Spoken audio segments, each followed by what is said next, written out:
And it begins. It is time for the Swiss stage of Worlds. I believe it's 6 or 7. It's a lot of days. Don't worry about it. It's a lot of days to weed out the pretenders and the contenders. I am Box Kimchi. This is the kimchicast for Worlds 2024, and it's been a long wait, and I am so happy we finally made it out the other side. Play-ins was so fun. I cannot wait to see what these teams have in store for us. We have 8 matches. Oh my god, so many matches today. We got 8 matches on the docket for these first 2 days each. As we get through our own, or not our only, but we get through all our best of ones to kick off the tournament, so we can move into the best of 3 matches. There'll still be an awkward day of best of ones in there as the 1-1 teams duke it out. But we get there when we get there. But to start us off, we have Billy Gaming as the Chinese champions. And the Mad Lions, Europe's 3 seed from the play-in stage. They went 4-1, and they looked pretty dominant in most of their wins. They did have a bit of an easier schedule than the rest of the field, I will say that. Vikings Esports was not that much of a challenge. They would go winless in the tournament, of course. Most notably, one of the 2 teams to do so. But they did also draw PSG Talon in the end, a team that eventually would take down NA's 3 seed 2-0, and they even took a game off the Mad Lions, ruining their perfect run. So it is not like they didn't get tested. It was just that they had a really good first draw and then played pretty solidly to close out their second series after really bad game 2. Billy Gaming, on the other hand, are not only favorites to win this matchup as LPL LEC usually goes, they are also favorites to win the whole damn tournament. They have been pretty dominant this entire season. First in the LPL Spring Split, runners up to Gen G's first international championship at MSI, and then they completely cruised through the LPL once again, dropping 8 games all summer. Not even. I think it was, they dropped 7 total games, went 7-1 in series, and that is a slammed for Way. Oh, this team is confident. If you could not tell, this team is playing with so much confidence. Again, 8 game losses all summer split. 1 series loss, and they only lost once in playoffs. They swept their other 2 series they played. As that is a Skarner insta-locked in response. That was not an insta-lock. Skarner locked in response. LUA with a pretty sick hover, but they should just be Frescowi going on to the Syndra. The thing is, a lot of these teams who play around these mage mid laners just got massively buffed. So many mages are in rotation now as a threat, and it's perfect. Like, it is stereotypical Worlds BS that you usually think of when it comes to, oh, they buff Orianna, they buff Azir, they sometimes buff Syndra. And the Ahri going to be slammed for night. We have seen this matchup so many times throughout the play-in stage, mostly from PSG Talon. It's really weird that they let this through so much and then just played Ahri. And it's gone rather well. Again, does help that the Ahri's usually in the hands of one of the stronger mid laners. But let's just say that Knight's a little bit better than Maple. And this is going to be a Skarner jungle. Okay. I don't think we're going to see a Shyvana with the Vi already locked in. Sorry. We've been talking, Shyvana just received, is now receiving nerfs. And we're all knowing it's because of Levi. Because everyone's going to try and play it. And Riot is preemptively stopping them. And so I see the Skarner and I'm like, oh, that's the Shyvana counter that people are talking about. They think it's going to work out. We will probably never get to see it until Levi comes around. And even if we do, Shiv's probably going to be banned. But that's a future us problem, is they play so late in the day. Jhin going to be the first ban of this second rotation. It's time to get rid of these bot lanes. And Renata going to be sniped. Not even sniped, just taken off of the board for the Mad Lions. Alvaro has been playing a lot of Nautilus, a lot of Alistar. He's been playing it really well. I'm kind of scared of it. That is another ADC ban. That is 6 ADC bans, may I remind you. 6 bans targeted at these AD carry, at these bot lane players at this point because they play more Ziggs than they play ADCs. And Poppy going to be taken away from Alvaro. He's played pretty solidly on it throughout the play-in stage. I think he got 1 or 2 games of it. It might have both been Vikings. As this is going to be a very left... Okay, I was going to say, that's a very out of left field pick. It will be Tristana for the first time in the bot lane. We've not seen Trist in the bot lane this entire tournament so far. Very funnily. There's still a lot of ADCs on the table. The ADC pool is really strong entering Worlds. But it's going to be the Kai'Sa Tristana for Elk and Supa. And could be not, it could be the Rel. I don't think either side's going to want the Alistar. That would be the on special. If they went for that, they aren't going to go Blitzcrank. It will be the Iron Horse. The Ferromagnetic, is that the correct word? Whatever. The extremely strong magnetic teenager who stabs people in the head. Really good, but is he going to get a ton of value against Cassante Skarner? We will have to see. And it will be the Alistar for Alvaro. Pretty much had 2 supports that he could have locked in there. And he's going to go for what allows him to just jump in onto this Kai'Sa and punch him in the mouth as hard as he can. These are pretty much solid comps from both sides. I can't really see an issue with either of them. I think it's going to come down to his better team fight. And sadly, I think that's BLG. Or I guess not sadly. I guess sadly for European fans, it is Billy Gaming. They have executed their team fights much better. They are just a team that is not afraid to team fight you at pretty much any phase of the game because they know, or they're confident that they can win it, and they usually do. They're usually right. But Mad Lions have really good pick potential here. Alistar, Skarner, Tristana, and Syndra. That is a scary comp that you cannot just face check, and I think that's going to have to be the Mad Lions' big advantage, is that you cannot face check this team, and it will be really hard for Knight and Elk to reach the backlines without the Mad Lions just saying no. They have such good denial of backline access. Skarner is just going to be there. Cassante is Cassante. Frescowy on the Syndra is also going to be really difficult. I didn't even think of that one. Some of these signs. My heart rate, yeah. I feel like the Mad Lions are going to be that team that they're going to be the we're so back. They're going to start the tournament, it's so over, and then they're going to be one of the teams I think that goes 1-2 or 2-2. Oh, I didn't do my fancy one. I didn't do the fancy one. Oh, no. Whatever. So, where was I? We're so back. It's so over. Yes, but before that was Frescowy has really good backline access because if Elk or Knight try to dive or Bin tries to dive, they just have to scatter the weak. We did see some really good scatter the weaks from Frescowy. We actually did see a team fight saving a game. I believe it was game 3 saving scatter the weak on Aja. On Aja Zanar when he was trying to flash in. And there's the engage onto Alvaro. It's not going to get them a ton. They don't want to commit any sums here. So it will just be, yeah, you can see the standings up at the top. The number 2 team in the world versus the 23rd. As there's a flash commit actually onto Frescowy, and that's going to be flash ignite out, but it's going to be flash out simultaneously for Frescowy here. And BLG are just full force. They do have good picks early because Alvaro just doesn't do anything yet. There's nothing Alvaro can do. They're trying to get some aggressive positioning. Bin's going to spot it out. And this is a lane swamp of all time. As Knight going to get the lockdown onto Alvaro.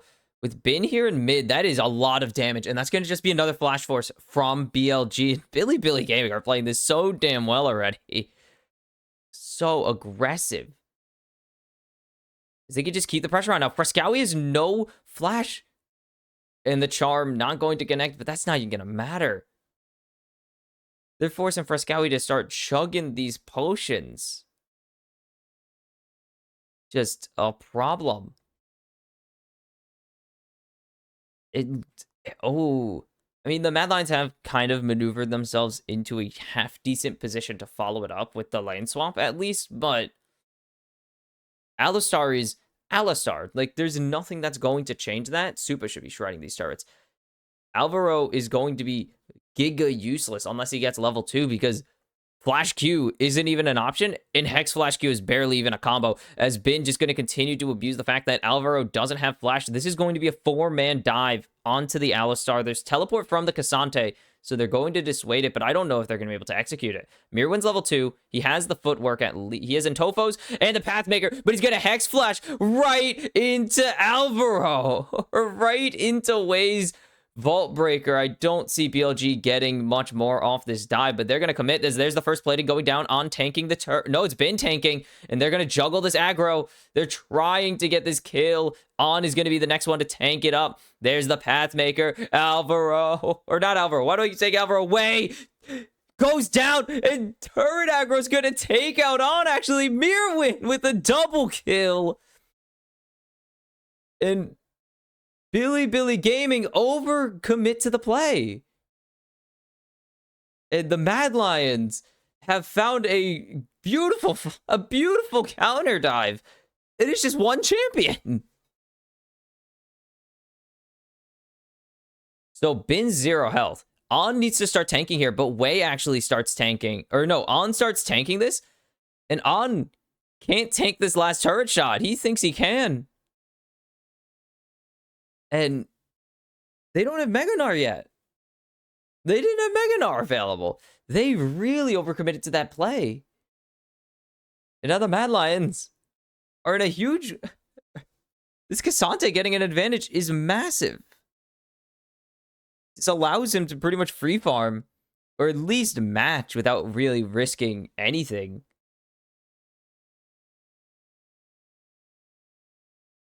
Okay. And the rest of the lanes are ahead for the Mad Lions. Wait, what? The early advantage is dissipated. CS advantages in bot and mid.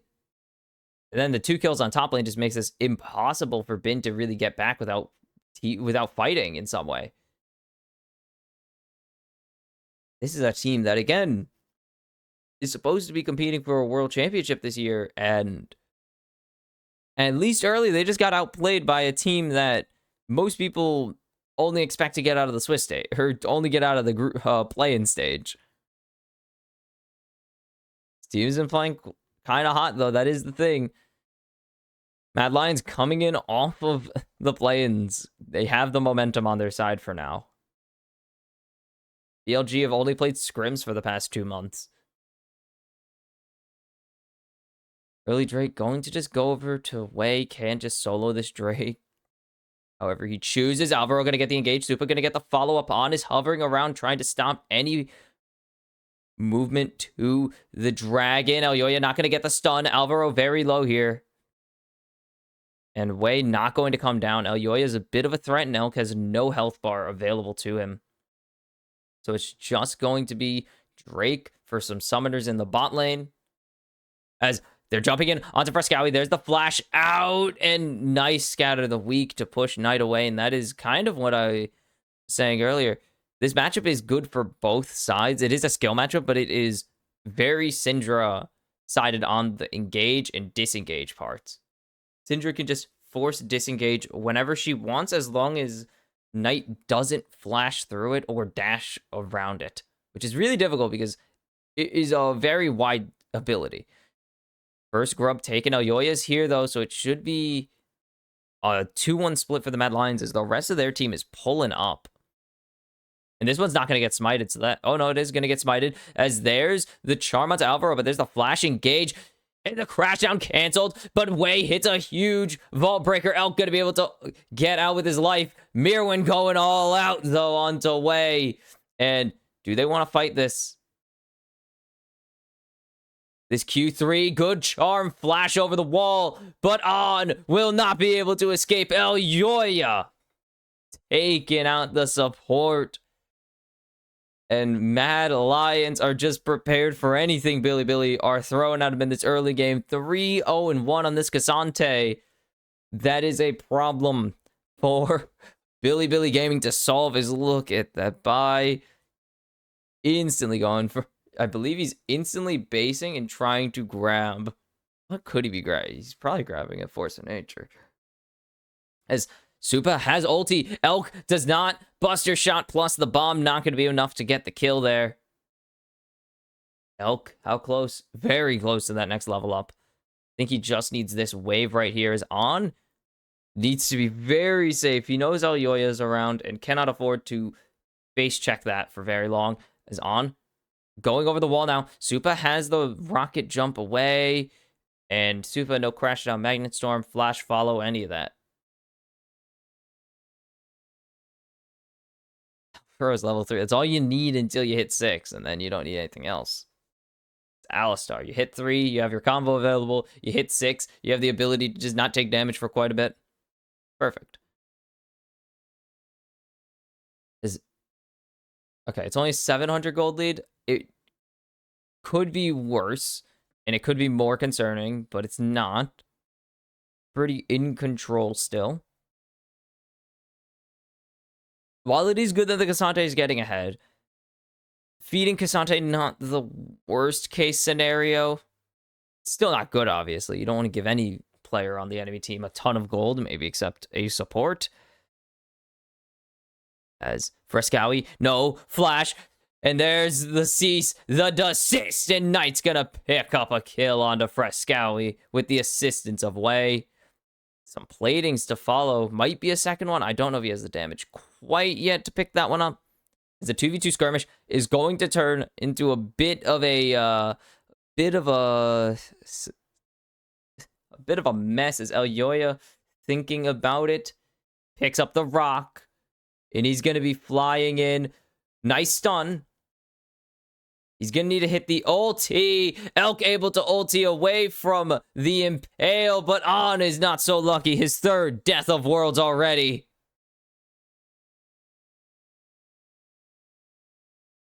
And another kill onto On. They're just playing so well. And now Mirwin, oh, Mirwin has no health bar. He's going to catch out Wei, stealing away a Gromp, and he's going to have to just back off a lot. Bin going to get a lot of money into his pocket off of this play. Still not enough to close the gap, but he gets another plating for himself. And it's still only a 400 gold lead, so 2 kills ahead, and it's only 400 gold ahead. As Knight is starting to close the gap, my headphones just pumped, and I don't know if that's a good thing or not.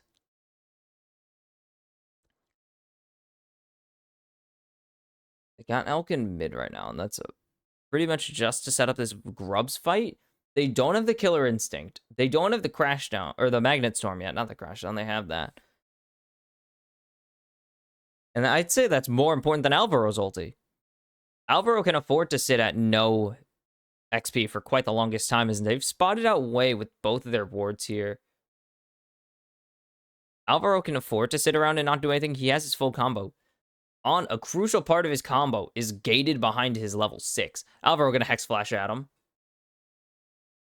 He regular flashed. He meant to Hex Flash. That's a bit of an accident that I think a lot of supports have done before, and he won't be the last one to do it. Maybe at Worlds he might, but meant to Hex Flash. Hex Flash was off CD. You kind of just get used to using Hex Flash during certain games, as there's the Drake going down, and that's going to be the sign for the Mad Lions to start the Grubs. They only need 2. That flash was kind of brutal, kind of embarrassing.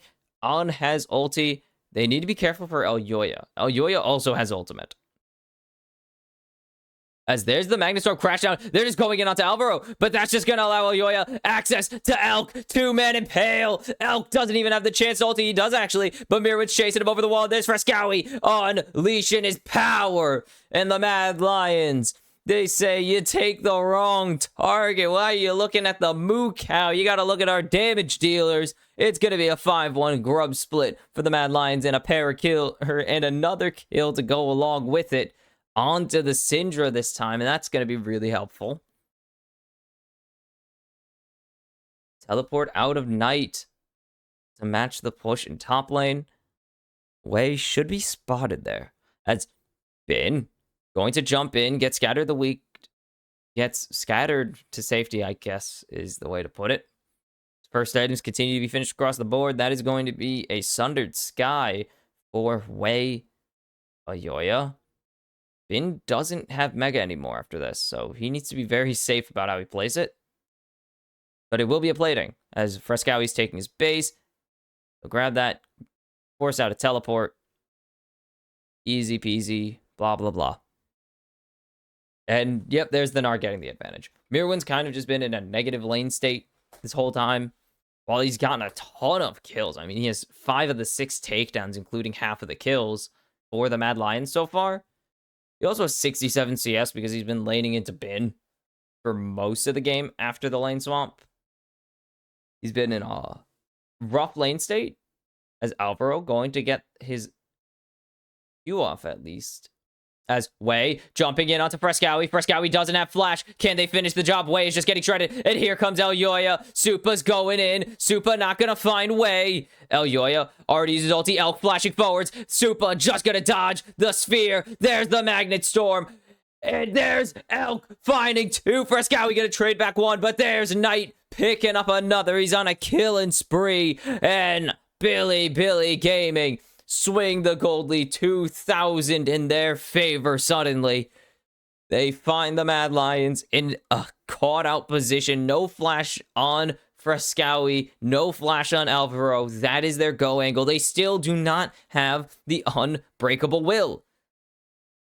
And that is super important because that means Wei could just jump in undeterred. And even if they hit Alvaro, it's not going to matter. He can't break away from any of that CC. How does Supa fall here? Because obviously Flash W. And then Elyoya gets taken out. The static. Oh my goodness, the static. It's on takedown. So if you kill a champion with it, it hits everything on your screen pretty much. There is no limit to the things you could chain. Unlike minions. And that means that even though there is a wave there, and another champion closer, Supa's getting zapped, and Supa got taken off the map. Oh, no. Oh, and Bin steals away like half of those.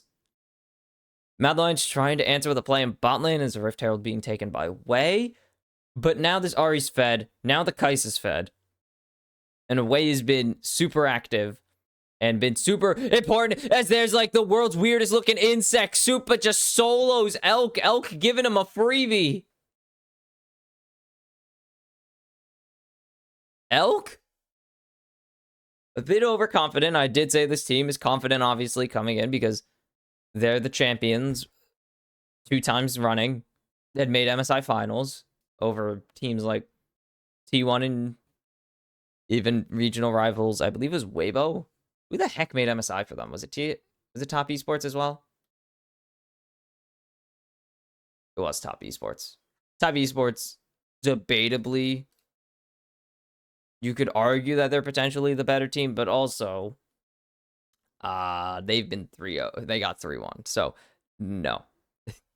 And then they got 3-0'd. They took a single game and then lost that game. As Wei thinking about it and just not going to go in. Isn't it better to hold the Vault Breaker if you don't find a target? Unless you need to move. Yeah, see? On is just able to be very aggressive. Wei doesn't want to burn his flash quite yet. But he's just going to back off. Okay. He's just going to back off into the Knot River. And Rift Herald actually going to be dropped here. This is a threat now onto the Rift Herald, or from Billy Gaming, as they've caught out Bin. Mad Lions have found Bin. Bin needs to transform if he wants a chance at surviving. But he's got to keep fighting this wave. He's just going to start running away, actually. And he's going to keep dodging.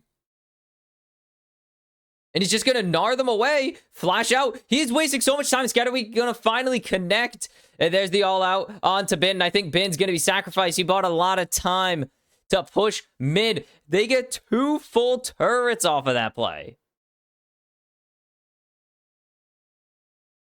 BLG find a win by giving up a kill. And now here comes the teleport from Knight. Elyoya going to be right on top of him, but there's the charm connecting. Alvaro getting locked down. Nice crash down cancel there. And now just running at Frescowi's just getting soloed. They don't even need Knight, but they're going to give him the kill anyways, and he's on a rampage. 404 on this Ari. Mad Lions, I think you're getting a bit of an error on this mid lane.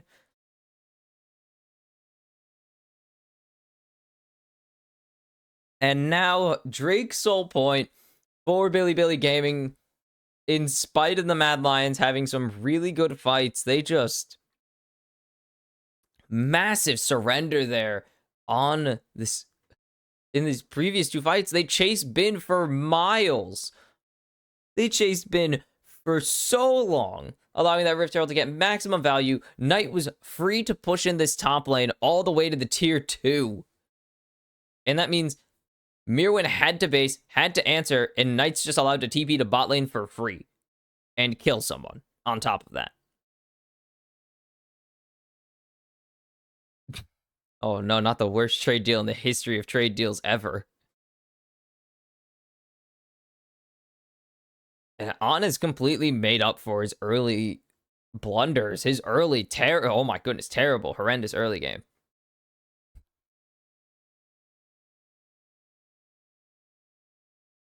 And these are 2 items on everybody. This is a second item of Warmogs. They're just waiting. They're lying in wait. The Mad Lions, they can't see anything. They just see Bin, and the ward finally goes down. They're going to spot him out. They're just going to clear. And now with that actual knowledge, they just kind of have to be scared because Bin is ulti for now. And Knight and Bin pushing in this top lane now. Bin can't really hit the turret. He's Meganar. Knight just throwing out these Qs, though. It is so dangerous for the Mad Lions here. As Ayoya just going to jump through the wall, be a bit of a threat, and not need to do anything. As the catch out onto Frescowi immediately happens, and there's the follow-up onto Alvaro. Alvaro just trying to get some CC back down, but it's not really mattering. Unbreakable Will going out. Charm not going to connect. And so it's a little free right now. Oh, I need to actually, hold on.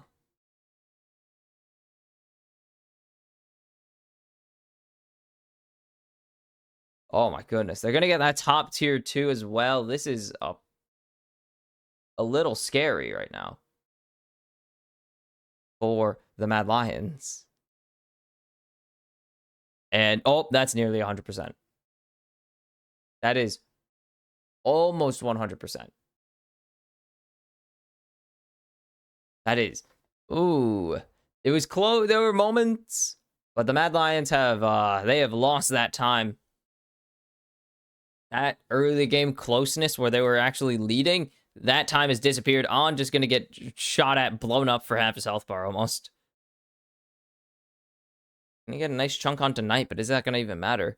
It's Elk stealing away these camps with the help of his mid laners. Mirren going to get spotted out, so this flank is about to get caught.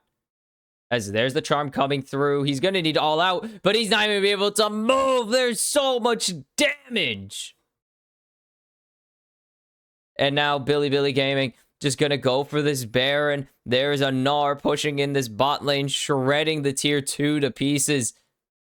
And they're just going to have to steal this. There's still a cease and desist. There's still everything for Billy, actually. I didn't even notice. As here comes Gnar, fresh off of a turret taken. Crashdown going to be denied.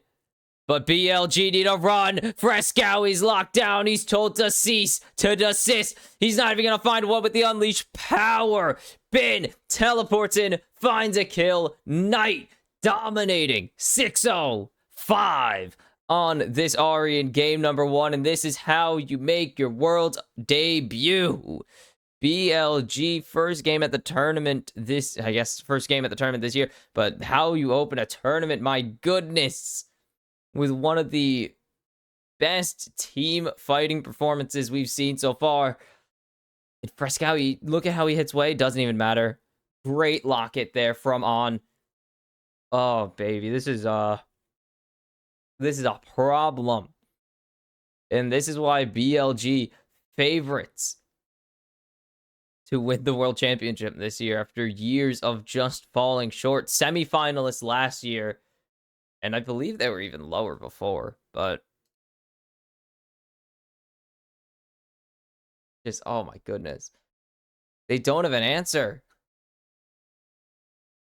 There's no way they haven't been to a previous World Championship. I will get back to that.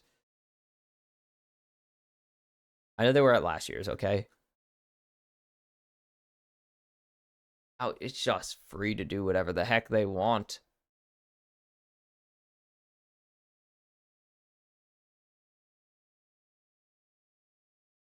Nope, this is their second World Championships. Jeez. Good for showing then. As now they've had a fight. It's a one-man Nara into El Yoya. But Soup is immediately forced to disengage. Frescowi is teleported in. The cease and desist onto Mirwin means that Mirwin will indeed cease. Frescowi, it's a double already for Knight. Can Knight pick up another? No, Elk going to steal away the triple. Way going to steal away the triple as well. But it's a 4-for-nothing for BLG. And that is going to be it. Flash. It's a triple for Knight. It's the ace for BLG. And that is going to be it. That is all she wrote for the Mad Lions. They had some moments, but that's all you're going to be able to find against one of the best teams in the goddamn world. Oh, they're not even going to end. They can't end. The death timer's a little too short, but it is 6,700 gold swing in the favor of BLG on just that Baron buff alone. This is... oh, no.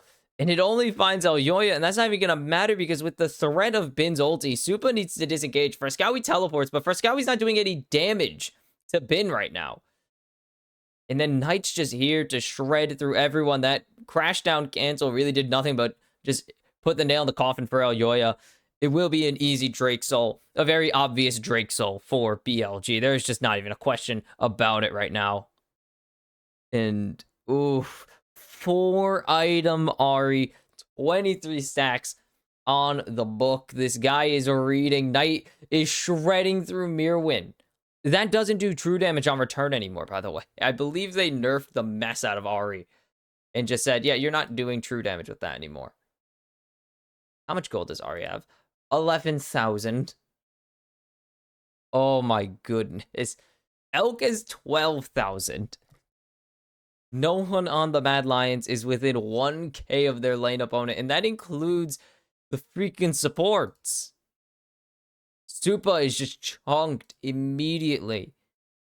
This is over. This is so dominant from BLG. They had a bit of a shaky early game, and even then they were still in a pretty good position, and this is just them saying, not happening. The Mad Lions keep dreaming, because this isn't going to happen. They're going to take down the final base turret. They are just waiting for the minion waves now. Or the Baron in a minute and a half or so.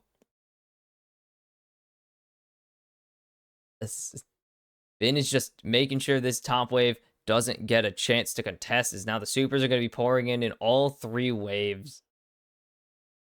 On all 3 waves, these supers are going to be pushing soon. Mid lane already has theirs. They should be a bit desynced with the bot lanes, which is not usually what you want. They have a top wave now. Knight not going to land the charm. Flash, engage. They're trying to just get Knight down. They will, but it's going to be in exchange for their own mid laner. It's a double for Elk already. And Gnar going to steal away that one, but it's not even going to matter. Who gives a damn? The Mad Lions, they show up at their home turf of the LEC studio, and BLG come in and say, this is not your home anymore. They dominate their opening game of the tournament. Welcome to Worlds, baby. BLG rushed the game. They're going to go 1-0. Mad Lions gonna go 0-1. It was what we expected, but not like this. Oh my god. Oh man, that was scary. Okay. We should have some closer games coming up, but the Mad Lions had about 5 minutes? 6 or 7 minutes where it looked competitive? And then they pissed off. They pissed off BLG. They did they misspell? They misspelled Billy's name. Or I guess not the name. They misspelled their sponsor on the stage, and that's really funny because I had to check, and I was like, I know their sponsor isn't called Deem Smart because that's stupid. No, they misspelled it. Very stupid. Very silly garbage that only happens at the World Championships. But the Mad Lions, the dream of the LEC showing up and popping off day one, that wasn't quite going to happen. At least not for the Mad Lions.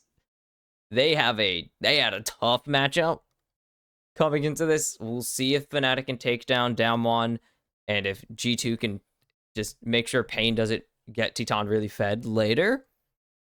But yeah, Ari's Knight. Wait, Knight's Ari. He is Ari's Knight. Like, he is the White Knight for Ari. Now 51 career wins just to 9 career losses on the champion. This guy is so damn good at this champ, and just giving it over into a matchup that he knows is a pure skill matchup. He can win that any day of the week. And Billy Gaming, they come out swinging to open Worlds. Mad Lions, they come out swinging. They end up flat and struck out. And that's going to send them to 2 very different trajectories as BLG await the winners of today's games to see who they will face, and the Mad Lions will await the losers of today's games to see who they will face. And that means we're going to take a break before we go to game number 2. Top Esports, the number 2 seed and arguably the team that maybe could have been the champions of China had they just not run into this brick wall known as Billy Gaming twice. And T1, a team that has been looking for anything. They have been looking for wins, and they have not been finding them. But will Faker and company turn it around? The reigning world champs look to begin their title defense against Top Esports next. We're back. It's been a little bit as that is not the correct. That looks so bad. Oh, we'll get there when we get there. But a long break in between the first and the second games of the day.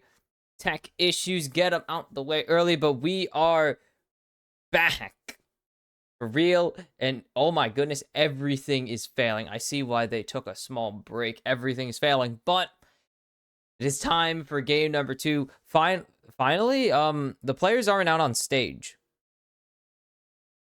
Top Esports versus T1. Tom did not make it to Worlds last year, so they were not a part of the team, or a part of the teams that were steamrolled by T1 en route to their World Championship. In fact, Top and TES and T1 did not even play at MSI. They actually ducked each other the entire tournament. Somehow. I mean, T1 still did lose to China in BLG, but Top Esports and T1 have not faced off, as there are so many things going wrong on stage, actually. Have they ever played? I want to check out. Okay, we'll get there when we get there. One thing I did not think to run, was, of course, Korea and China. What is the game score? In favor of Korea, 192 to 159. This is including a lot of games that I did not want to include. How do we limit? I don't know how to do this manually.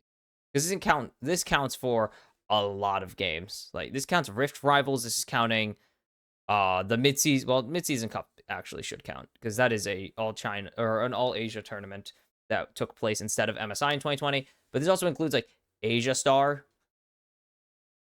I could actually, what is it? Asia Star Challengers. Can I force exclude that? Yes. Cool. Anything else I need to force exclude? I need to force exclude LDL. Wait. Okay. I need to force exclude that. L.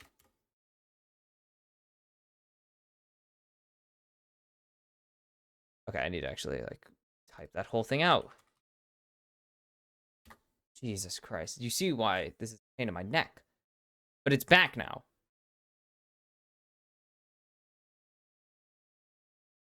Why is it returned? Why is have both of them returned? Yes. What if I do? Sorry, this is me testing out a lot of things and none of it working. It's yay! The players are coming out. That did not change anything, did it? No.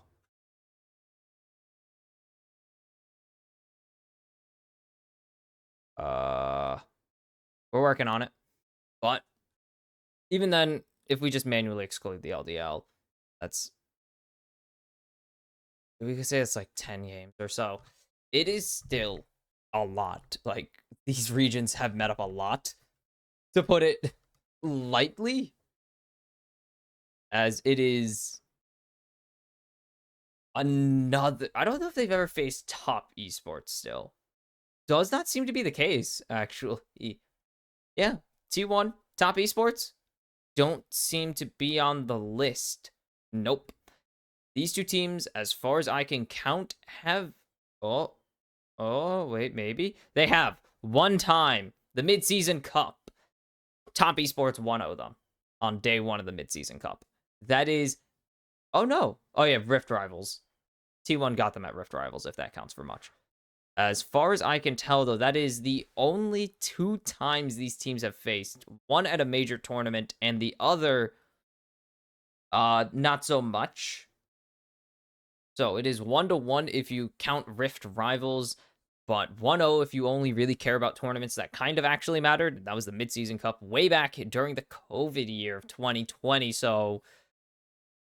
This is, he has taken down some of these guys. Like, 369 is here, and he beat the mess out of 369 at Worlds last year.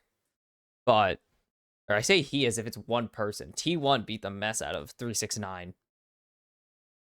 And, oh my goodness, so many tech difficulties. But, T1 come into the series, or match, and tournament, really shaky. Like, yes, they are the reigning world champions. Yes, T1 have yet to miss top 4 at a world championship. Every single time they have made at least semifinals. But it is still a shaky T1 coming into this tournament. They bombed. I don't know how else to put, like, how else to get this across. They bombed. Sorry, I was looking at some of the news. They bombed out of LCK playoffs. Swept by Hanwha Life. They barely made top 3 and got smoked anyways, as that is an Aurora Instalock. And that's concerning. But 3-2 against a DK loss for the 3 seed, which would have still kept them in pool 3, so it really didn't matter. And barely a 3-2 win against their rivals in KT Rolster. This team has looked bad over the past few months entering this tournament, and they were the last team to qualify for the World Championship, so we've seen them more recently than any of the other teams, and they looked bad. This is an Instalock Ashe Nico into the Aurora first pick, though, so they seem to have a play here. The thing is this Nico going to be support? Is it going to be mid? Is it going to be a really weird top lane pick? Oh my god, I'm dying. We saw it in the play-in stage a handful of times in the support role, and it was devastating. It was absolutely devastating to stare down. As Jin going to be locked in for Jackie Love. Kind of his thing. Where is it? Okay, I can actually just go here. Right, I can just do this. Where is it? It was only a couple games, but it did get played. It was 1 game, that was it? I thought it was 2 at least. But it was Corey in VKE versus Pain. Very fun support game to watch.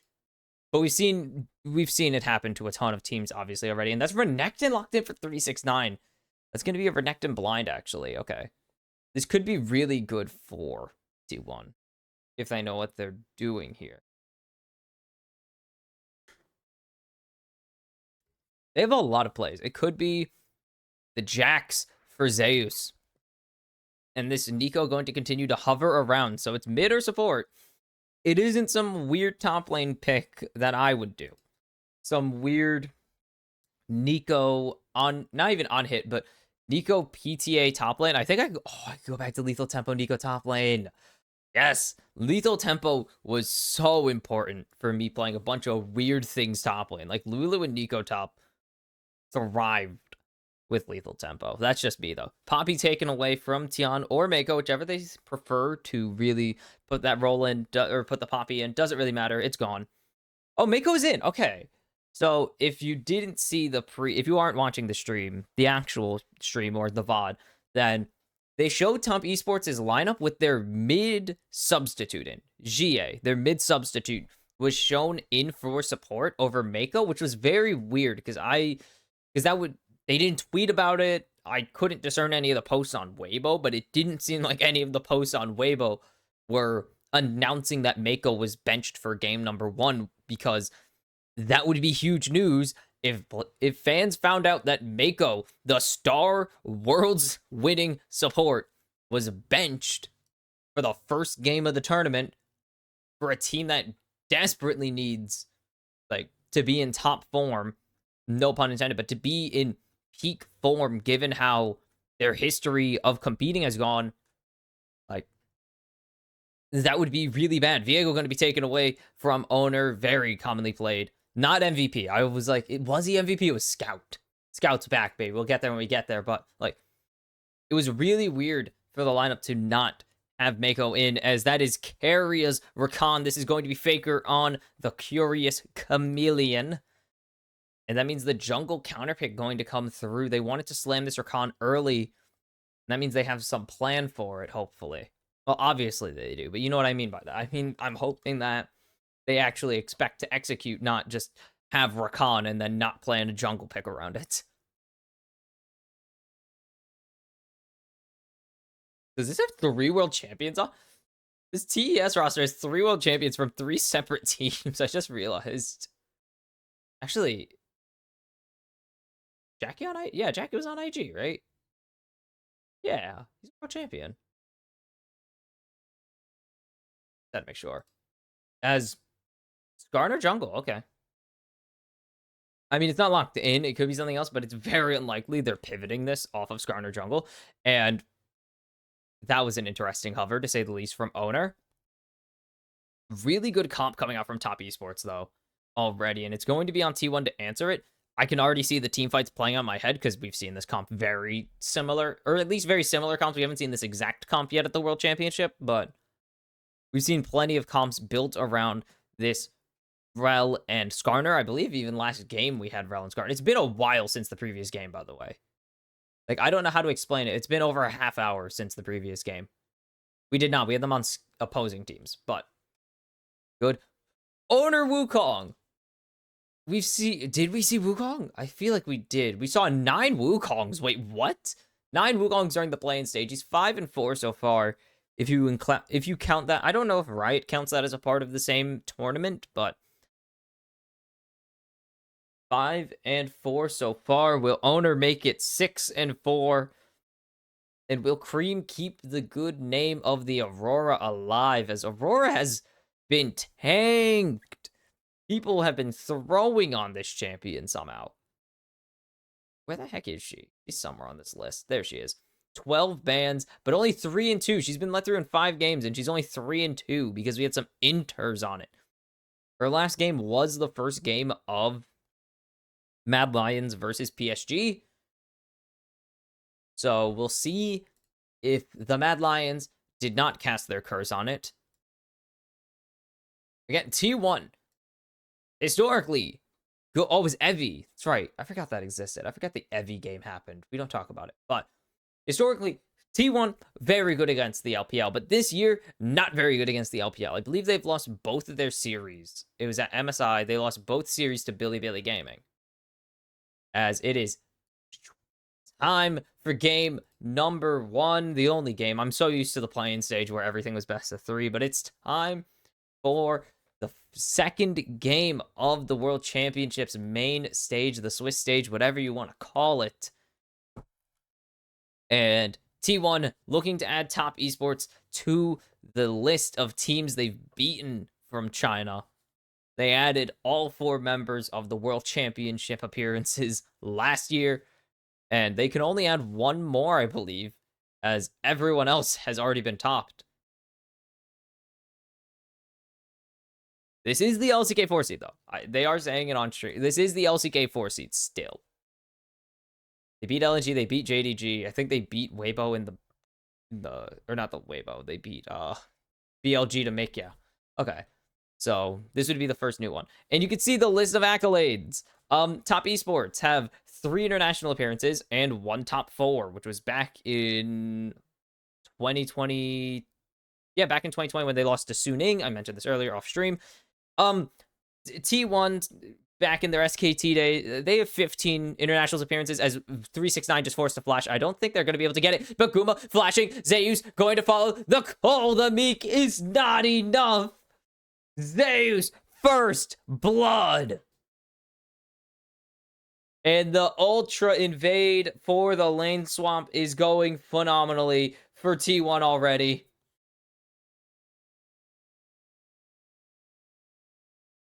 Yeah, it's Tian able to answer, but this is so damn good for T1 already. I was not expecting some shenanigans.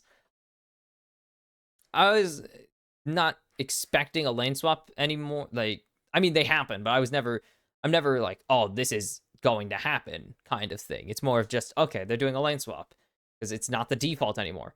Just super awesome, actually. For a first time meeting at a real big international event, not Rift Rivals, not the mid-season comp, T1 are making a statement. Again, this is their 16th international appearance or something like that. As Carry is about to get destroyed. Carry is going to die here. There's really nothing else to say about it. They have not teleported Zeus down here, as this is going to be a plating, and this should just be Carrier taken out, as he's going to flash away, and he's actually going to have to just burn 1 summoner, and he's out as Zeus teleports down after helping Guma get this wave up. And that's not bad. Did not get the plating in return, so top esports start to close this gold gap a little bit. Still very ahead right now on Zeus, even though he only has 6 farm. Where in the world is T1's gameplay? Is they have fallen slightly behind in this bot lane, even with the assist. But 369 cannot farm. And Owner's coming up too, so this is just even more dangerous. Guma is in such a strong position here. The last patch with Biscuits on ADCs. And Owner is leaving, so he does actually have that available to him. But Owner's just going to stay up in topside. And he's just going to reset on his opponent's camps. He is resetting. He's on the respawn for his opponent's wolves. This is absurd. Guma is just super safe here to farm, but Zeus can't really step up to do anything as well in bot lane. It is a Jhin Rel. He cannot go forwards. Faker going to be forced to reset. He already got a cheater No, okay, he just bought boots. I was going to say, is that a cheater recall already? Zeus grabs cannon. Minimum. But okay, he's going to be fine. He'll be able to grab some farm here as well, as I think the lane swap is going to be coming to an end very shortly. Alright. Tian spotted out, smites away. I can't say smites away, but he just smites the Gromp. We're back to normal jungling. The vert jungle phases. And this should be the unlane swap, as you can see. Oh, no, they're going to keep the lane swap going. Okay, they're going to fight for the grubs then. They're looking for grubs here, as Guma's going to be pretty capable of keeping this lane pushed. The threat of Owner being quite literally anywhere on the Rift is just too much for top esports to play around, or top esports to threaten any play onto Guma. Because any play with Guma in a 2v1 just kind of means the fight is over, especially if it's something like a Renekton or a Skarner. Renekton and Skarner cannot really do anything to Guma Yushi if he has someone there just to deny all the damage.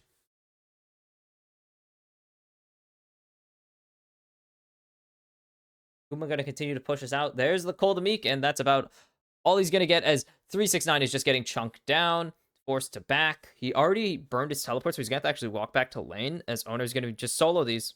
Nope. Oh yeah, just going to solo these grubs. Tian just going for the dragon in response as they have pushed down there. Nice dodge. Nice. Oh, it was a cool dodge. I thought it was cool moves. It was not WarioWare smooth moves out of him, though. Ugh. I had to move my headphone. Cable is very annoying. This carrier is finally going to reunite with his ADC. He's level 5. He pretty much just sat mid that whole time, didn't he? And just helped push out as Cream just going to be able to dodge away. Cream, finally on a real roster, was stuck on some average to really bad OMG teams for quite some time. And shocker, the second Cream leaves OMG, he is thriving. He's at international events. He's winning. He's competing for LPL championships. As, ooh, that is not the split you wanted, but they are just going to keep this shoved. Zeus also has... Okay, I thought that turret was onto him. But Zeus does have Demolish here, so this is just going to be more platings going over to T1 in this top side. As this might be the first turret of the game, actually. Top esports just not able to push fast enough with this Jhin. Or just not able to hit turrets hard enough with the Jhin. He's copying me on the stream now. I know what I'm talking about sometimes. And that's just going to be first turret in 7.5 minutes. There's no answer they can make. Tian's in bot side 369. Doesn't have teleport, and there's no reason he would want to teleport here. As that is a huge gold swing over to T1. They have a 2,000 gold lead off platings and farm alone now. Look at the diff in CS on these jungles. 15 CS ahead. They're behind in farm. They've just had platings on their side. How is Faker ahead? Well, he's 100 gold ahead, though? Is he got to cancel Cream's reset? Oh, no. We've seen T1 play this game before. We've seen most teams play the... We're just going to have our ADC get all the turret platings game. Yes, Guma split some of those turret plates, but if you just... It doesn't really matter if you're splitting the turret plates. If you just shove 5 turret plates into anyone, like, even if they're split, doesn't matter. That's so much value if you just split. The Zeus is just collecting platings right now. My guy's been involved in like 4 turret plate takes now.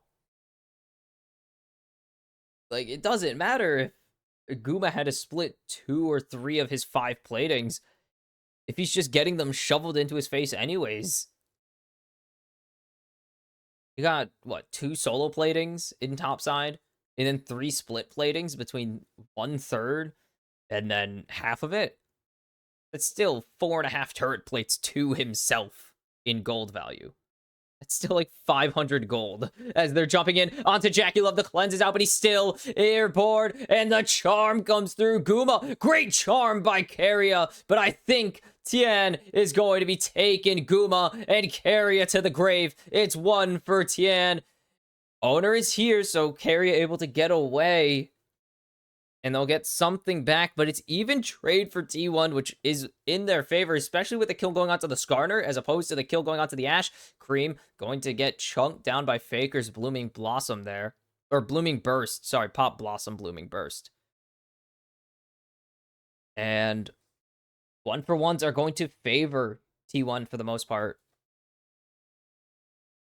And great CC chain. He cleanses, but he's still airborne, so it doesn't matter. Guma forced to flash through Mako. Great flash through. Cleanse already burned. You can't cleanse this low, so who cares? They go for quite a while. They keep this going until Owner gets down here, and that just allows Carrier to W to safety, because if they chase him, he dies. As Carrier going to be spotted out, but Owner not spotted out quite yet. As they will at least trade the grubs back, but if Cream gets locked down, the Between Worlds goes through, he'll get away with his life at the cost of his ultimate. Plays it smartly, still loses quite a bit. This will be a play. Double TPs coming out. 3 teleports coming out for T1, and they are just bullying 369 in the bot lane. 369 was like, oh, I'm going to cover this turret. He was not ready for double teleports, a Pop Blossom, and a Grandmaster at Arms spent on him. It's going to be a 3-way split for these turret plates, but who cares? T1 have 2 turrets in 11 minutes.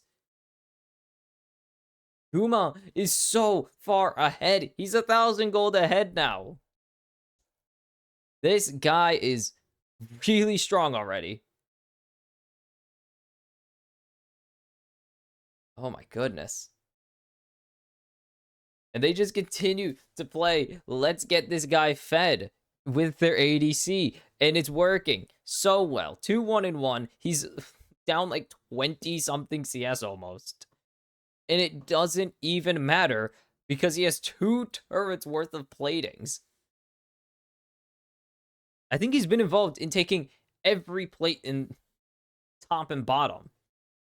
He's been involved in taking 10 platings and has gotten almost 2 towers worth of it to himself. He split a lot of the bot platings, but still, those add up. Oh my god. Heartsteel completed for Tian here. This is dangerous. Not what I was expecting out of T1. Wasn't expecting an ultra dominant game 1 here, but they are just destroying already. 3,000 gold ahead in 12 minutes. The turret platings are still up, and they only have 4 of them left. Like, Top Esports have 4 turret platings left already. They've spotted out Faker. Owner going in with the Cyclone. The Between Worlds is not going to be in time. The Pop Blossom is huge. It denies the Impale. Maybe they have the damage to come out from Jackie Love. And it's happening so far as Guma is going to get stunned up. Turn it around. Quadra kill for Jackie Love. Holy cow.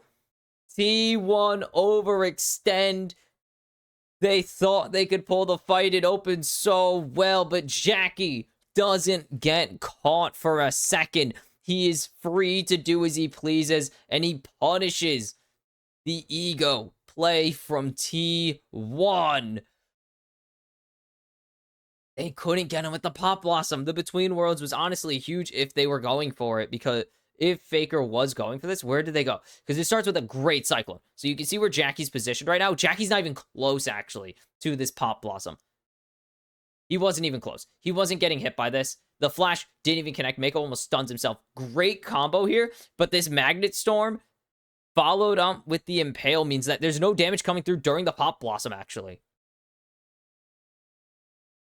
Then Quad. Despite the Pop Blossom finding 2, the Impale finds 3 members. All 3 forward members of T1 got locked down, and it meant that none of them could output any damage to punish Top Esports for fighting in that choke point. 11 turret platings, yep. 10 in the side lanes and 1 in mid. That's a lot of money. Most of that went into Guma. Jake, hey, holy cow, he's 2 items in 14 minutes. Because he is 141 far. How much gold does this guy have? How much gold does this guy? This guy is 6,000 gold already. Oh my god. This guy is everything. Okay, that is a lot. It is him and Guma versus the world right now. Holy. These ADCs are filthy rich.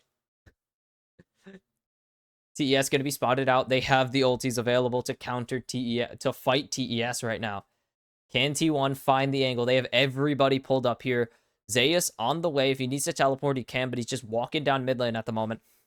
If Carrier can hit a key engage, Faker's allowed to pop off, but they need to get Jackie. They learned from the first time, you can't leave Jackie Love alone anywhere if you want to win this fight. As 369 and Zeus just fighting for the actual first time, they barely have seen each other. It's just a game of patience. It's going to be Rift Herald for Top Esports, but they just can't deny it for very long. T1 never takes the fight. T1, they went for the 50-50 smite, didn't win it out, and decided they really don't want to fight Top Esports right now. It's not very likely that they win. Let's put it that way. It is unlikely that T1 win that team fight. They have everything available to them. It is just not happening. They had to find Cream and Jackie, and they found neither of them. Jackie was just playing so safe. Tian and Mako just bodyguarding him. If they went in onto Jackie, they were going in onto the 2 core counter engages of Top Esports, and that's just not worth doing.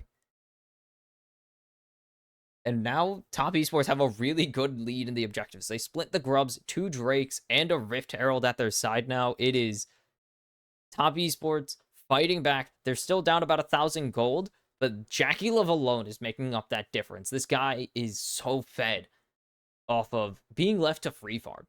Because yes, T1 put a ton of emphasis into getting Guma ahead, but by putting a ton of emphasis into getting Guma ahead, which includes a lot of 2, 3, and 4-mans, like we've seen them do a ton of 3 or 4-man dives onto somebody, or just having another person hang around to protect Guma, but with all that pressure put onto one lane, that just means Jackie was pretty much free to go to the opposite lane and farm up a storm. Just free to sit wherever he wanted and get a lot of minion. And that is not good if you're facing the Jhin, because Ashe can get all the turret plates that Guma can get all the turret plates he wants. He still needs to find a way to out-damage Jackie in a fight, because they cannot afford to just ignore him anymore. He is not a 0-item Jhin. He is ahead of the Ashe. As third Drake coming up. That was not actually Faker. That was a clone. And the third dragon's up. What is T1's fight angle here? Guma's not here right now. He's still answering this mid wave. And Top Esports will be the first team to enter the dragon pit. Or enter the river. Enter the Dragon is the movie. Faker, that's actually him, not the clone. It's a 3-man Pop Blossom. And immediately, Jhin is down. They found Jackie Love. They find 2 members so far, make it 3. And that is exactly what they needed to do. It's a double kill for Zeus. They just needed to find JKL, and it's gone. Faker plays that so well. He fakes he's a clone by throwing no CC out and just charging the ultimate. He's been throwing those clones out just to see vision. And so,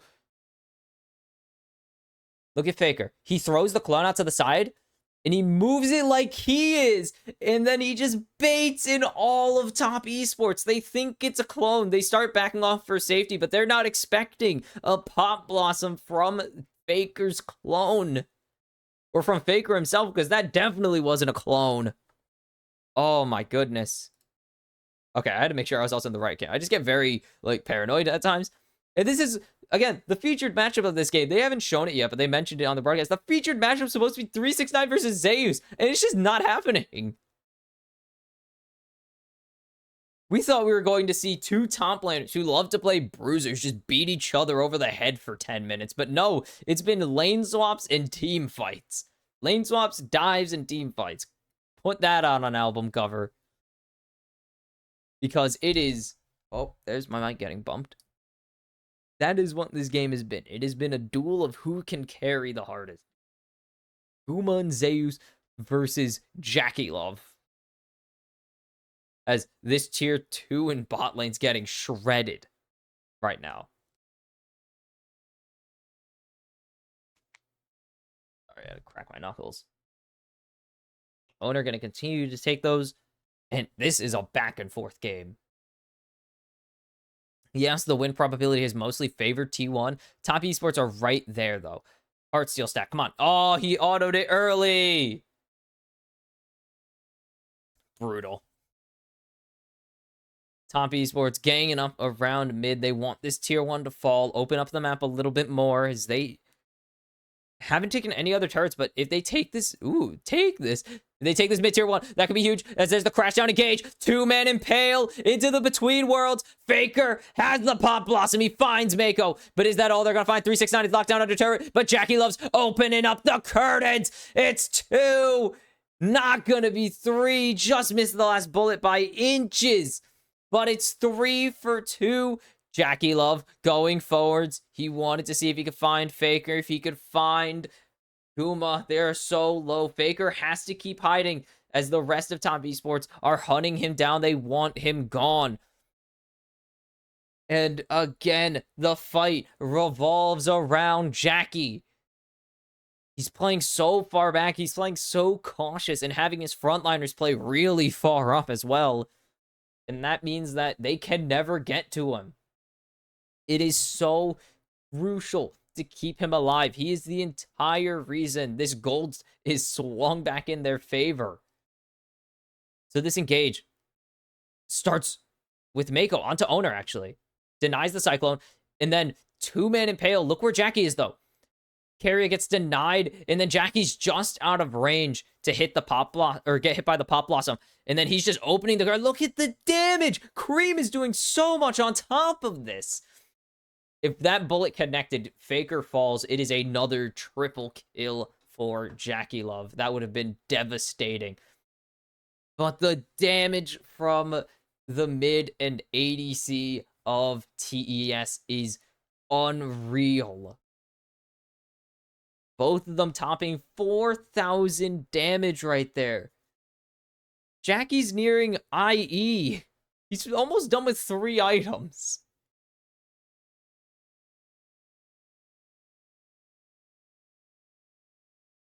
Oh, are we talking about Cream? Yes, Cream appreciation, because this guy has been stuck on some bum teams for way too long. And as I said earlier, look at that. The second he goes to a legitimate team, they're at Worlds. They're second in the LPL. Like, oh, they're going to smite away the red buff, though. That's not what you want. But the second that Cream goes to a better team, he's immediately going to Worlds as they think they've caught out Owner, but that's just going to be locked down onto the clone. They're going to keep putting in this damage. Tian does not get a Heartsteel stack still. They are just champions. They are just duplicated champions. You do get Heartsteel stacks off of them. As Tian looking for Zeus. Lands the rock. The root follows. There's the impale. The enchanted crystal arrow to maybe save their top laner, and it will do just that. As Faker's here, the suspicious minion. No one expects the minion to be the thing that gets you in, that does you in. But we've seen Faker find some good ultis. We've also seen Top Esports answer those ultis really well, though. And Top Esports looking a little bit like old RNG here with their protect the puppy style right now, because they need to protect Jackie Love all they can. As that's Jackie. He thinks it's a clone, but he sees the pop blossom just getting charged up in time. It's stealth for most of its charge up. Once he noticed the clone was running at him, he just was like, okay. Second Drake gonna go over to T1. That's gonna be really important because that's a stacking Mountain Drake. That is 4 Mountain Drakes up for T1 if they can get the soul here. As I finished actually for Jin. Okay. Teleport coming in from 369 here is a bit interesting. TES wanted to maybe find a fight or something. They can keep finding these. They can force them. Faker has no ulti for about 30 more seconds if they really want to go for this. But they're not going to. They're just going to go play the map now. They already have mid pushed out. They want this top pushed out now, because if they can get this top pushed out, they can constantly threaten Baron without actually doing it. Owner going to spot out Mako with this sweeper. And there it is. ADC's topping 10,000 gold already. Even then, Jackie's ahead, but Guma's catching up to him now. Like, Guma has farmed up. Guma was down 20-something CS. Guma's ahead 2 waves. Or about a wave and a half. It's kind of nuts when you think about how this game started. Harry's here. He's able to watch. Oh, ooh, good catch onto Rakan, sadly. It was a nice catch up, but it's Rakan not going to do too much. Yeah. As 369 is caught out, he needs to start running. And Guma's here. Flash forced out of 369. Very well played by the side of T1. Keep this going. These two teams just going to keep poking and prodding at each other. Just keep seeing which will be the first to give, first to make a big mistake. As it is now one team fight to Baron. Both of these teams are supercharged. Like, these teams are so strong right now individually. And both of them have the same angle to win the game. It is just find someone and let your ADC rip loose. Like, it is just find a team fight angle onto like 3 members of T1 or TES if you are obviously on the other side. But it's find 3 members of the enemy team and just let your ADC go absolutely ham. It is kind of crazy how we've entered this stalemate from what was such a dominant T1 lead to start the game, followed by such a strong top esports response, and now we've entered the lull. Somehow, these two teams have finally found a lull state, because we didn't have one before. It was constant back and forth for the laning phase, as Tom esports were just chasing around Guma Yushi, or T1 was pretty much leading Guma around the map to get any gold he can. And Jackie was just sitting on the other side, farming. And even then, that was full of dives and double, triple teleports, which, oh man, you guys, I remember the finals of 2020. The last time you could do that stupid play where you just teleport everybody at once you're top and mid hit level 6. You would just teleport everybody in and have a clown fiesta in the bot lane. Can't have that anymore. Instead, you just have it later in the game. It was very funny, though. Everyone would just put wards down and just fight. Still found a way to get a triple teleport in, so 369 was not happy with that, to say the least. But where's the vision control coming in? It is T1 sided, but TES do have one, or that is top sided. I'm mixing up the blue and red sides now. I'm colorblind, I guess. But it is top sided, but T1 have wards that are pretty crucial. Jesus, gold def is kind of nuts. But they have that one ward outside the Baron, and as long as that isn't spotted, they can always answer a Baron play. And now it's just time to farm up. It is really time to farm up and fight over this third Drake more than it is time to fight over the Baron. Unless one of these two teams think they have an angle to fight the Baron, while the other is getting the dragon. If you want to give up soul point in exchange for a very good buff, yes. Is this 4 items on? No, this is not 4 items on reset. Definitely not. Jackie is still outpacing by about a component, but that is really, really irrelevant at this phase of the game. It is really up to just finding all the damage you can. Carry are going to be able to burn the blast cone as well. The issue for them is top are able to jump over any wall. They have 4 members that could jump walls. As it's going to be top esports starting this dragon. What's T1's fight angle? Is Zeus unspotted? And he's just going to go push it in the bot lane. No, he's not. He's actually going to stay off it. Zeus still unspotted. The smite goes down, but it's going to be Jackie's Keurig with the 4-shot. They've locked down 369. But Owner is cycloning nothing right now. And Zeus is kind of caught out of position. As Faker finds 3. But is it going to be enough? 2-man impale in the between worlds. It's 2 already down for T1.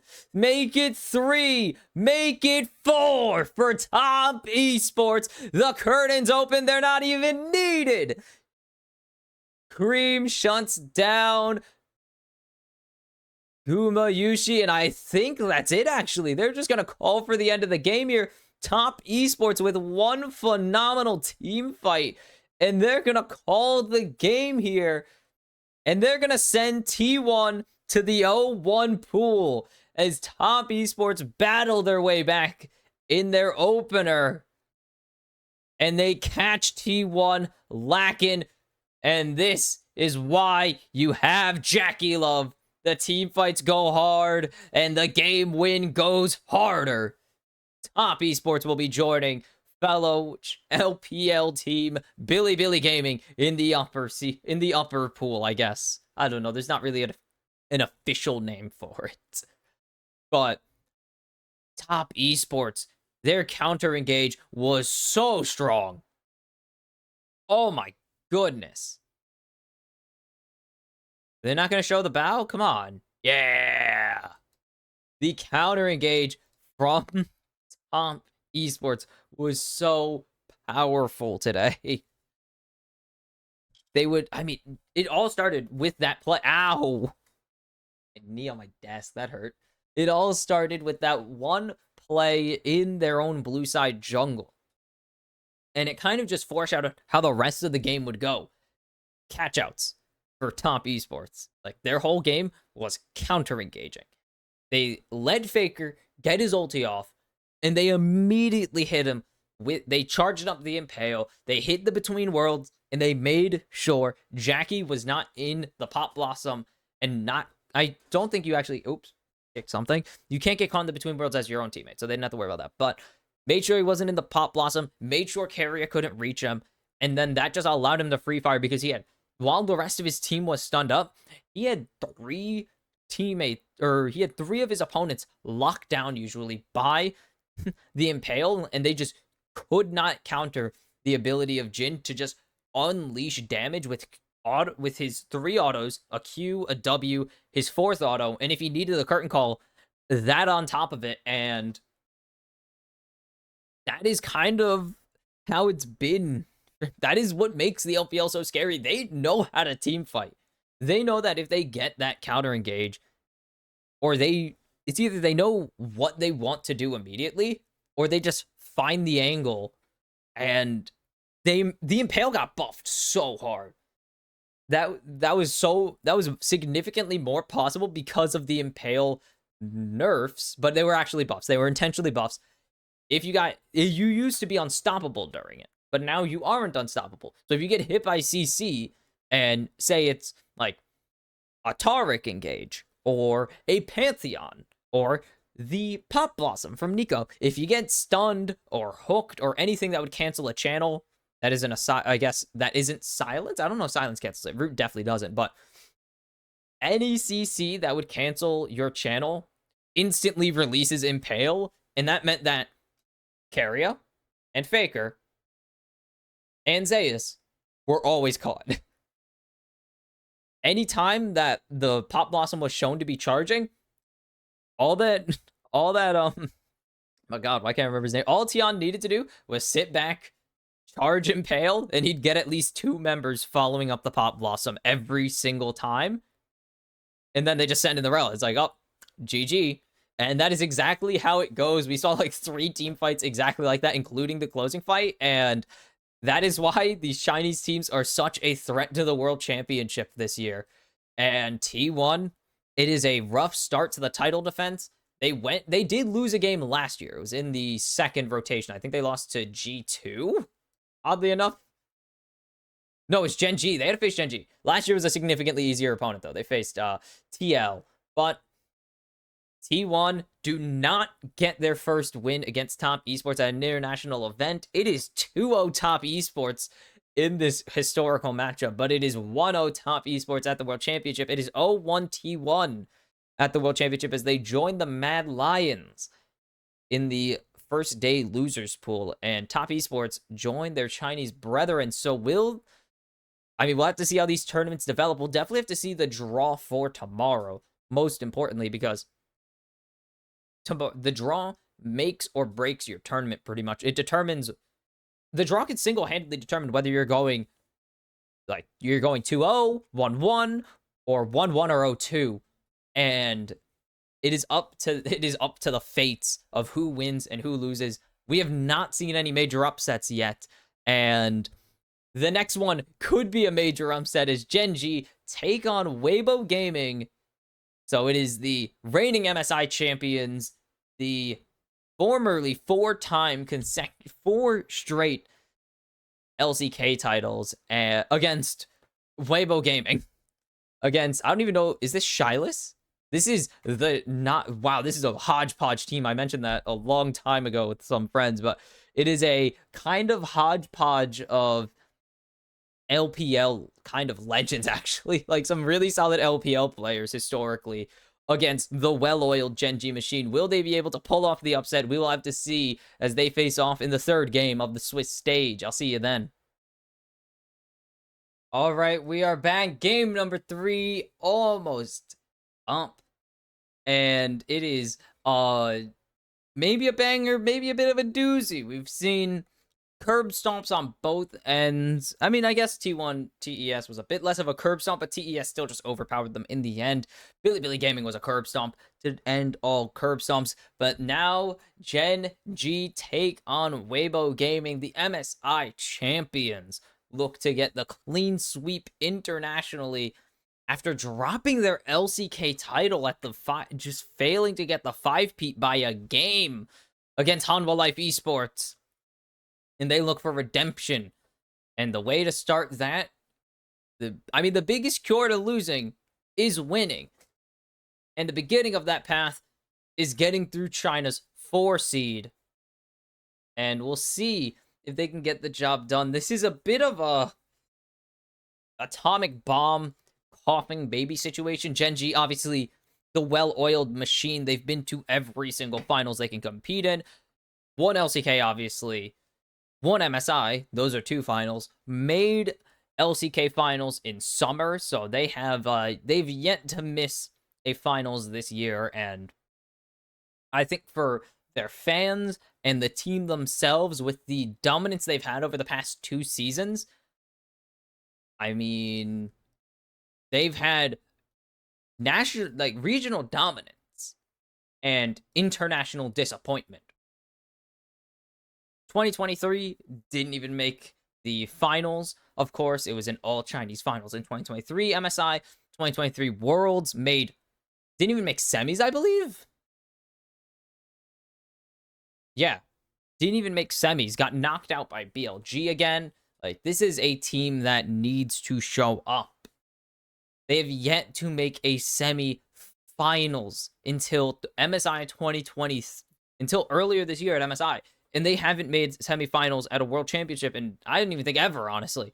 I would not be surprised to see that number of times is 0. No, they've made 2. Okay. EDG and DRX are who they lost to back in 2021 and 22, respectively. But they need to show up now because this isn't just make semifinals. Like 2022, 2021, they were expected to make semis at least. Last year, they were expected to make finals. This year, they aren't just expected to make finals. They're expected to win. They are undisputedly the best team in the world entering this tournament. Yes, BLG have won both of their splits, and Gen G just lost their split. But they are the MSI champions. They almost won the LCK again. Like, this is a team that is built to win. They added in the offseason to win. And if it doesn't translate to the world stage, I don't know what to tell you. This is one of the most expensive rosters in Korea. They need to win. And with all these bans coming through, it's just going to be a Smolder lock-in. This could go to Chovy. This can go to Pays. Both of them like farming, so who cares? But getting this flex pick early does put pressure on Weibo to find an answer to it on both ends, or choke out Gen G in one position and move it to the spot that they want it to. This is a threatening spot to be in.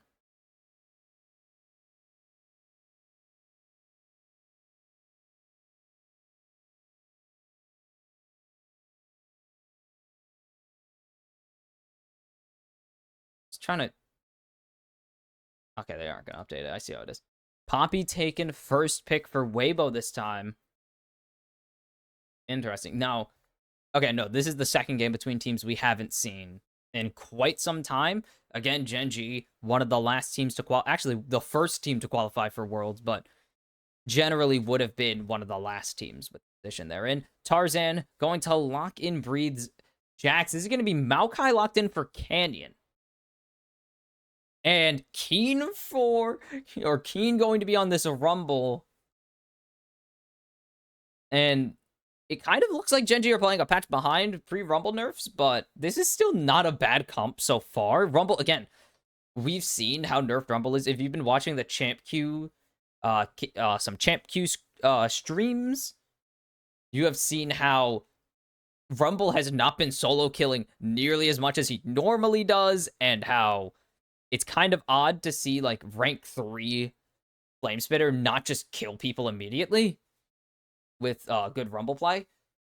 Zhao Hu going to pick up the Lucian here. This could go to either him or Light. I'm expecting it to go to Light, but Zhao Hu, I remember those RNG runs at MSI. Zhao Hu, a notable enjoyer of the Lucian mid. This is a hodgepodge team. I keep forgetting that. Like, this is a hodgepodge team, as I mentioned before going to the break. Like, Genji, dominant. This team literally just keeps getting better, adding Canyon, the best jungler in Korea, to the list of players. This is a bunch of this is a bunch of lads kind of team. Like, Crisp hasn't been dominant like he was that one year. Tarzan, actually. Been up and down. Zhao Hu, the king of spring. Light, I actually like Light. I'm biased as hell. I like him. And Breathe is a player I've never had really strong opinions on. But it is like bunch of lads type team versus world champion odds-on favorites. Jin gonna be taken away from Pays. This does not seem like it puts any pressure on Genji to move this Smolder around to anywhere in particular yet. Especially with the Lucian lock-in, this might already just be going mid, unless they want it to move.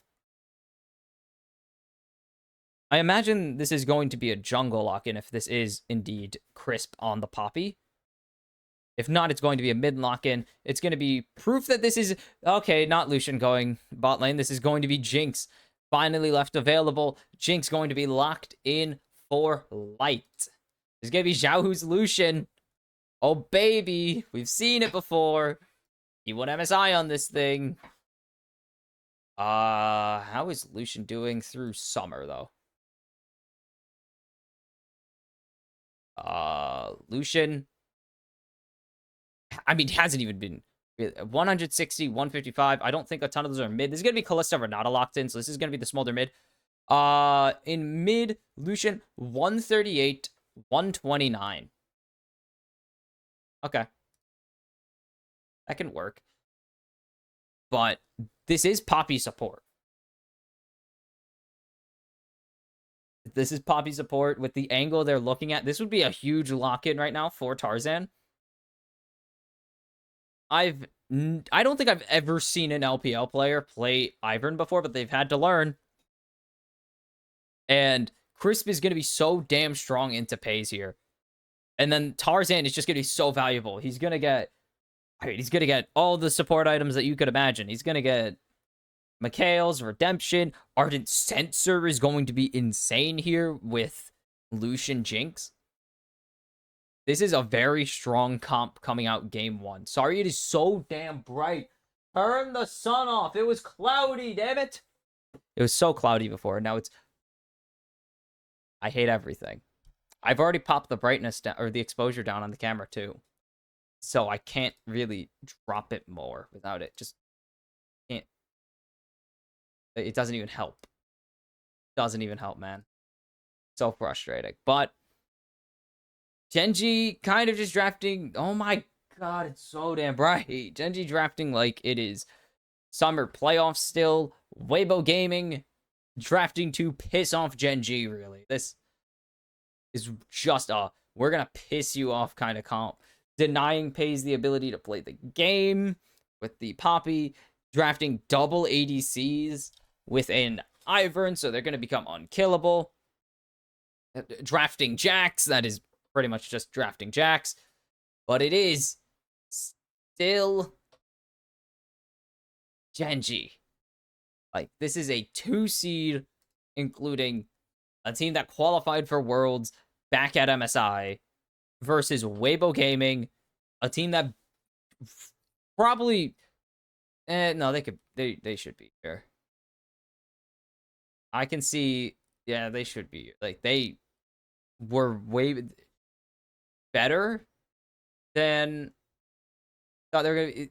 A freak run to the finals, 3-0'd by BLG, and then run it back.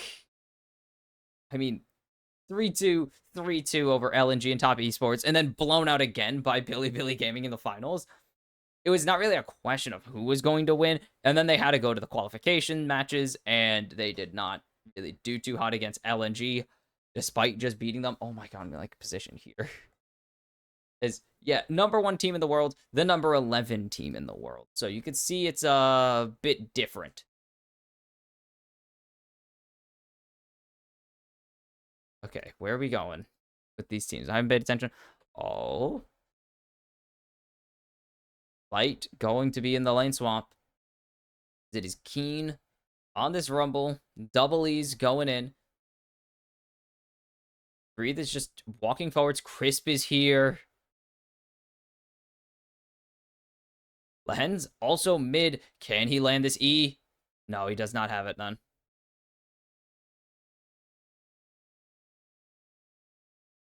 Breathe is just gonna keep going as lane swap is a success. Both of these ADCs will just be farming safely in side lanes now. Crisp is like the most satisfying name to cast, by the way. If just I have to say it because I keep saying Crisp, and it's very nice. It's very satisfying. This should be Tarzan getting a really sick invade here. He's Ivern. Ivern already has really strong invade. This is just going to add on to it. Light has no damage yet, but the Platings fight begins as they're just going to zone this off, allow this next wave to crash in for their team. This is already stacked here for Weibo game or Genji in the bot lane. And it's Ivern. It doesn't really matter. As teleport coming in, this will be the first plating down in the bot lane. Oh my goodness, I'm dying apparently in the bot lane. His Breathe is getting bullied. Crisp is here to back up his 80 or to back up his top laner now. And so will be another plating falling, but should be pretty safe for Weibo Gaming to just pick up this XP still. Breathe, level 3. It's going to be really difficult to dive this guy now. You have a Poppy down here who has Steadfast already, and you have Breathe who is all spells up. Weibo Gaming will at least be safe from dives.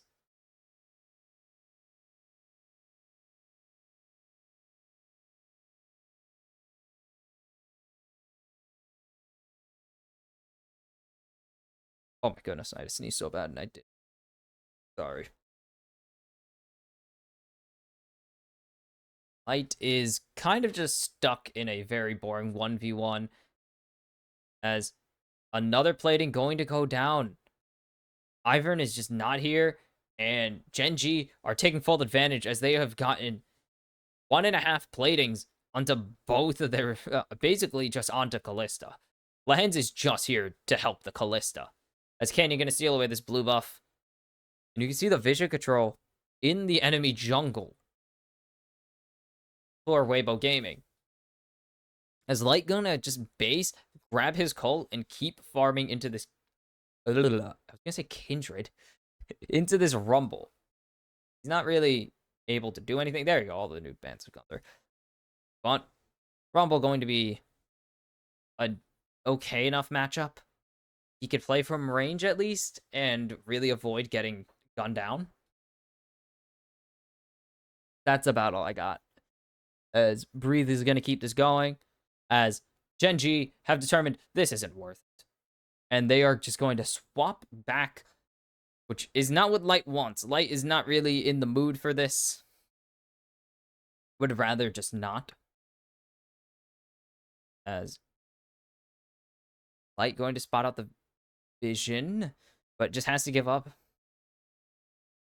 Can't afford to step forward and face check. At least pays. They didn't know where Lehens was at the time, but they just can't afford to face check anyways. As they spot out Tarzan coming into mid-river here. Or into top river, not mid-river. There is no mid-river. Yeah, it is. It's right there.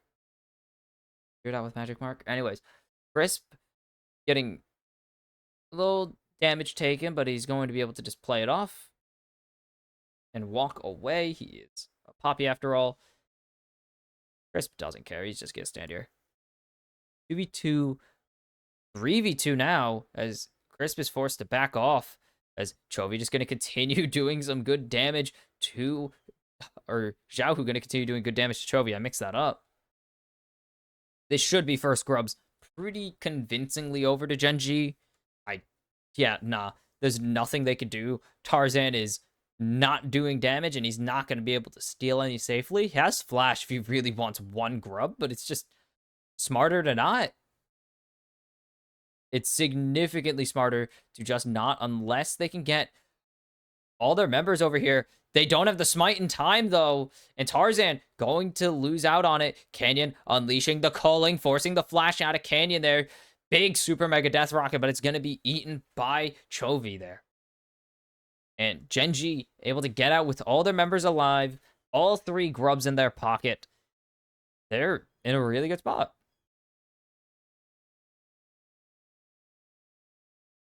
He really did deny that, though. That was kind of brutal for for Weibo Gaming. I would have been frustrated there because that felt like an angle where you should have been able to get it, but you just couldn't. As Tarzan just standing in a brush, they're just gonna get rid of this vision on Chris or on mid brush right there, but they're just gonna have to ignore it because they need to start going forwards. Lehens has flash if he needs it, but he's just going to get hand shooken away. Hand shaken? Don't ask. Don't know what the past tense of handshake was. Besides shook hands. Doesn't really work. Pays level 6 now, so Lehens can get really aggressive. Just constantly aggressive. This is the Renata passive. Like, this is the value of Renata's passive. It is so strong for clearing minions and getting your ADC shove. Just because every auto is doing that much extra bonus damage. It is really good. It's like, what? It's like it's some percentage max health, which is kind of nuts. I don't remember the exact percent. I could check the exact percentage. I know this. I'm gonna just check that. I know it is.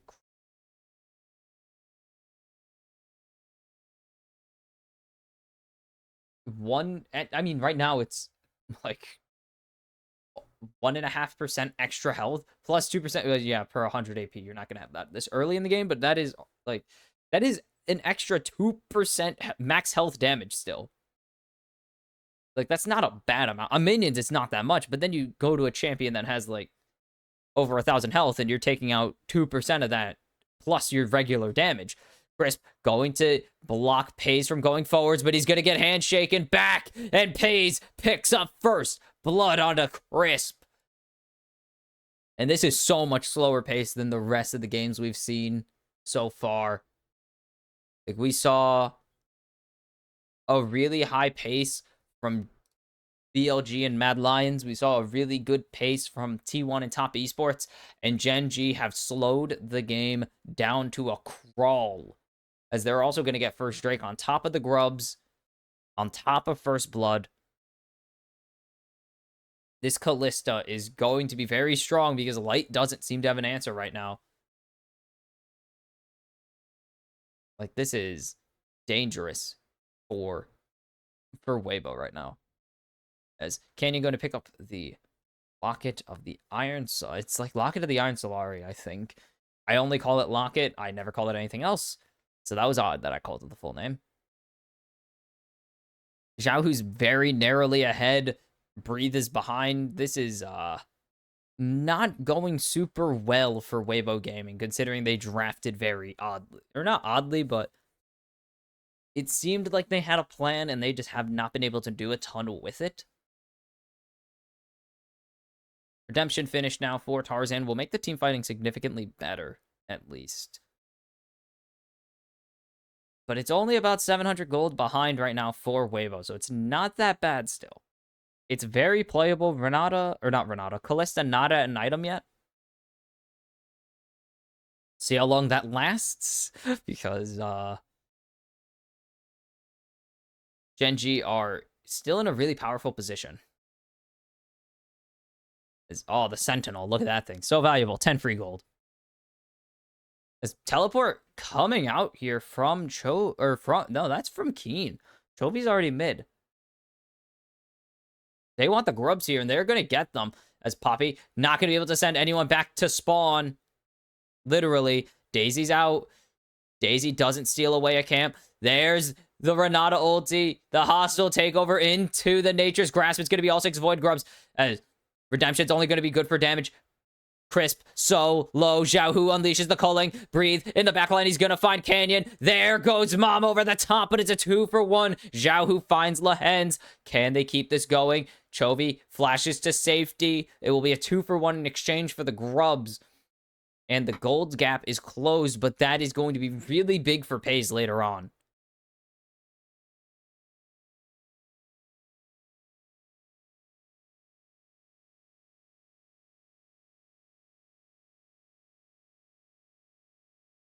Hostile takeover. Really good at telling Weibo to back off and almost killing Crisp in the process, but you hit Crisp. That is it. You hit Crisp. It's really not that bad. They almost kill him. That is important. But then Breathe is in the backlines right now. And Xiao Hu, ooh, good stun there. Actually, that had to be by Poppy. How the heck did you stun there? There's no stuns on their team. Okay, that had to be Jax hitting it and then jumping to Canyon afterwards. Okay.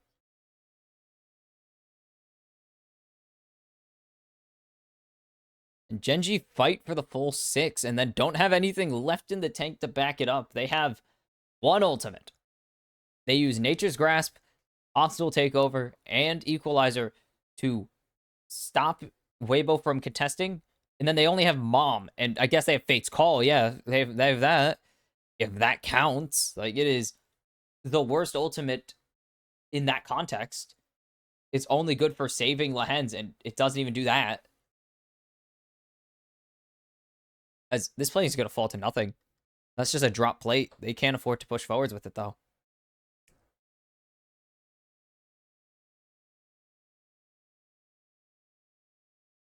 Okay, Weibo actually flipped the gold back in their favor with that. Wow. It's been the whole game. Genji have just been ahead. That it's kind of odd that Weibo have the lead now. But it is such a narrow lead. As you can see, it is pretty much dead even right now. It's going to ebb and flow as the CS is caught. But it is still not that much. Daisy's still here, or now available, actually. Daisy died. Grim. Breathe is in a much better position now, fighting into the Rumble instead of into the Ballista for half the game. Bump the head. Oh, that's why. Cable cat fought on me. What's Chovy's stackage? 117. This is a guy that loves CSing, so not surprising, but he's also behind in CS. I think that's more context than it is the actual game or how he plays. That's different. Because they have full vision of Weibo of Genji right now. As Fate's Call comes out with the Nature's Grasp, it's gonna find nothing. Interesting angle. He says Lehens forced to flash there, and Genji burning a lot there and being very disrespectful to Weibo Gaming. Like, yes, you're the reigning MSI champions. Like, and you have expectations of a world championship. You can't just... Weibo went to the finals last year. You can't just, like, disrespect them like that. But still, pretty even with them. It will be a Drake 4 Herald trade. So, Weibo going to really need to take advantage of this and take out those turrets while they can. Because otherwise, Genji just win this trade outright. Is Xiao Hu's staying? Now he's just going to get this wave as he sees Keen walking away. And they'll start with this turret in mid, and this should at least be one. And the charge will kill this turret entirely. And then Light is coming to bot lane. Oh. Just gonna do that. No second crash for the Herald, sadly. But he just drives it back so we can at least get some advantage. Or not advantage, but he can get some distance. And he can back off. He's fine with giving over the whatever gold. They already got all the value they wanted out of it. They're going to get first turret on top of it as well. And the itemization. Ooh, wow. Despite Pays getting pretty much that whole turret to himself, getting like 2 turret platings off of it. Do I need to close this? Yes. I need to close this. Very annoying. One day I might naturally like this setup, but today's not that day. But oh, there we go. Wavo still in the gold advantage. They've even expanded it to about 1,800 gold. Or 2,000-ish, give or take. Again, ebb and flow of the CS. Chovy go. Okay. Wavo Gaming. How the heck have they put themselves in a lead here? Besides turrets. They should not have found these kills, is mostly what I'm saying. He should not have found any gold in these kills. As Equalizer, he knows that at least one is down here, and they can see that Crisp is rotating down, so they are... He equalizes the wave in a literal sense, but this means that Breathe is going to control the wave now. Pretty big, actually, that Breathe holds this wave. Or cannon. He's gonna waste time here. And deny the push. Just waits a really long time. Breathe gonna get double slowed here by Keen. Gets burned down. Dodges the last rocket, though. Turbo shock rocket, as he calls it. And just has to back off a little bit.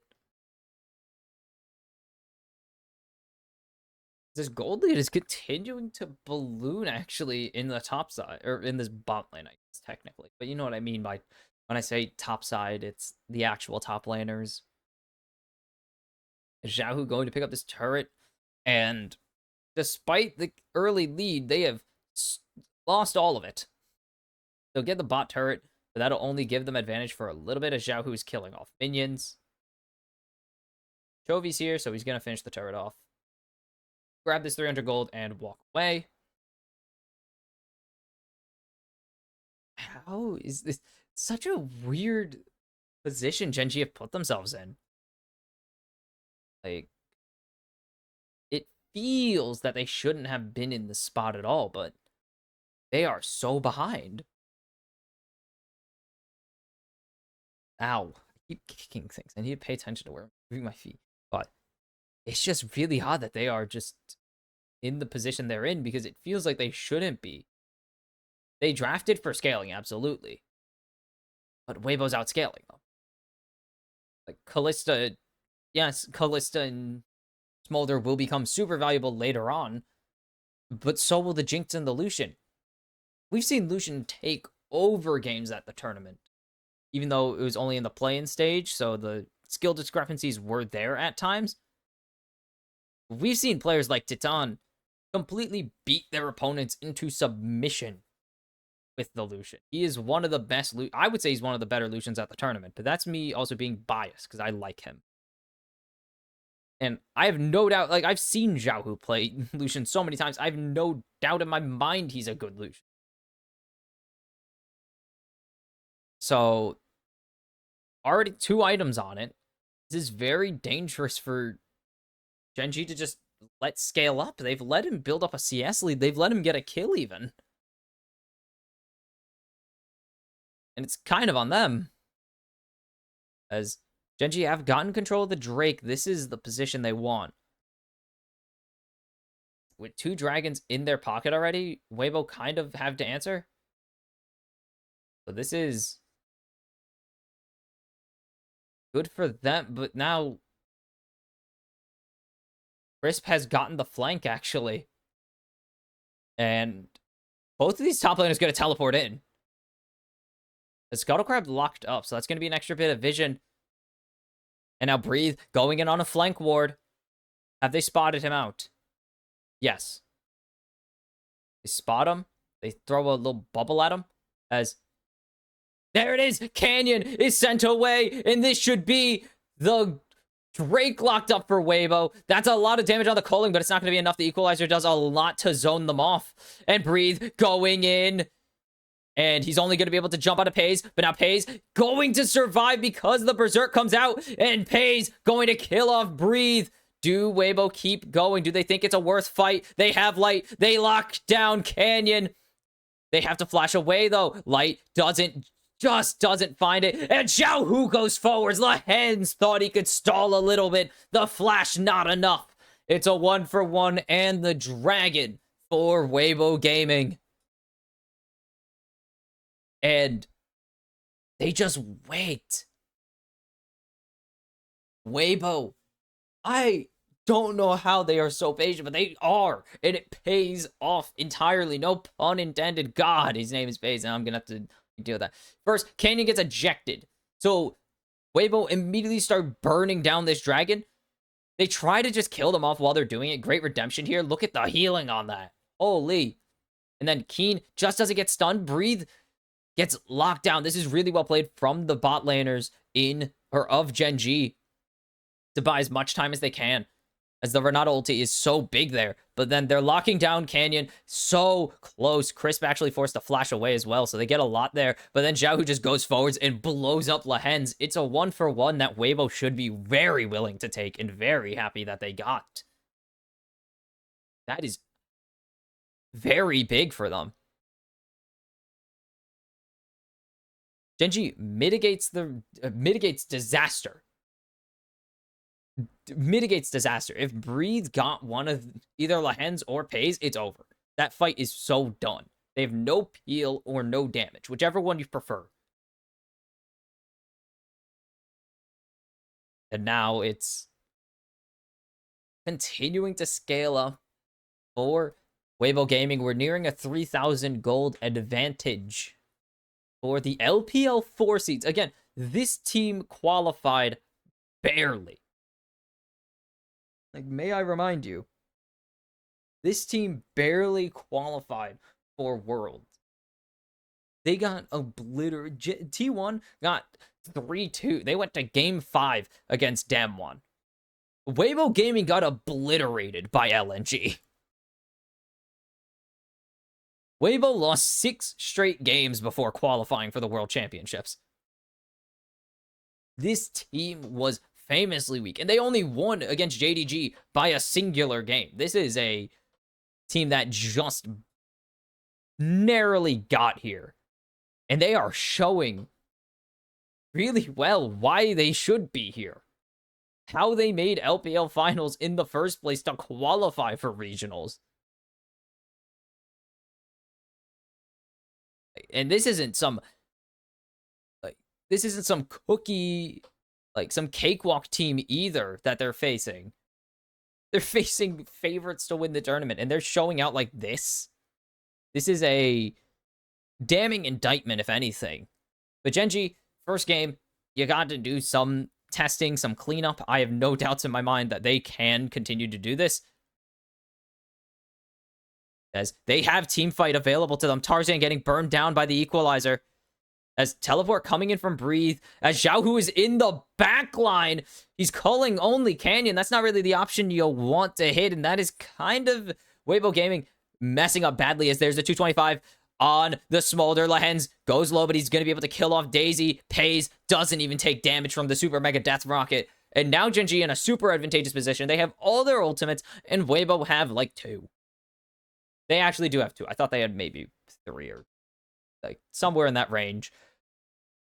This is dangerous, but Genji aren't pushing the initiative. They have nothing. Genji have one form of engage. Otherwise, it's counter engage. They have a Maokai. That is all their engage. Otherwise, it's damage, damage, damage, and repositioning. And then counter engage and some peel. They cannot afford to just go all in. Because if Crisp ejects one member, that isn't like, I don't know, they don't eject like Keen after he gets all this stuff off. If they eject Keen after he gets all the stuff, the fight's not gonna, like, that's fine. But if they eject any other member of Gen G, the fight ends. Canyon's their only tanky member. Chovy or Pace, that's like your damage halved. Lehens, you have no shielding and you have no ultimate. It's so dangerous as... Oh, wow, Light just got the Drake. Wait, no one got Drake. What? As so much damage is coming out. There goes the Mom over the top. And that's just going to be burned. Chovy going to get a little bit of healing off of it as the Equalizer is back up. So maybe they're looking for that angle. But Breathe is just, again, look at his positioning. He's just playing off to the sides, waiting for Gen G to engage so he could just jump into the backlines, nuke Pays, and end the fight immediately. As Daisy's back, they've waited so long for this. This is still going. Gen G are just going to have to peel into the river. Did Xiao get a second ultimate off? I'm sorry, did I miss that? I see that charging again. Did I miss a second culling? And Weibo, they just outlast. Gen G have not drafted enough engage. They have, again, counter. Engages Lehens, the Super Mega Death Rocket, just not nearly enough. Forcing the flash out with the redemption is huge. And that's a really important flash burn. Because Lehens' ultimate flash is a really strong combo, actually, because it repositions the whole damn thing. And now the Drake's just going to be free. It's just such a potentially free engage. Or Drake, if Weibo want to go for it, they do need to be careful as Light is alone in mid. They have Breathe with Teleport available very shortly, but there's no chance Gen G even contest this. They just need to start pushing into the top side. They need to start moving into the top side, hope for the best. As we have 2 Drakes apiece. Are they just going to try and burst... They're just going to try and burst Baron down. But they're spotted out, and now they know. And they're going to eject. Ooh, Canyon with a good dodge. But is it going to be enough? Hostile takeover. They're going to at least get the Baron, but can they survive the fight that follows it up as Xiaohu is here, and he's unloading the culling. Keen goes golden. Lehens is half health now. Mom only going to find Light. Crisp goes in. Keen into the bailout. He's gone. Tarzan finds him, and now Xiaohu flashing forwards. It's 2 for nothing. Tarzan is just surviving for so long. Chovy just needs a Q on him, but it's going to be Canyon picking up that one. It's a 2 for 1 so far. Weibo fighting back, but Gen G still in the driver's seat off of this play. Can they capitalize? Everything is burned for Weibo Gaming. If they could just get this, they get a lot of... They just get nothing. And here comes a teleport from Breathe again. He's going to be back in. He's just going to chase Chovy down. But there's nothing needed. Gen G get the Baron, but they don't get much off of it. As Xiaohu's just going to go catch his bot wave, and now there's nothing they can do. They deny Weibo the Baron and any potential of fighting it, but look at this. There's so much damage. Xiaohu is so strong. They're going to be able to get Tarzan. Huge Super Mega Death Rocket, and Daisy going to pick up the kill there. And then Xiaohu just flashing forwards, finds Lehens. And Light is putting in so much damage, but just not enough, and it's all into Canyon anyways. They will get the Baron and the buff that comes with it. Yes, they get the Baron buff, blah, blah, blah. But I don't know if they have the angle to keep it going. You can see the coaching staff. They're like, we need more there.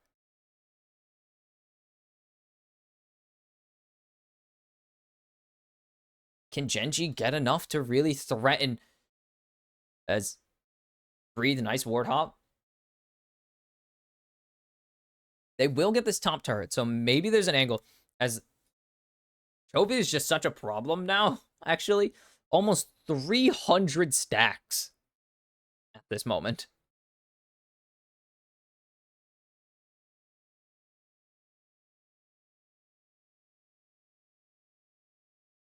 The goal is just to keep Chovy alive now. Pays is strong, Chovy's strong, they can fight. Goodness, this Lucian, almost 4 items. Doesn't have a ton of attack speed, but just going full... He does have a Kraken Slayer, actually. Xiaohu has so many bullets in the chamber now of that culling.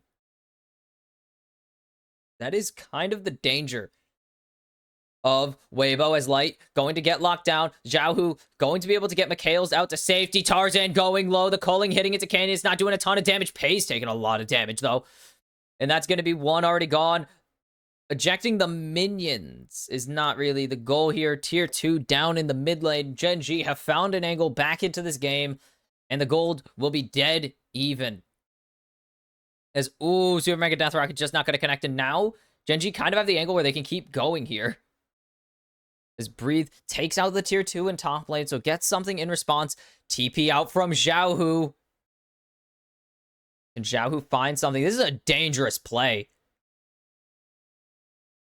He's in between all 5 members of Gen G. He needs to be super careful.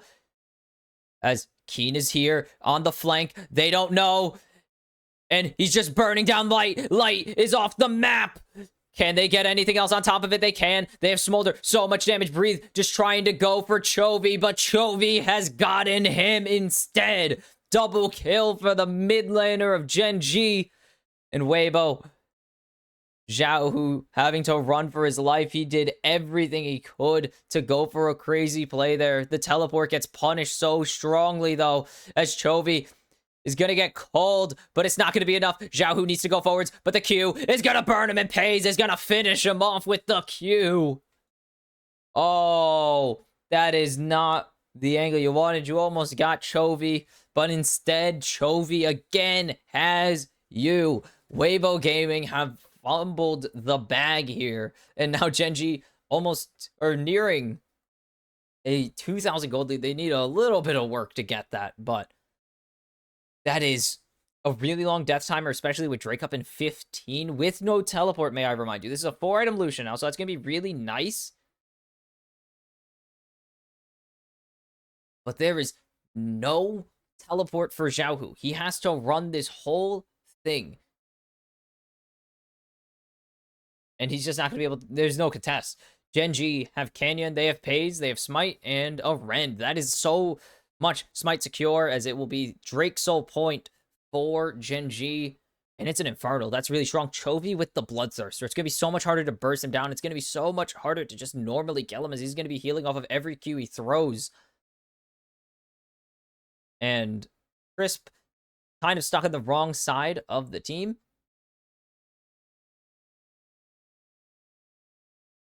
This is just getting more and more dangerous. Xiaohu, a lot of damage into Canyon there. It's not going to matter again, as Weibo can't really do anything here. As helicopter charged, helicopter shut down, though.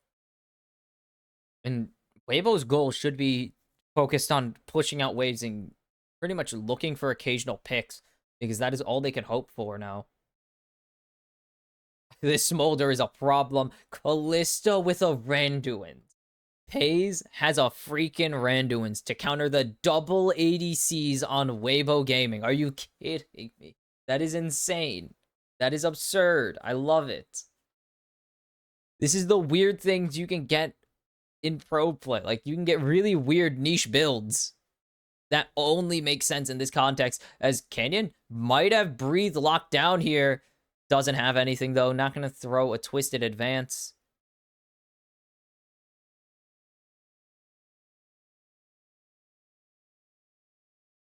Oh, no.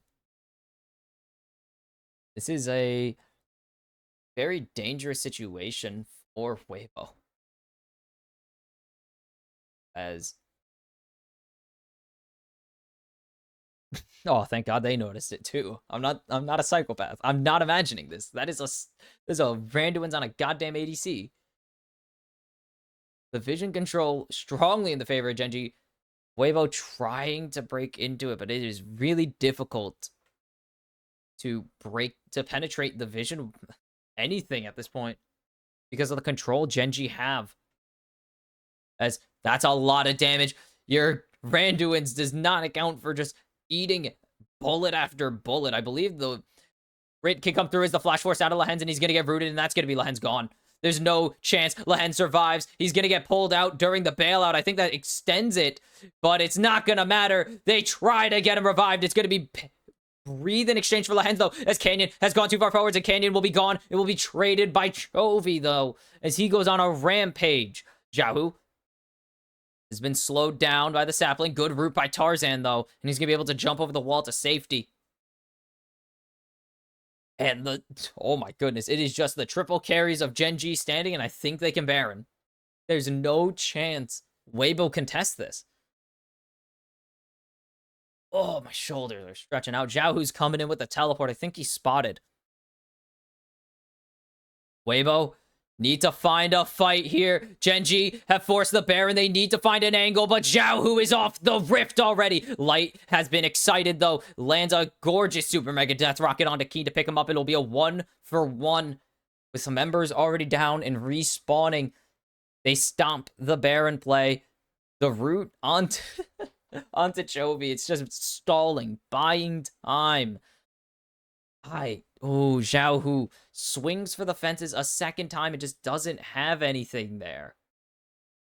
Once again, the damage just isn't there from Xiaohu anymore. He can't really one-shot Pays if he doesn't have something to at least burst him down, especially because the culling's so easy to counter if you're in auto range. If Kalista has auto range on you, you could never land a consistent culling on her. And so, Xiaohu jumping onto Pays is a really sketch idea, to say the least. It's not the best idea that Xiaohu's ever had. It would be much more efficient to jump onto someone like Chovy there, or Keen, as it's a lot easier to land consistent culling shots. As teleport coming in from Keen. Speak of it. Oh. Or was that from... Oh, that was from Chovy. I thought Chovy was already here. As culling onto Lehens. That's another good target. It's Lehens chunked real low. Super Mega Death Rocket blocked. Oh, Chovy ejected. And Weibo think they could burst the Baron down. They don't have the eject button onto Canyon anymore.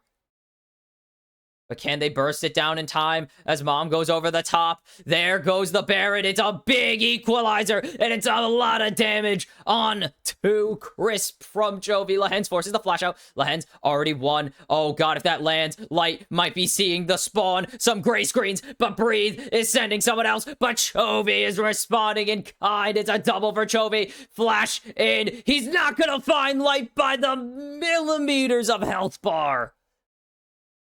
The tiniest ticks of the health bar, not gonna find anything. Oh my goodness. Light, are you kidding me? 6,000 damage from Light and from Chovy. It's gonna be Drake's soul, though, despite the Baron being taken. Oh my god.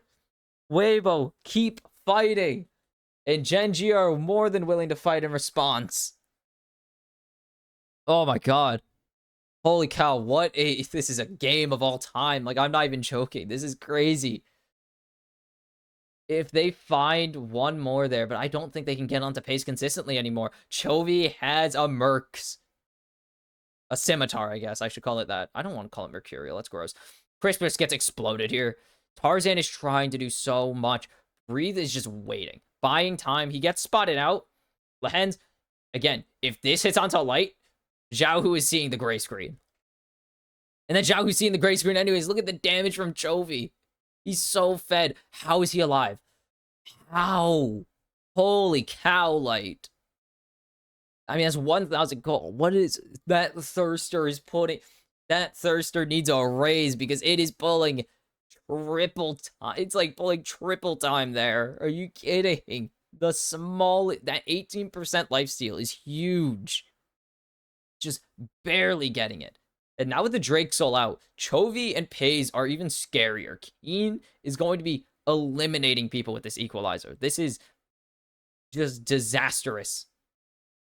Worst Drake Soul scenario. You were really hoping it was a freaking Cloud Soul. If you're Weibo Gaming. Oh my goodness. This is what I was expecting. Back and forth violence, even though it's lower kills than T1 top esports, I believe, right now. Back to back unrestrained violence. No, it's more now. One more. T1 had 14 to 10. 21-10. Jeez. Okay, we're a ways away from BLG numbers because they just got to do whatever the hell they wanted, apparently, to the Mad Lions. It also helps that Mad Lions had a really aggressive early game. So Baron going to expire, and Weibo get literally nothing off it. They don't get a single objective. That's not good. This is a game of inches now. The next team fight does end the game if you are Gen G. So if Gen G win the next team fight, this game is over for Weibo. There is no chance they can get back and defend in time. And that is danger. That is not where you want to be. Is this will be an IE coming up for Xiaohu. Is it finished? Is it? No, he canceled his base. Okay, I had to look twice as Xiaohu getting locked down, able to dash away from the first instance. Mikhails comes out, though, and this will be the first of, or the last of the tier 2s, actually. I thought there were, nope, I knew there was a bot tier 2 going, and I still forgot about it. This is not good, as many analysts would put it. That is bad. If you are Weibo to lose out on that, it is IE, so full build for this. Oh, Poppy got reset canceled. That's tough. But full build for the Lucian, full build for the Jinx. Lucian waiting on boots still. If Xiaohu picks up Greaves, that would be great. Or that would be incredible for his ultimate. But if he gets the Lucids, that would also be good. It's really up to him. Oh my goodness, 5 more games. This is a heart attack of a game. Do not do this to me all day. This is a cardiac game, man. There should be some curb stomps sprinkled in, so it's fine. Oh my god, PSG have to face Hanwha later. My team will win. Copium. Full builds everywhere. GA Randuin's on base is kind of insane, and I love it in the best way.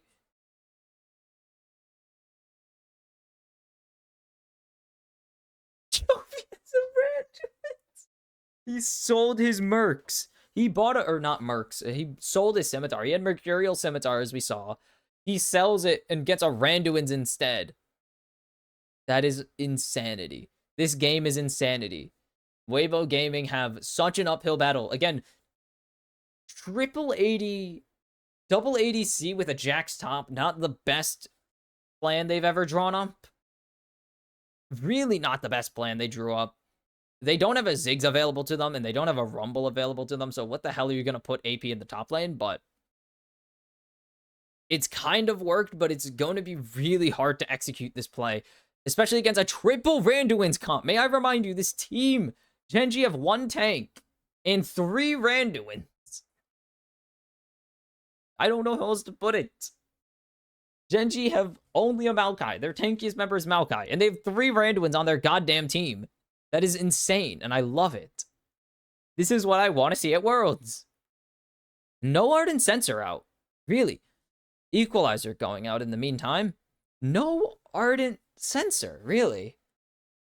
It's not a mandatory item, but you have double ADCs, including a champ who gets better ultimates with higher attack speed. Why do you not want an Ardent Sensor here for Tar? I mean, he's probably buying it late. Like, you have to... I mean, I do understand. There are a lot of core items for Ivern to build, and pretty much all of them are really good and mandatory. Sensor is the situational one.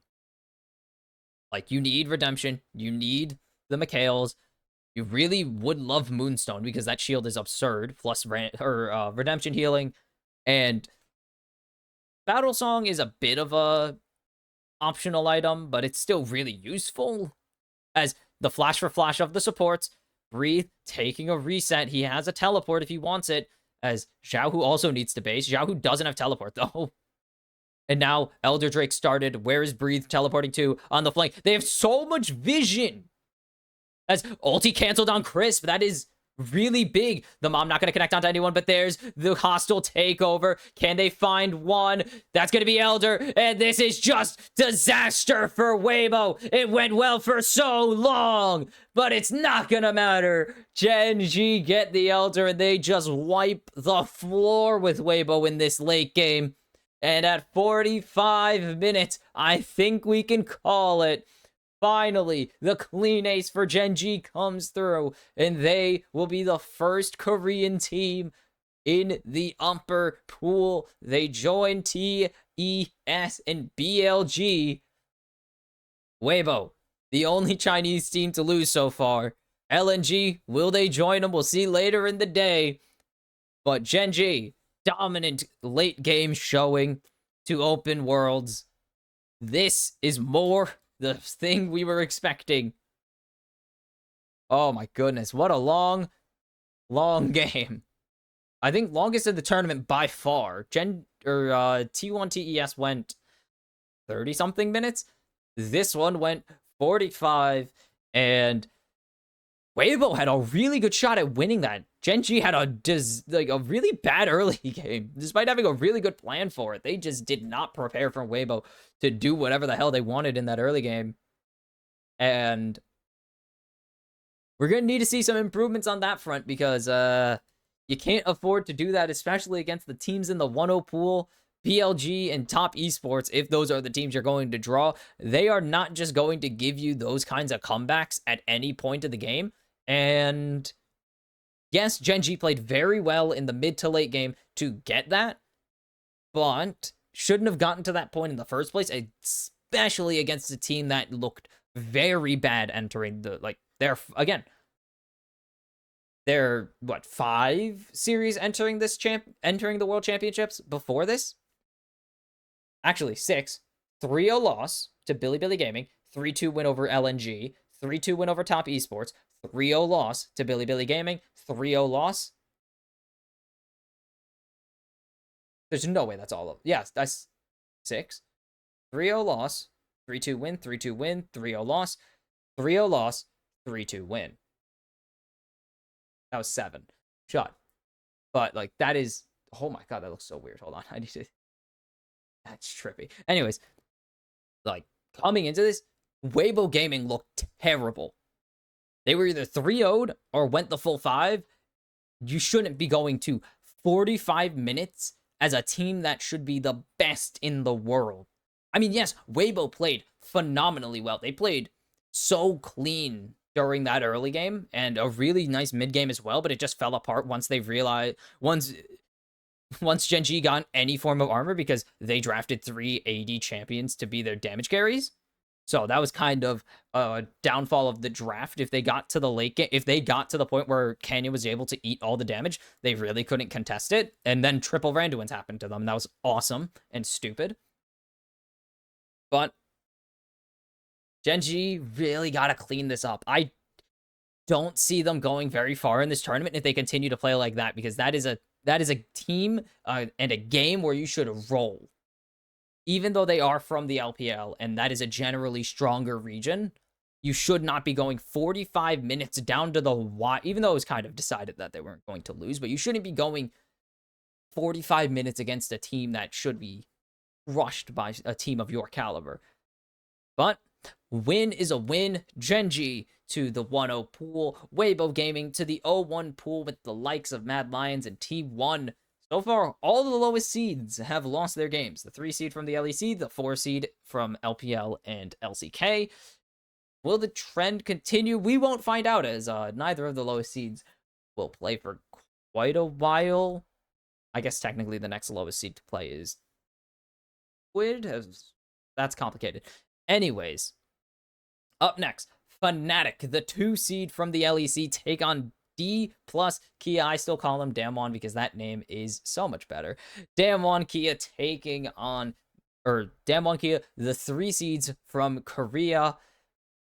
Fnatic haven't looked really clean at all, but Damwon are also not looking super clean, having gone 3-2 to T1 and also getting knocked out of playoffs earlier, so their summer form is a bit weaker than we expected, but Showmaker, they have a really good roster, actually, so they have a good roster built around Showmaker. Let's see if they can or I guess technically it's an upset, but let's see if Fnatic can upset them, because it really seems like more of that angle.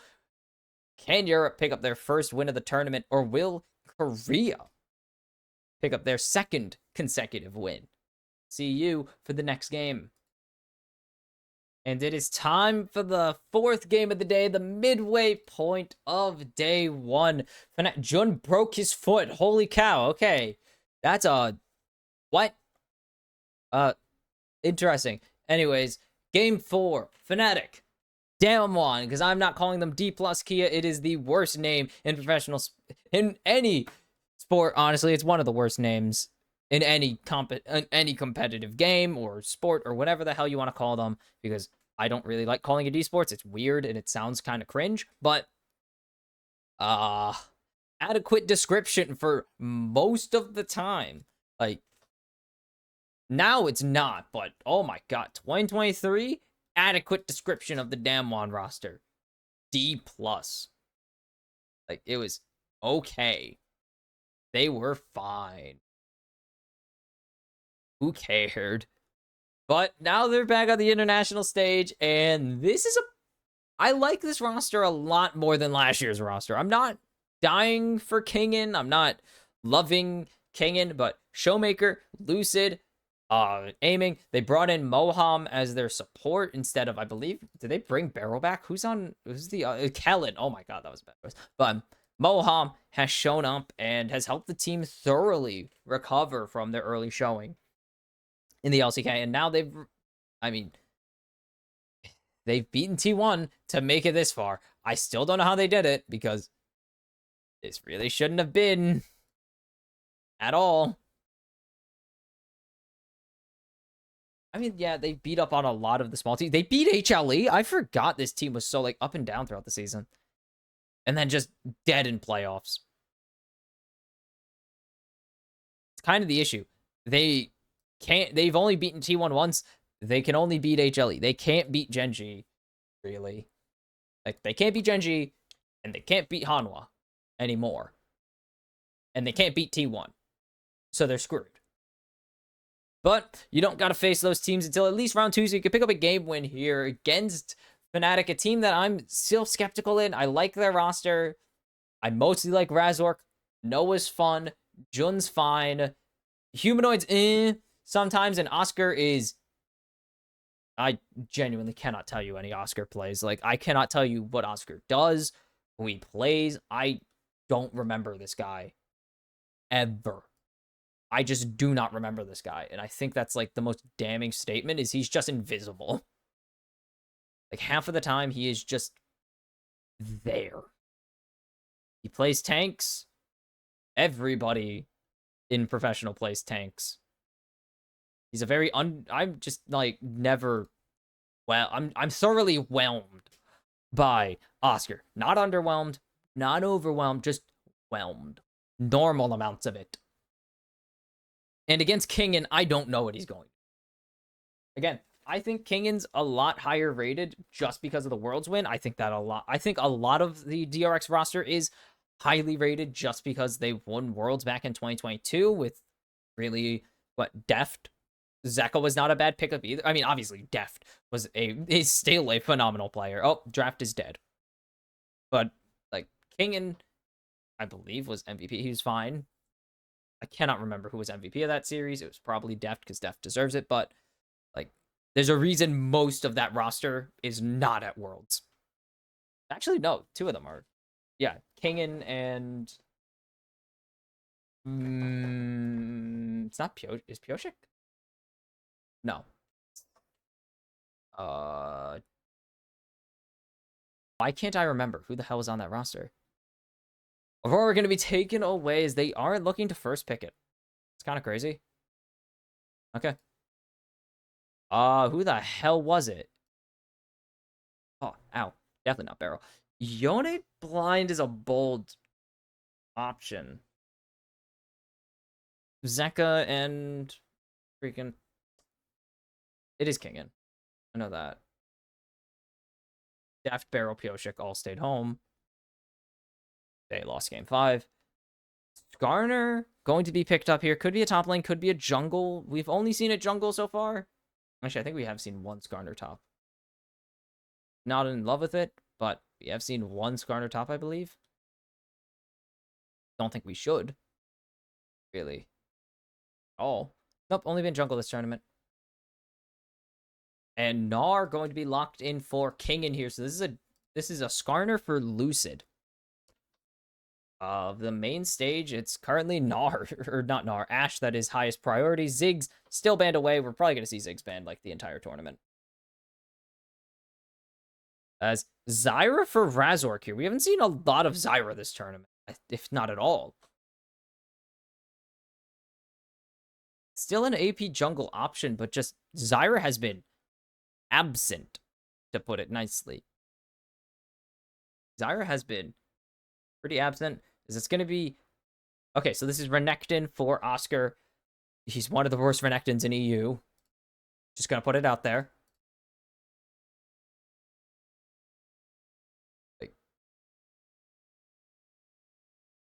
He's...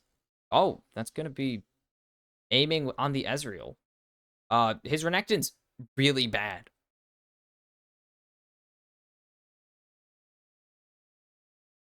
He's won 3 games of it. He's won 3 games of Renekton all season.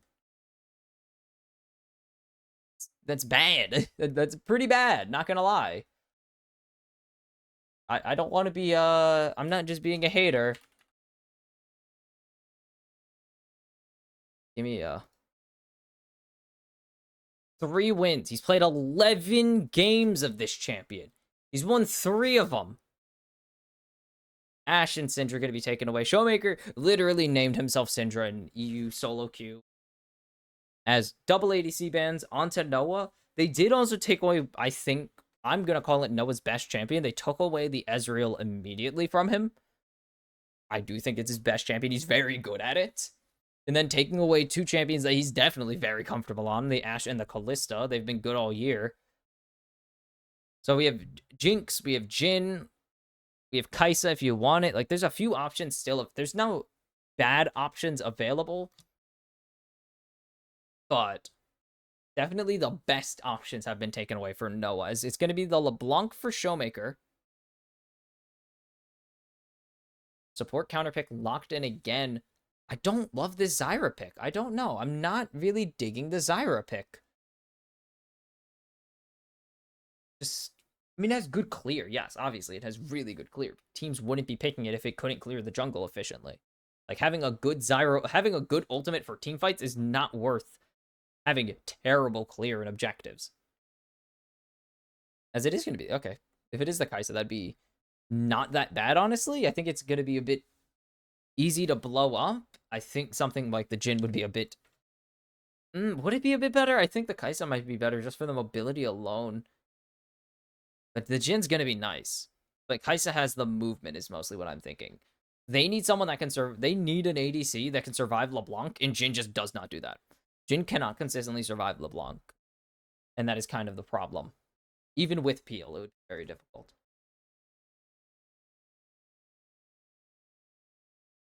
And Braum going to make this difficult. Kai'Sa and Zyra not going to really appreciate it. And Ezreal, we've seen it denied every single time because Braum is a very fast stacking concussive blows duo. Again, Ezreal, his Qs basically drop all his CDs, I think including the Q CD, if it connects. So Q auto Q is very much doable at most phases of the game to insta stun people. And even then, Rising Spell Force just means you have increased attack speed as well. So you could just Q auto if you really want. But QE auto is a very easy combo as well. I say combo, it's not really a combo. It's more of just a quick way of stacking concussive. That's excluding the fact that Braum could just auto in that time as well to stack it extra. So Fnatic have given over a really strong bot lane and just a generally strong comp. Like, it's a really strong comp given over to one of the better teams. Yes, there are some question marks definitely in the players or in the comp itself with players like Lucid and Moham. Like, they are definitely some question marks since they've been playing down in Damwon.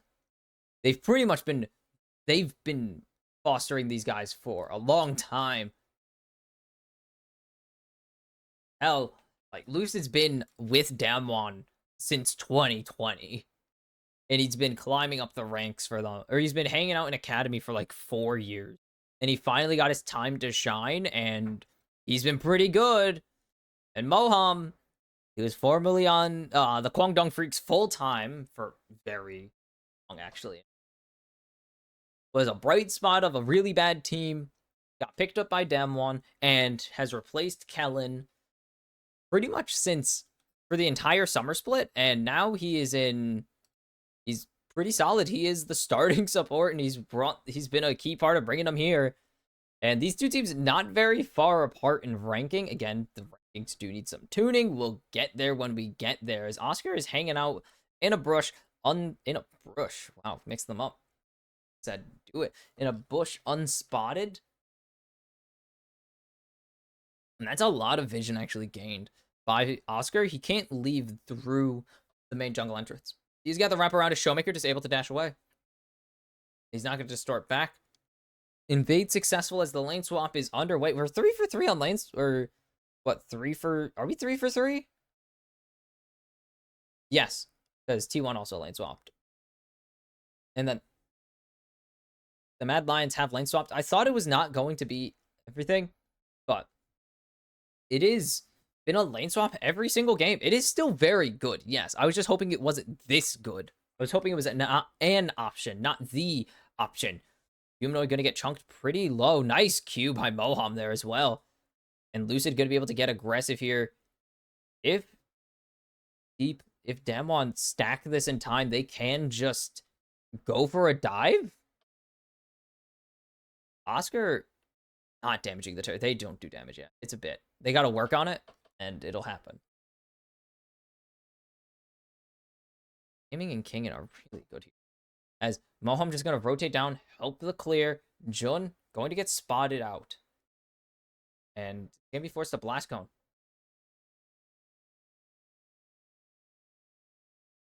Jun is so close to grabbing what he needs. Noah taking a base right now, but he's going to just zone off this wave. Jun is just getting zoned. Here comes the teleport anyways.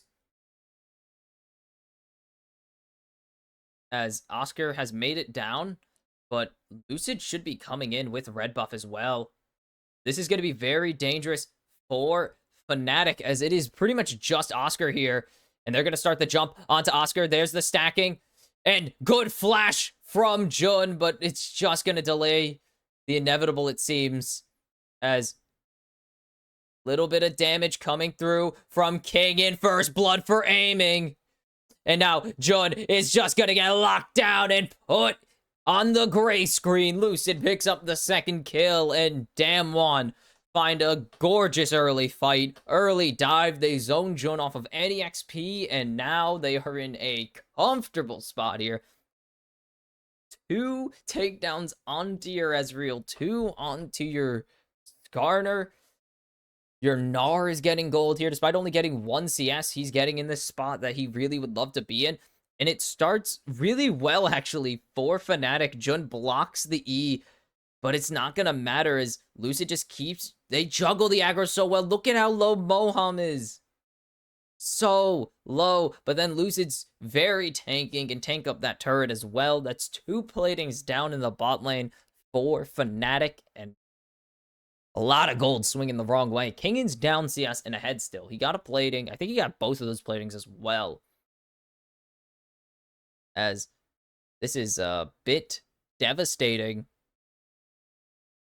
as it didn't really matter about the lead Noah tried to build up in the top lane, because any lead he had was just immediately deleted, just immediately dashed by a great dive angle on the lane swap punish. And that is kind of the danger of the lane swap. We've seen teams execute it really well. Teams like T1 have executed it very well and have gotten... I mean, they got Guma super ahead, even though that lead was immediately wasted through a jungle fight that was very well played by Top Esports. And it pretty much put Jackie ahead for the rest of the game. They still had a really good lane swap phase where that lane swap pretty much kept them in the game because Guma was keeping pace item-wise. with Jackie. But this lane swap immediately punished. Down 600 gold on the laner that you're supposed to be getting fed. That is not what you want to see. Razork going to jump over, but Lucid has this funny little spell called Smite. And Razork has just not done much comparatively as Showmaker. Guess the lockdown, that's a Lucid. I didn't know if that was Lucid or not. I just assumed it was a jungler and said, this is either the best thing for Showmaker or the worst thing for Showmaker. It was the right one. As Showmaker just going to continue to use, just bully the Yone. We've seen this so many times. Bully the Yone. It's a really common, I mean, super common. We've seen it from pretty much anyone that's faced a Yone. Maple's done it like 4 times now. Or something, like 3 or 4 times. Just bully the Yone off the face of the earth. All you need to do. As good recall cancel, good knowledge, and just foresight there by Kingen to throw the Q. He probably saw it, but still really well played. Lucid going to have to get the heck out of dodge here as Razork just wins. You're a Skarner. That's a Zyra. Good luck. It will be a 2-1 grub split, which is really nice for Fnatic. Gains something back in their favor, but they are still 1,000 gold down this early in the game off of a really well-played fight from Damwon, and I guess you could say a really bad fight from Fnatic, but they couldn't really do much. They really needed Jun to get level 2, and they just wouldn't let him. They just would not let Jun get level 2 at all, and it's kind of tough. They're going to swamp back, so this will be Noah getting some platings back in his favor, but he's into aiming, so it's not really like it's a super favorable matchup like it was with the Gnar. You're not even with the Gnar. It was no one. They brought nobody. They just left Showmaker mid and said, you can take whatever you want, and then just, they never were. There was just so much threat. Razork's coming up. Razork has ultimate. And there's no backup here for Damwon if they don't have an angle.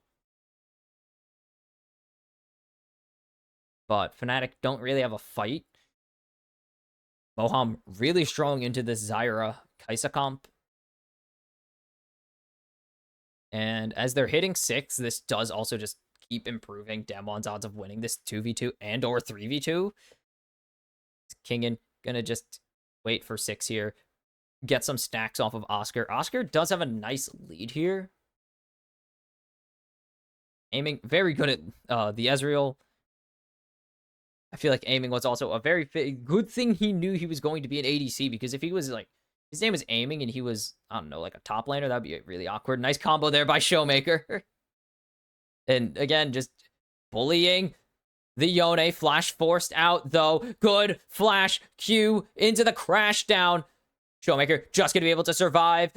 And Jun locked down. Lucid picks up the kill. The turret coming in clutch there. And the punish that was supposed to be for Showmaker turns into a punish onto Fnatic, and they continue to lose out on these plays. Just, ooh, so close. Showmaker just getting out there is super crucial, as Moam blocks all the Qs there. Aiming just backing off preemptively. Never know when your Qs are going to connect. Platings over to Damwon again. Are you kidding me? Okay, maybe Aiming's name is wrong. Dude, that's like 3 Qs in a row that have missed. That's brutal. But now they have run into the brick wall known as Aiming. He is very strong, very ahead. And he's about to be 1 item already. And here comes Lucid. Gonna just take the base here. There's no way for a dive. Razork's up here. Noah is so low right now. And, oh, he's just gonna get helicoptered to safety. See you later, Lucid. They're just gonna push in this wave again. Razork trying to do something here. He has no ultimate, though. Stranglethorn's coming up in a little bit, actually. It's Stranglethorns. I don't know Zyra's abilities. I don't play Zyra. I actively despise playing her. She's so unfun. But Damwon are just so strong right now. Like, they're still kind of even in the top lane. So it doesn't even matter. As Showmaker is just able to, again, bully the Yone. It is a strategy. It works every single time. You face a Yone, just draft like any mage into him. Like Aurora, you could draft Ahri, Syndra. Akali we've seen from Maple, who's not really a mage. LeBlanc, just anything. You could draft anything that is range and can consistently just put the hammer down. Oh, the Q was a bit early because didn't have timer on it. It will be Drake for grubs. So the push will be a lot stronger. But it seems that Damwon just said, nah, we don't really need those. And so they'll be able to just grab this second Drake, get that going. And, oh, my nose. Showmaker can just bully Noah here if he does not respect him. It is the ulti of Stranglethorns. Yay! I nailed it. As Lucid coming in onto Humanoid. The ulti to safety, but it's going to hit someone else. And the flash! Q! Throw another rock. Call him Talia. Because he's gone on a killing spree. And, oh, man. Lucid having a great game. His first game at the World Championships. His first career international appearance. Can you imagine that? Actually, is it? I believe it is. Damwon did not go to Worlds last year, if I'm not mistaken. Yeah, they didn't, and oh man. Wow. Oh, as Stranglethorns come down, have they found an angle? Noah's able to come in if they need it, but there's the stun onto Jun. Jun is gone. Impale has caught out Humanoid. He's looking to get Lucid, and he won't be able to find him. Oscar is here now. Oscar chasing down Showmaker. And he get him. He just needs a little bit more. He picks the correct target, but this root comes through. And Oscar Renan. Woo! Lucid. That one was scary, man. As, oh, nice stun from Kingin. So narrow. So narrow. He W'd to extend the time. So if you're wondering why he didn't just kill himself faster and instead waited, he shielded so that he would take a little bit more time. I think it's like 30 seconds to execute timers. So he spent a little bit more time just waiting it out, and then all he needed to get the execute timer. I don't know if it was exactly 30 seconds or if he really just crushed it past that already, but it was not bad for him. That was pretty good, to say the least. Very well played from Mr. Sid.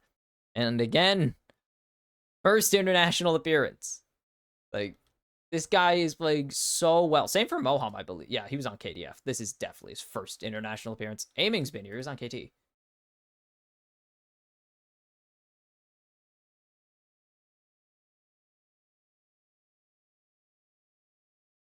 Break up in 2 minutes. Herald up in 20 if they want to go for it, actually.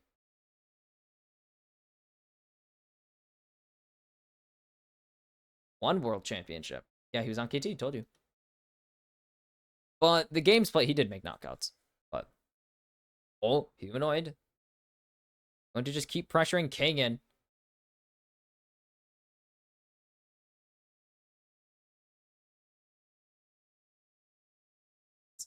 Oham, probably don't want to be here now that Kingen is out of the super strong buff form. Moham could get airborne there. As Noah jumping in onto aiming. Does he have the kill threat? No. Flash follow. It's a 1-for-1. Wow. What a play. That's crazy. That's nuts. And this is also Noah's first international appearance. Oh, hell yeah. Hell yeah. Oh, face itch. Not the fun part. Actually, no, it isn't. They were at MSI, that's right. Oh, no. Humanoid gonna actually be able to pick up this first turret down in bot lane as well. It's so close because look at the turret health in top. Showmaker's like 4 autos. Okay, a lot more autos. He has a lot more autos to go. I thought it was less. Lot more. Still will be a turret response. He's letting this kill off as many minions as he can, but there's not much more he can stall it for, so Fnatic go 1-for-1 in the turrets. They end up with that win. Trying to close the gap a little bit, but it is not going super well. Moham, no flash. This is kind of just disrespectful from Moham here. Especially with King. There's the weird kill trade. Close to dying, but not close enough. And yeah, that's the... You can see the Korean fans there, as opposed to the other ones. As there's Razork getting locked down. Flash follow from Showmaker. Showmaker missing the Q, or the W there. Critical. Turret falls in mid. Showmaker misses the chain. Is it ethereal chains? That could be ethereal chains. I actually don't know. As turret will fall here again. Aiming going to be able to finish that one off. Yeah, it is. Man, I'm 2 for 2. Killing it. Let's see what the gold diff is. And you can see the gold difference. I want to see the total gold. That is 6,500. That is 6,000 for Lucid as a topside stunned up Showmaker. He's chasing him down, but Showmaker's gonna find the kill. The follow from Humanoid. He's got him. They can't let him go back, but he doesn't have the soul unbound, so he's not gonna be able to make up a kill there, but it's gonna be King and falling in trade. And Fnatic keep finding answers. Lucid, soul point for Damwon though. Why is Lucid third in gold in the game? That's kind of depressing. And kind of nuts, actually.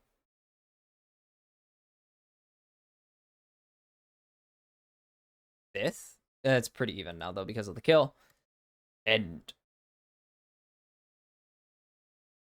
good showing here. This is Noah and Jun's Worlds debut. I'll say that. That is their Worlds debut. And it's going really... It's not going terribly.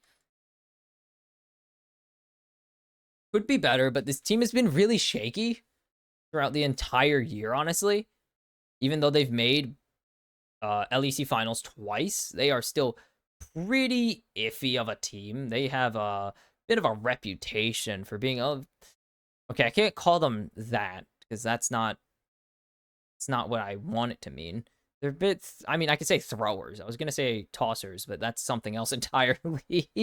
They're good at tossing games at times. A Showmaker gonna jump in onto Humanoid as double distortion used, and Humanoid gonna be the winner of that trade by a lot. They like to toss their games away sometimes. It's a bit of a bad habit for them. And these 5 grubs are gonna be really big, actually. That's blue buff for, that has to be Fnatic's blue buff. That has to be blue buff for Razork. Is Jun or not Jun, Humanoid has it, so. How close is LeBlanc to second item? As that's a 4-stack Dark Seal. Not super threatening, but not bad. We're pretty close to the upgrade on Manamune as well. Or to Muramana. Yeah, that's Razork's. See, boom. 7 people walked into that circle and none of them got it. That is going to be Horizon Focus finished for Showmaker.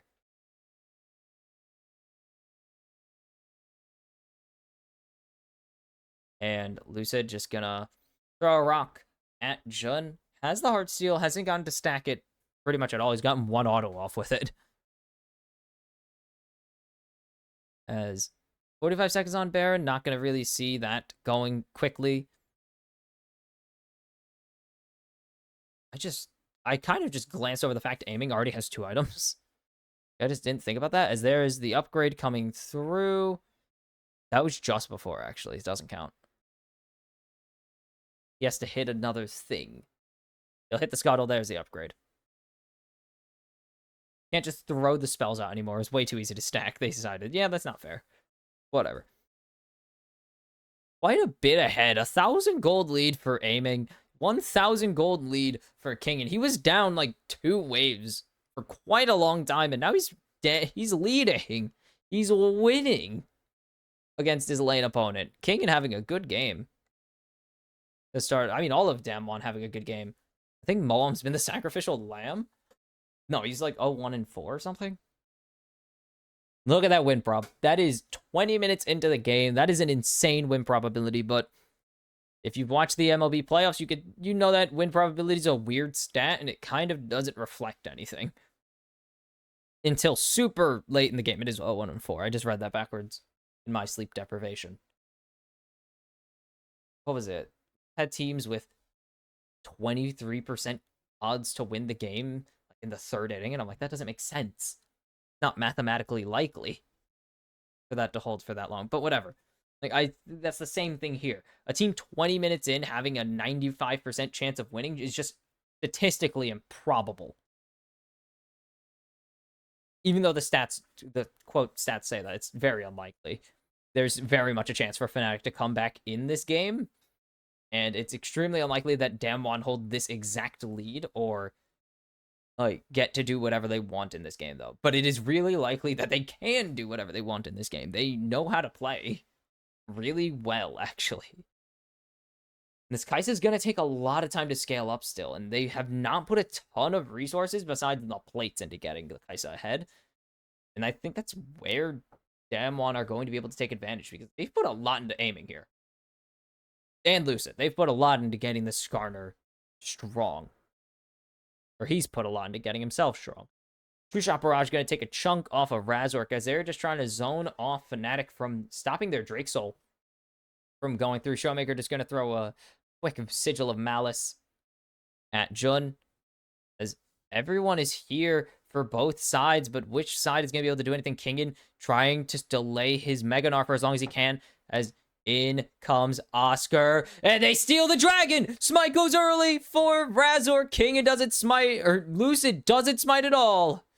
And the Drake gonna go in favor of Fnatic, and they're able to get the hell out of Dodge before anything goes wrong. They really silenced the crowd on this. Jeez, it is so quiet. Kingen gonna get a chunk off of this bot tier 2. But he's got to start running. Oscar's on the way. He's hunting for Yordle. And he'll be able to get out. The wave is here if he wants to hop away. No threat to the top lane of Damwon.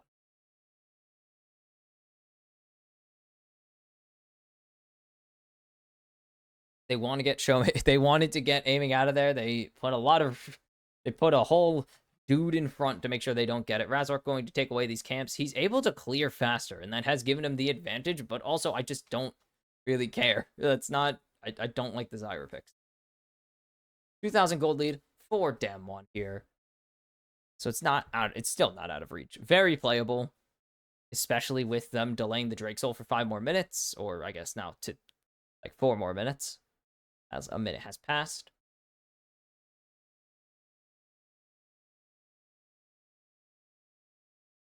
Oh, but it is still on the back of aiming and Showmaker to finish off Fnatic. Damwon have some expectations, and one of those expectations is to at least be better than E. That is one of the expectations, is to beat EU.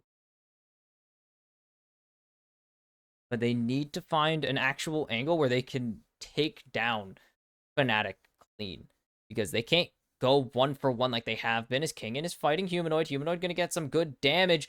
Kingen gonna go Mega. And this is just continuing to not really be an angle they could take. Kingen forced to flash away to safety. And Fnatic just went out on that trade.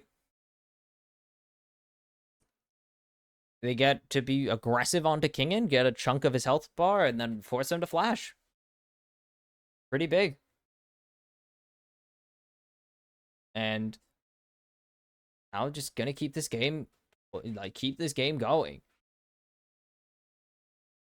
If they can get if they could just get to scale without any real press from Damwon, they can even this game out even without the gold lead ever changing. As that is aiming on Spear of Shojin now, so that is a bit concerning for Fnatic. But again, if Damwon do not want to fight ever, Fnatic are more than happy to do that. They have a Yone. Like, he will hit a point where he can scale, and Noah will hit a point where he could just destroy. As Smite goes through, it will be Lucid picking up that one. He's gonna E out to safety. Razork, again, the only one getting hit by these True Shot Barrages. Kind of just getting beat over the head with it. Aiming is scaling, though. That is the thing. Even if Damwon don't want to fight and Fnatic are fine to let them just sit back and scale, Damwon still have Ezreal and LeBlanc. Like, they will blow your team up. And Skarner. Skarner, I mean, Heartseal, yeah, whatever. Doesn't even matter. It has good base stats as that's Baron coming out already. I guess I can't say already, but this is a sneak Baron 25.5 minutes into the game, and it's not going to even commit. It's not even going to be finished. Obviously, not the best idea if they actually committed for real, as Damwon kind of know that Fnatic have really good long-range tools to get into the pit. They have Noah to just spot them out, and then they could just pretty much wait for everyone to group up mid and prepare a kill squad.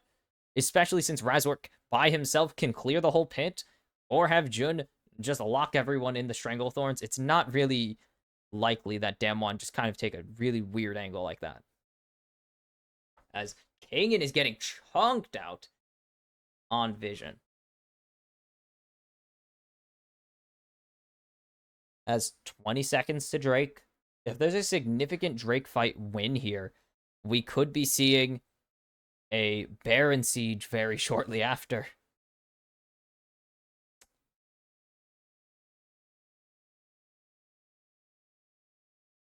Kingen has very little stackage right now, so he's going to have to wait this whole fight to go Mega.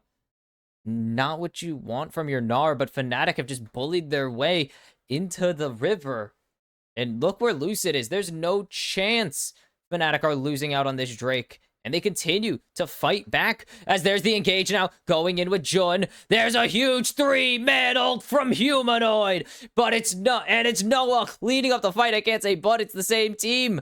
Noah gets a double kill, and Fnatic punish the excessive patience from Damwon Kia.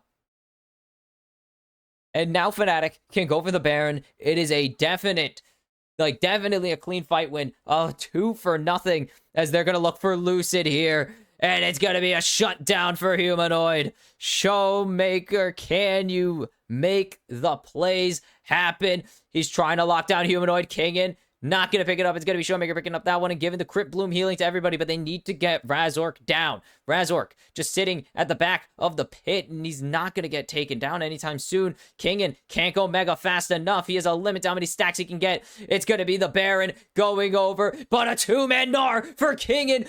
The True Shot Barrage, and it's already 3 for Damwon, but Fnatic answer back in kind.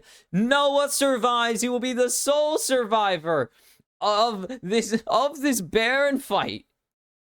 This should not have even been a question, but Fnatic's health bars are so low. They can't afford to go forwards. And such a good, just doesn't hit Noah with it. And that's brutal. Great True Shot Barrage, but Noah sees it coming from a mile away, and Kingen has nothing left to show. He is down. Noah on a killing spree. But Fnatic, even with the fight win, that is a 2v4. And Fnatic go +1? That is disaster. This Kai'Sa does get more, but that is not what you want from a Baron fight. That was... oh my god. I mean, a great opening fight on the Drake, and then the Baron fight, not quite there for them, to put it nicely. That was a Baron fight that you can't really ever afford to take. Again, 2v4. Technically a 3v4 if you count aiming, respawning, and killing someone as Noah's gonna get chunked heavy. And aiming gonna continue to go forwards. Damwon need to show some aggression. They shouldn't just, obviously, go all in and die for no particular reason. But they need to show some aggression because they have been playing very passive through some of their... I mean, they lost that Drake fight because of the passivity they had.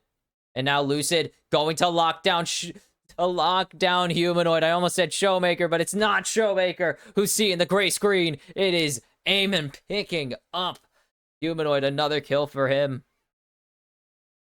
And now he's matching Noah still in the kills department, and he's still outpacing him as he's working towards a Maw or a Wit's End. I think it's a Maw. I would not see an attack speed item on Ezreal being very valuable. Aiming level 16, these True Shot barrages are going to be deadly. And yep, Gold Diff, we've seen the roller coaster that Damwon have taken us on today. This has been a chaotic mess of a game, to say the nicest thing about it. As Fnatic 400 gold up on this Baron buff. They have lost 1100 gold over the course of this thing. And it is not how you want it to happen. They get nothing off of it. Mid tier 1 still up, bot tier 2 somehow still up, and they already had the top tier 2 down. Look at that. These two turrets should not be standing anymore. How the heck do they keep letting them get away with these turrets? Oh. Doesn't cancel the reset. That could have been really strong. 50 seconds on this Drake timer, though. As that is Maul already finished for aiming. Holy cow. This is a 3-item LeBlanc, 4-item Ezreal. This is very dangerous for them to just face check into. That's a 3-item Gnar. I didn't even notice. Like, you never really notice how the top lane is usually doing, but that's 3 items. As Kingen is trying to farm up the Rage Bar, the Gnar bar. As Showmaker going to land the... Oh, not going to land the... We're going to jump back before Jun can land the stun. Kingen continuing to go forwards here, though. He has the Mega available. This is finally going to be the tier 1 falling. This is the fight Fnatic did not even think they could take. Tier 1 goes down. As they're just waiting. Oscar needs to reset. Kingen's going to be tired, though. But the Drake has spawned. It's going to be Showmaker zoning. They need to pull someone to do damage here. As it's really just Kingen, and Kingen doesn't have the damage. Moham. Oh my goodness. Razork. So much damage coming out from Showmaker. It's going to be the Drake Soul secured. Razork doesn't even throw anything in there. They don't need to. It's already a 1-for-1. Lucid forced to flash. Aiming, running to the wrong side of the rift. It's 2. It's 3 for Noah. And somehow they win the fight. It all starts with Humanoid. How does Humanoid get this engage for free? It's sold for Damwon, but Fnatic find the fight and they have a gold lead. So Showmaker almost blows up Razork here. That's the first thing. Forces out the Stranglethorns, and then they just walk forwards into Jun, and then Humanoid lands a massive ulti. It all starts with Jun, I guess, not Humanoid. But that's just disastrous. And then aiming. Noah. Snipe. And Noah continues to be the beacon of hope for Fnatic. He's the reason they've gotten this far, and he'll continue to be the reason they're going to make it further if they do. I mean, yeah, Humanoid. Again, that ulti. Absolutely massive. Without that ulti, Fnatic do not... I mean, I guess it's Jun, technically, but the damage output by Humanoid is really big. And what is it with European supports popping off this tournament so far? Alvaro, though, like, I think is this one of the key reasons the Mad Lions made it out of the play-in stage. And right now, Jun is the reason that Fnatic are winning this game right now. As a lot of damage. Baron is up and being done by Fnatic right now. As there's the damage coming through from Showmaker. They need to find a lot. That's the Impale onto Jun. The Baron goes through for Fnatic. Noah's into the backline, but Noah is not where he wants to be. He's forced to go golden. His team doesn't have the health bars to support him, though, as aiming is finally free to do what he wants. It's one for each of the laners of Damwon. Razork will be next to fall as Showmaker comes in and pops him like a grape. And it's a 4-for-1. The Baron doesn't matter. 2 Barons secured for Fnatic, and they're about 800 in the hole because of it. Absurd.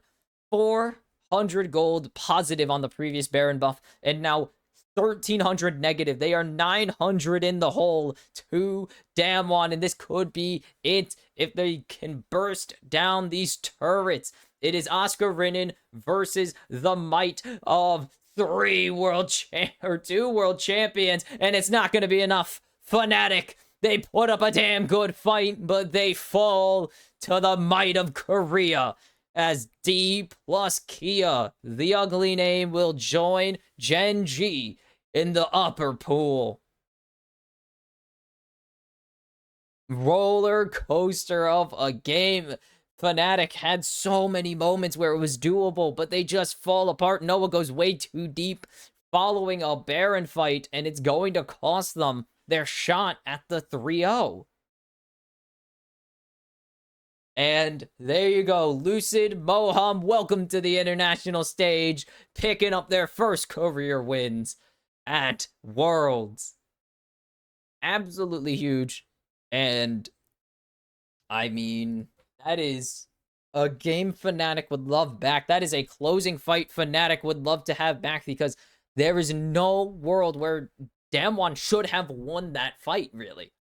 It all comes down to that final fight, and Noah's just in too deep. And once that's split, once Noah's in, and then has to go golden, immediately goes golden, because he just instantly popped his arm guard. The carries of Fnatic just get blown up. Like, Showmaker's in the backline, it's hard to be in the backline when the carry's behind you. You get what I mean. He gets onto the squishies, and it's instantly over. Like, they lock down Jun, but that just means Jun gets another good humanoid combo. And they're showing it right now. And then look where Noah is. Like, Noah's off in the middle of nowhere. And because of that, Showmaker's just able to walk at humanoid, at Jun, and just blow them up. And that's just kind of so disjointed from Fnatic. I can't believe that's, like, the same team that had just forced Damwon to surrender so much to them and surrender several fights to them is the same team that blundered the final fight so hard that they immediately got wiped off of the first mistake. Off of the first mistake of Noah thinking that he can go in way deep with no backup, instantly ends that fight. And that is duality of Fnatic. That is like the peak Fnatic of this, to describe this entire season for them. They have incredible moments followed by the most befuddling blunders. And it wasn't pretty, but Damwon somehow come out with the win off of at least one good team fight. They had a really good early game. Like, they were beating Fnatic senseless, and then they just went so passive. They got scared. They were so scared to make a mistake that they were making mistakes. Or that it was a mistake itself. And that's kind of what cost them a lot of the mid game. But come to late game, Fnatic gift wrapped them the fight win. And that's all you need sometimes. Also, they denied so many Baron fights. Like, they denied 2 really good Baron buffs for Fnatic through just beating them up after the Baron is secured, because the Baron shredded the resistances, and that's how that goes. And Noah's the only one to survive with the Baron, and it doesn't matter, and then the whole team survives, and then it's Oscar. It's Oscar versus the world, and that's not going to happen. So, Fnatic joined the Mad Lions, becoming the second EU team to lose today, and they're going to be sent to the 0-1 pool. Damwon, make sure that the upper pool remains all Asian, baby, and we'll see if that can break in the next game, as the number 2 team, but many people believe is the strong, or I at least think I've seen a lot of people say that Team Liquid are the strongest team from North America, and they have quite the work cut out for them if they want to give NA fans some hope, as they have to take out LNG, an LNG that just got Scout back for the World Championship. So will they be able to ruin what is supposed to be a very good return for the former MVP mid laner and world champion mid laner, may I remind you? Or will TL fall the way of the Mad Lions and Fnatic before them and sit in the lower pool? I will see you for the 5th game of the day. Let the NA copium flow, because it is time for Team Liquid to open up the main stage showing for North America as their 2 seed. Probably should have been the 1 seed, but the Rogue Minion said otherwise, and that is the story of how Team Liquid got LNG instead of GAM, even though I think GAM would have also given them a fight. But best of ones, anything can happen here. They got LNG on the docket, a team that we don't know how they're going to do. They are a good team. Like, when they were together, they were a really strong team. They barely missed out on they might have been able to make LPL finals had they not blown game 5 to Weibo Gaming. The same story for Top Esports. That will be a forever mystery. But they went back and smacked them in the regional finals. They made sure that Weibo knew where their place was, and it was at the bottom of the LPL food chain as they were smacked down to the 4th seed 3-0. So they can play pretty damn well. They could have contested for an LPL title, possibly. But now, we don't know if they're going to be able to compete at Worlds, not because they're a bad team, but because Scout has only been here.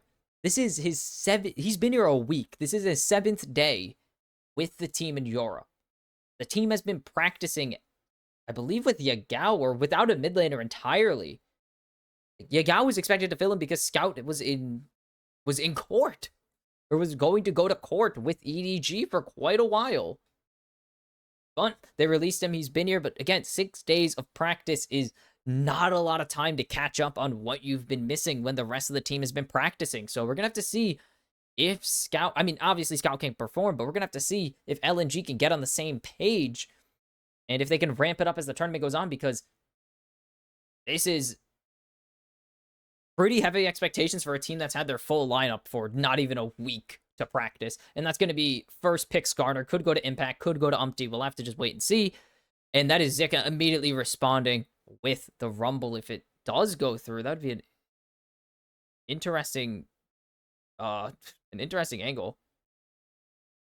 It will be.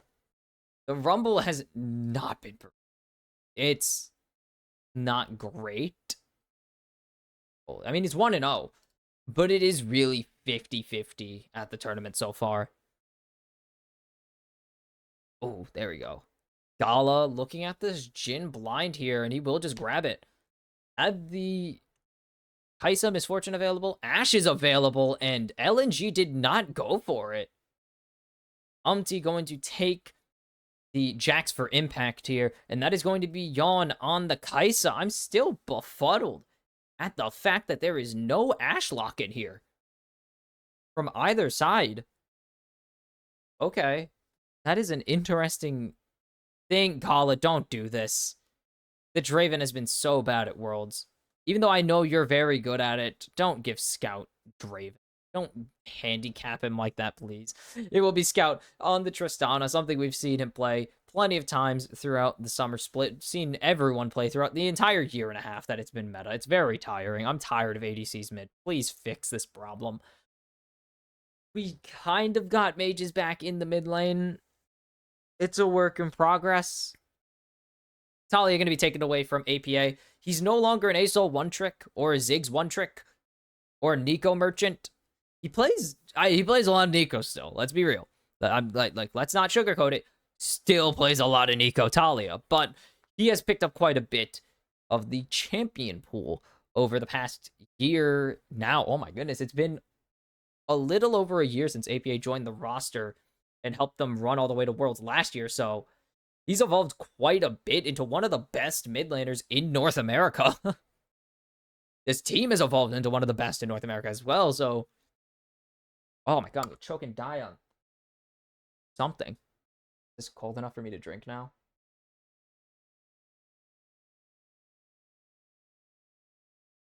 No. Very hot still. Nautilus is going to be taken away from Core. He's a very versatile player, so not the only thing he knows how to play, but played a lot of champions over his career, and he's played a lot of hook champions since he came to North America.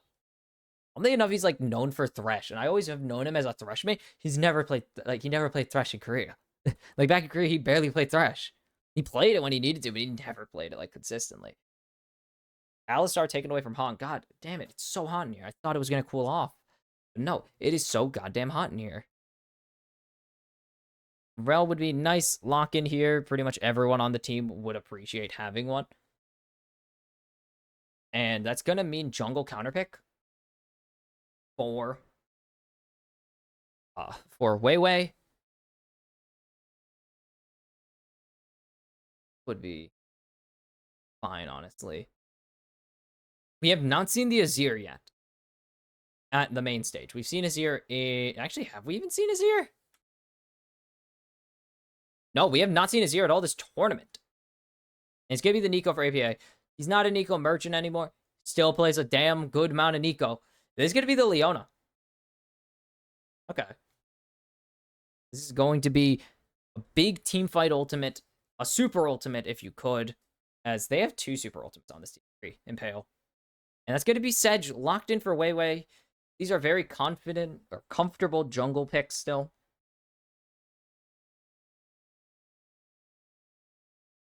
Like, as every jungler has gotten really used to playing the same, like, 5 champions over and over again. They just took Rel out, so that was not 6. It's down from 6. Yeah, depressing, I know. But Team Liquid, oh my goodness, these catchouts could be huge. We saw Pain Gaming. He had some really sick, nasty catchouts earlier in the tournament. Tournament? Whatever. So, can APA embrace his inner Kuri? It's really weird to say your inner Kuri when you're APA, like a known Nico player. Can you embrace your inner Kuri and pop off? Yeah, these ultis are going to be the make or break point for this Team Liquid lineup.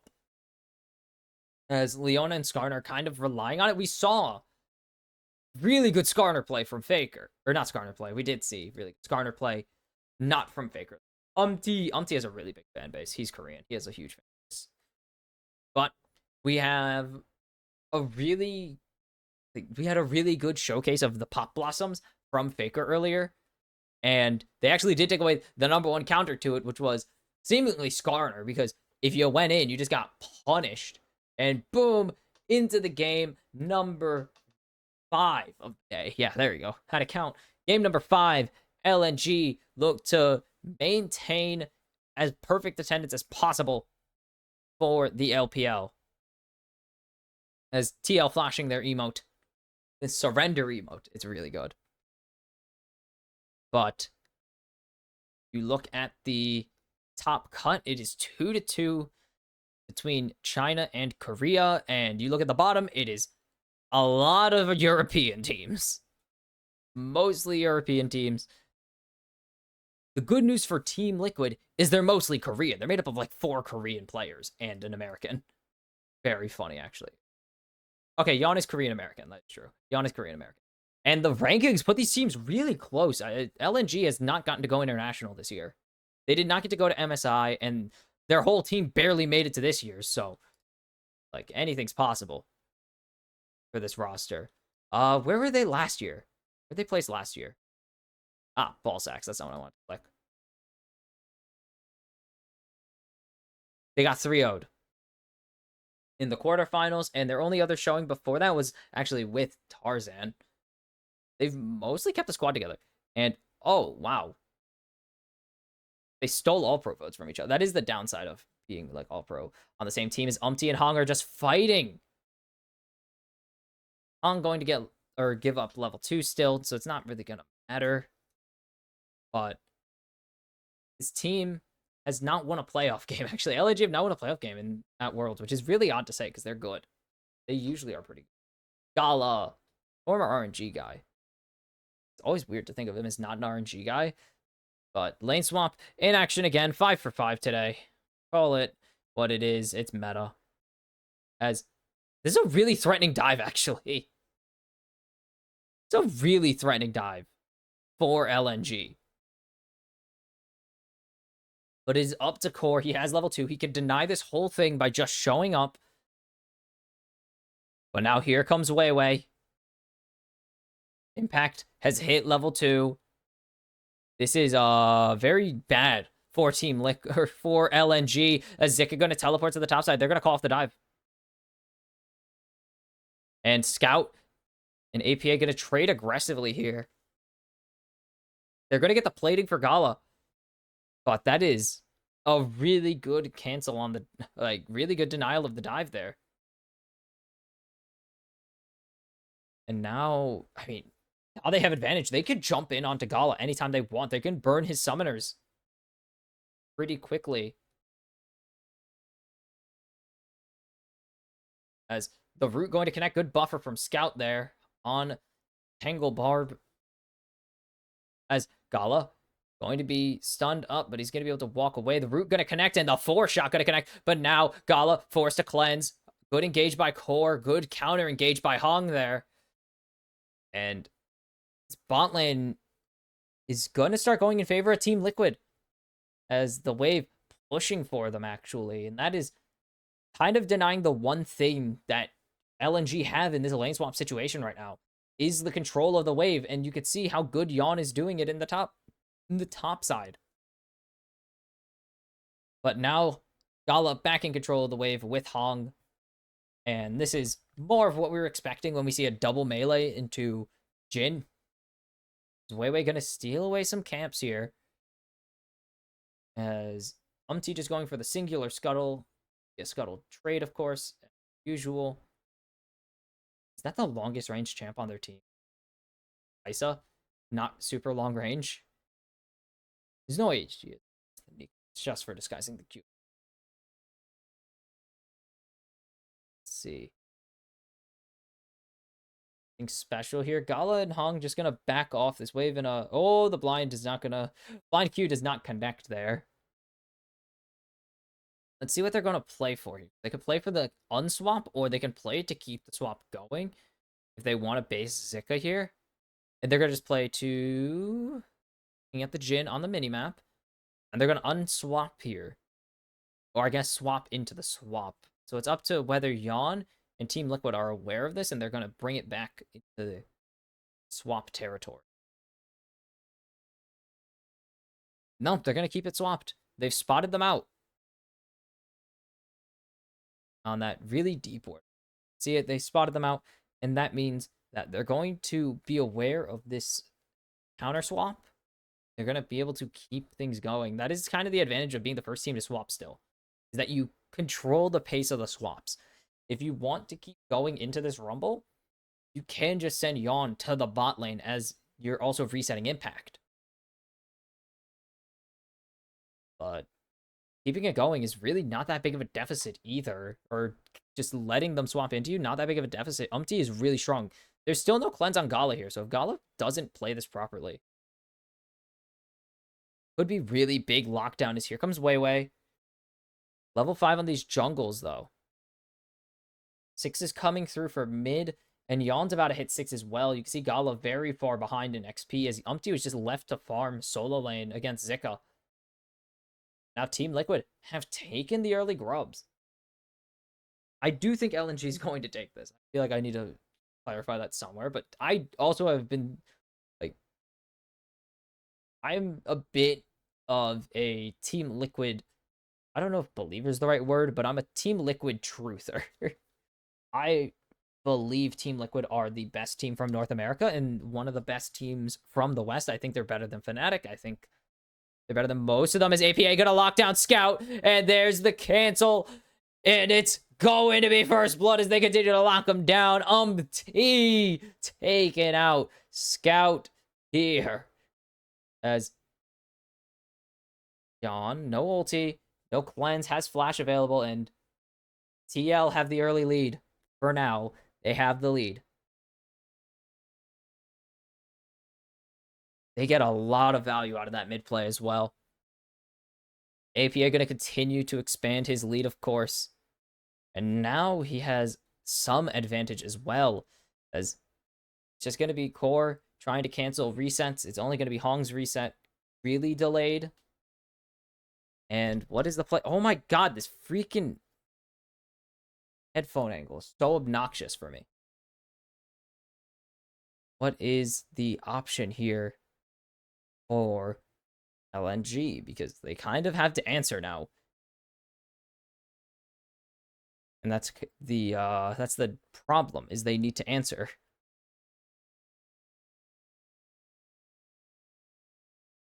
Because Team Liquid have pulled into the advantage, and now that they have it ahead Nico, it's kind of a problem to fight them.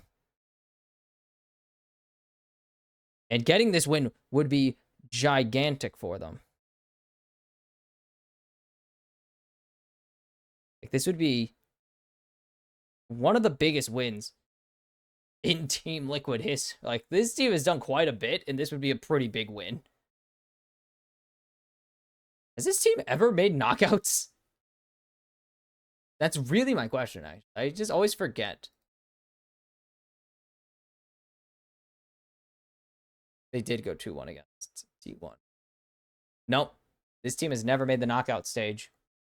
They didn't even win a game last year. So, yeah, this would be their biggest Worlds win probably ever. Maybe not their biggest international win. They did get second at MSI before. So, it's kind of just tangentially related. As Weiwei's here, Weiwei can find an angle because they have the counter engage available. As Gala has flash, gonna cancel his plans. Gonna turn this around and leave the play alone. Disastrous outcome if it went through. Could have been really bad indeed.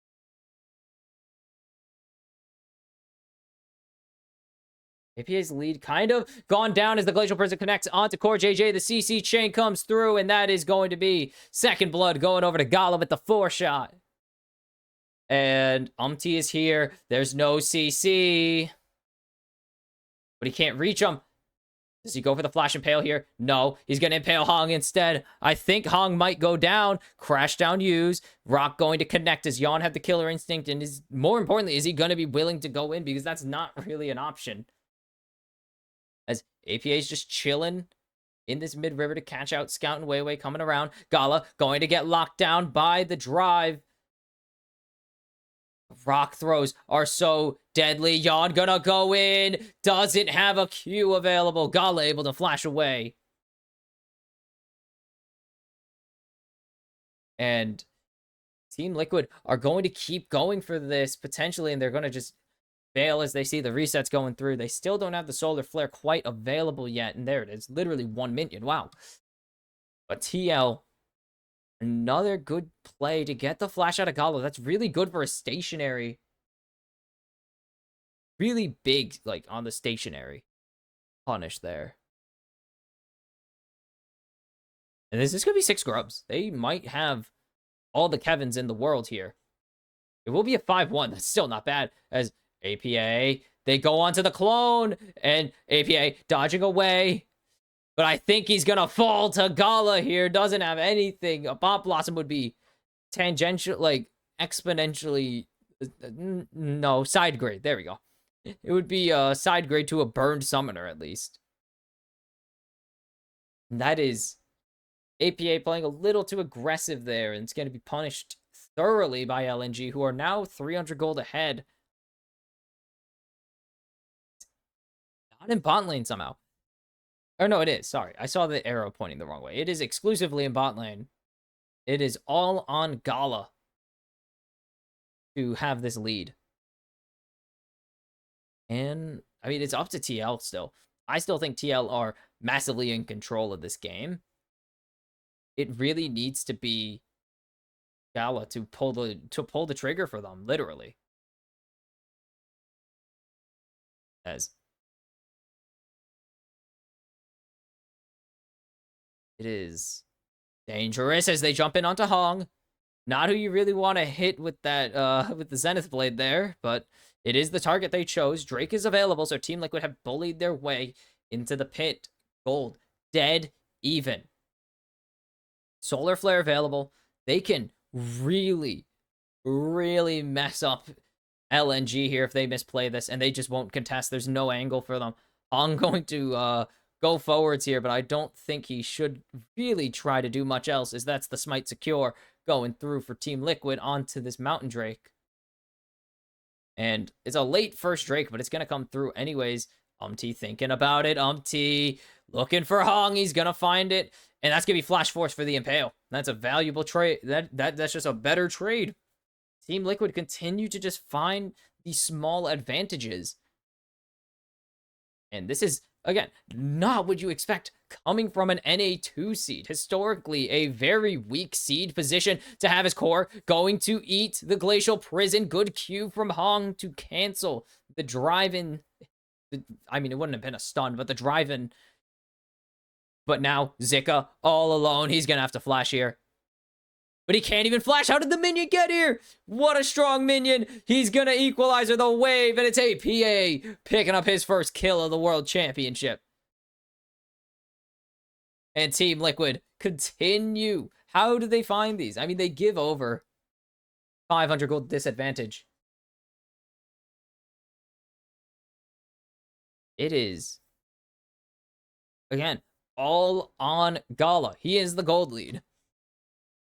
If he is not in a fight, TL have an advantage. Or if they can just kill him. If they kill him, that's also a way to make the advantage back. Is Hong going to continue walking forwards? As... where are they going to go? They're going to send AP or Yawn back to the bot lane here. Actually, is that Yawn? I can't tell. That's the problem. I can't freaking tell. I cannot tell unless they have...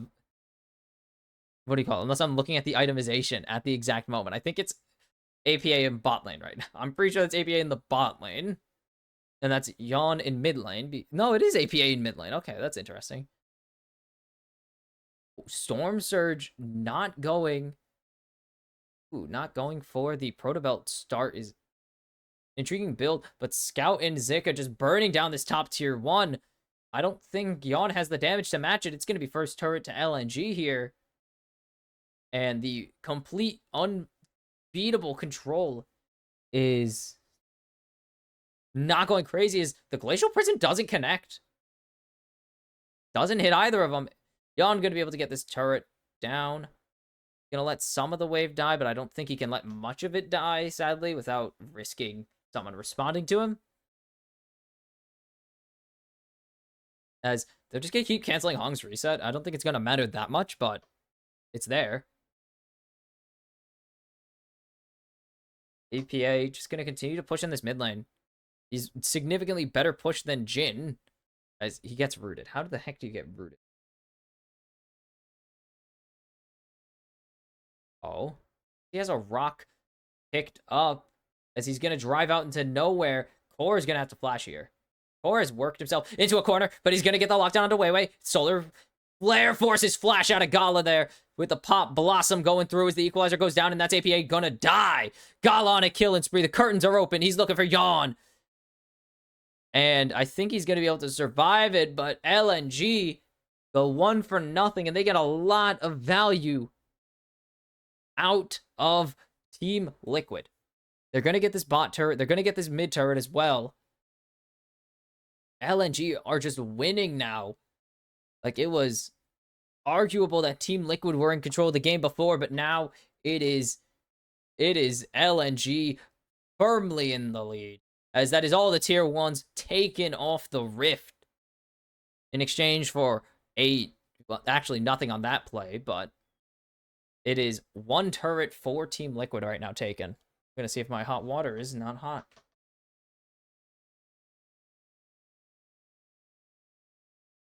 Oh my god, that is really hot. Holy cow. That's still really hot. I'm concerned. Ow. Burned the mess out of my lip. Ow. That hurt. 2-item Jin is thoroughly outpacing Yawn's 1.5 items. As Hong forced a crash down away. But it is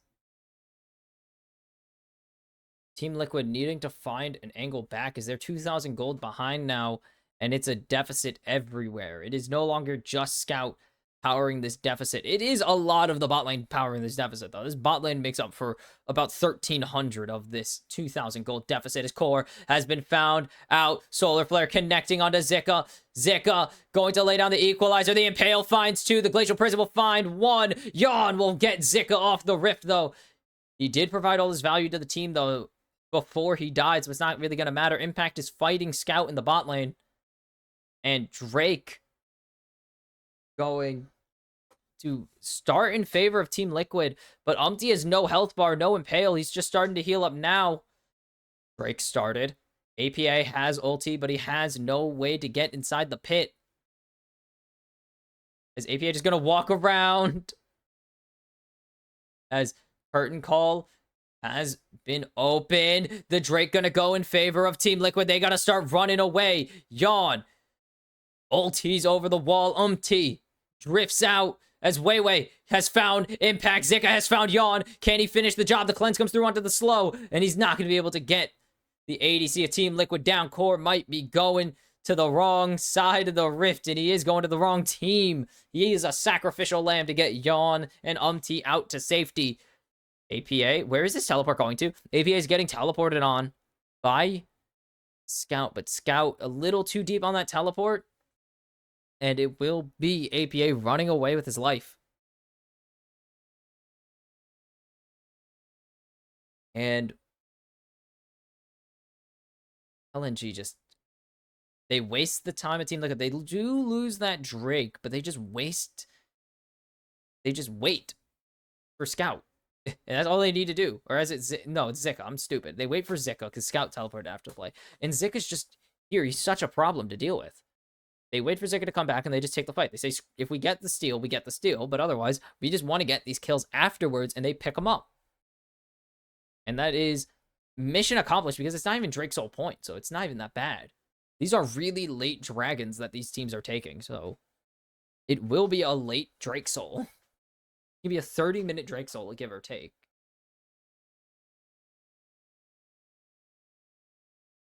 Baron's going to be available, but don't see either side taking it yet. It's a bit of a bad angle, to say the least, as this win probability is just flowing back and forth. It's not really anything. And this is kind of why win prob is a stupid stat in a game like League. As, let's see, TL looking for the drift, not gonna get it, and the Impale misses. Impale not going to connect by barely anything. It was Weiwei who was able to just narrowly get out with his life on that play. And they don't have anything. Yawn is still one item. How is Yawn still one item here? He'll finally base. He gets the Rage Blade, but it is delayed, to say the least. It is a delayed. Ugh. Really late second item here from Yawn, as Gal is already working his third item. APA just standing here, waiting. He has the rocket belt now, so he can do stuff with it. He can actually reposition his ult.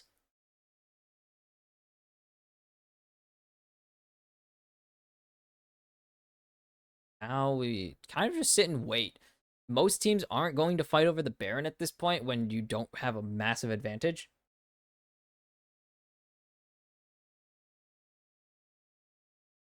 Like, it is quite literally not advisable for either of these teams to start Baron. It is just going to be wait for the dragon, and Team Liquid really need to get this Drake to put some pressure on LNG, because right now LNG aren't feeling the pressure anymore. Team Liquid had some solid early game play, but now it's kind of slowed down. They need to really answer. They need to really find a way to get LNG a little worried, but currently that's not happening at all. As Baron is started by Team Liquid. I was saying this isn't advisable, but they see all the members going down to the bot lane. This might be in time. They saw them position for the Baron, and what I said shouldn't happen has happened. LNG give away the Baron. What? There is a visible ward for LNG, and they just choose to not go for Baron. And now Team Liquid have really put the pressure on as they've closed the gold lead almost entirely. This is going to be the tier 1 falling in top lane and potentially a really strong push in tier 2.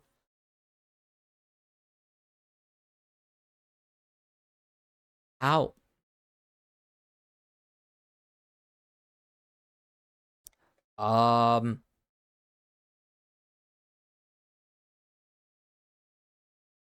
Okay then. That's a play that happened.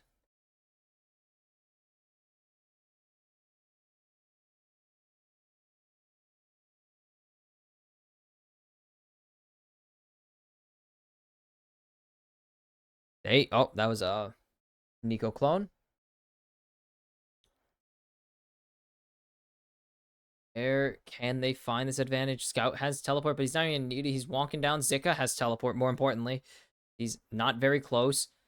Impact basing. Impact can come back in TP unless TL just don't fight. If TL don't fight, then they can play this really slow. It's really easily as LNG have wrapped around. But they've just gotten into the pit now. As Zika's coming back to base, he's going to... I think he's going to finish his item. And now he's going to go TP in. As Impact finds one. The LNG steal the Drake as there's APA with a 2-man pop Blossom, but the equalizer takes out one. It takes out their most important one, that is, as Core will be next to follow. Impact gonna make it a 2-for-2, but APA I don't think is long for this world. It is Scout taking out the Nico, and LNG 4-for-1. That is not good. APA only finds, I believe that was Rel. He only finds Hung. So this starts, how do they lose this Drake? Well, I mean, it's stealing. They have to steal the Drake. They don't steal it. And then APA coming in. He has the vision. He's charging up the ulti. And the flash just is short. He gets a little bit away. He gets way in Hung. Not the really strong members you want. Oh, Jin would have died there. Regardless, that would have been Jin going on a magical journey. But no, it isn't. Okay, why was... Wait, it's a 2-for... Yeah, that was a 3-for-1. Why the heck... Yeah, that's the face spawn should be pulling. Why the heck was Umpty, like, grayed out? I think it's just because Skarner's naturally gray. And TL had really strong advantage there. Like, they had good positioning. And now LNG have just found their way back. Again. They keep finding fight wins. And this is not what you can afford to do if you're Team Liquid. This is a team that you can't really afford to go even with. You need to find an advantage because I don't think Team Liquid are going to win this game from even or behind. It's just not very... I don't know. I just don't see it happening. As Yawn going to use the supercharge. Easy peasy. There is no armor on Weiwei yet, so he's relying fully on his passive to tank Yawn, Impact, and APA. He has Merc Treads and Locket. That's not a ton of anything.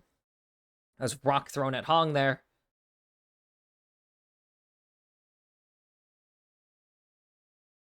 And just... Wood. Oh, Umpty has been... He didn't know he was on a ward, but he was getting hit anyways. Yawn has Nasher's Tooth finish, so this should be balancing out Jin or Gala, who has the IE now. Okay, that is not that. No, I was talking about Scouts. I looked at Scouts, I'm like, that's LDR. I was going to say that's also IE. No, it's not. Going for the LDR first, which is pretty big, actually. Unless he's going for Mortal. He could go for Mortal. But I don't see why he would go for Mortal. So this is definitely to punish the Bruiser and double tank. Hiccups. To punish the double tank. No, it is Mortal. Okay. Anti-heal. Going to go through Zika Force to Zanya's. But he's going to get locked down. The equalizer goes in. Pop Blossom on top of it. I think they've overcommitted because they haven't even killed him yet. And now Team Liquid are in a disastrous position. The curtain call not really going to do much of anything. APA trying to run away for his life. Run for his life right now. His Yawn is here as well. Pulled out of the wall. Gives his life for the cause. Can Hong find an engage here? No, Hong not going to find quite the engage just yet. There's the root and the damage going through on top of it. As Core going to get locked down. I don't think he's going to live. Core flashes out, but it's not going to be for much of anything. LNG, 2-0. And it, oh my goodness, Zika just survives. That is absurd. How on earth do LNG win this clean? They should not. They just dodge one thing. They dodge one spell. And that means somehow Zika survives. Like, what? How the heck did Zika survive that? Ugh.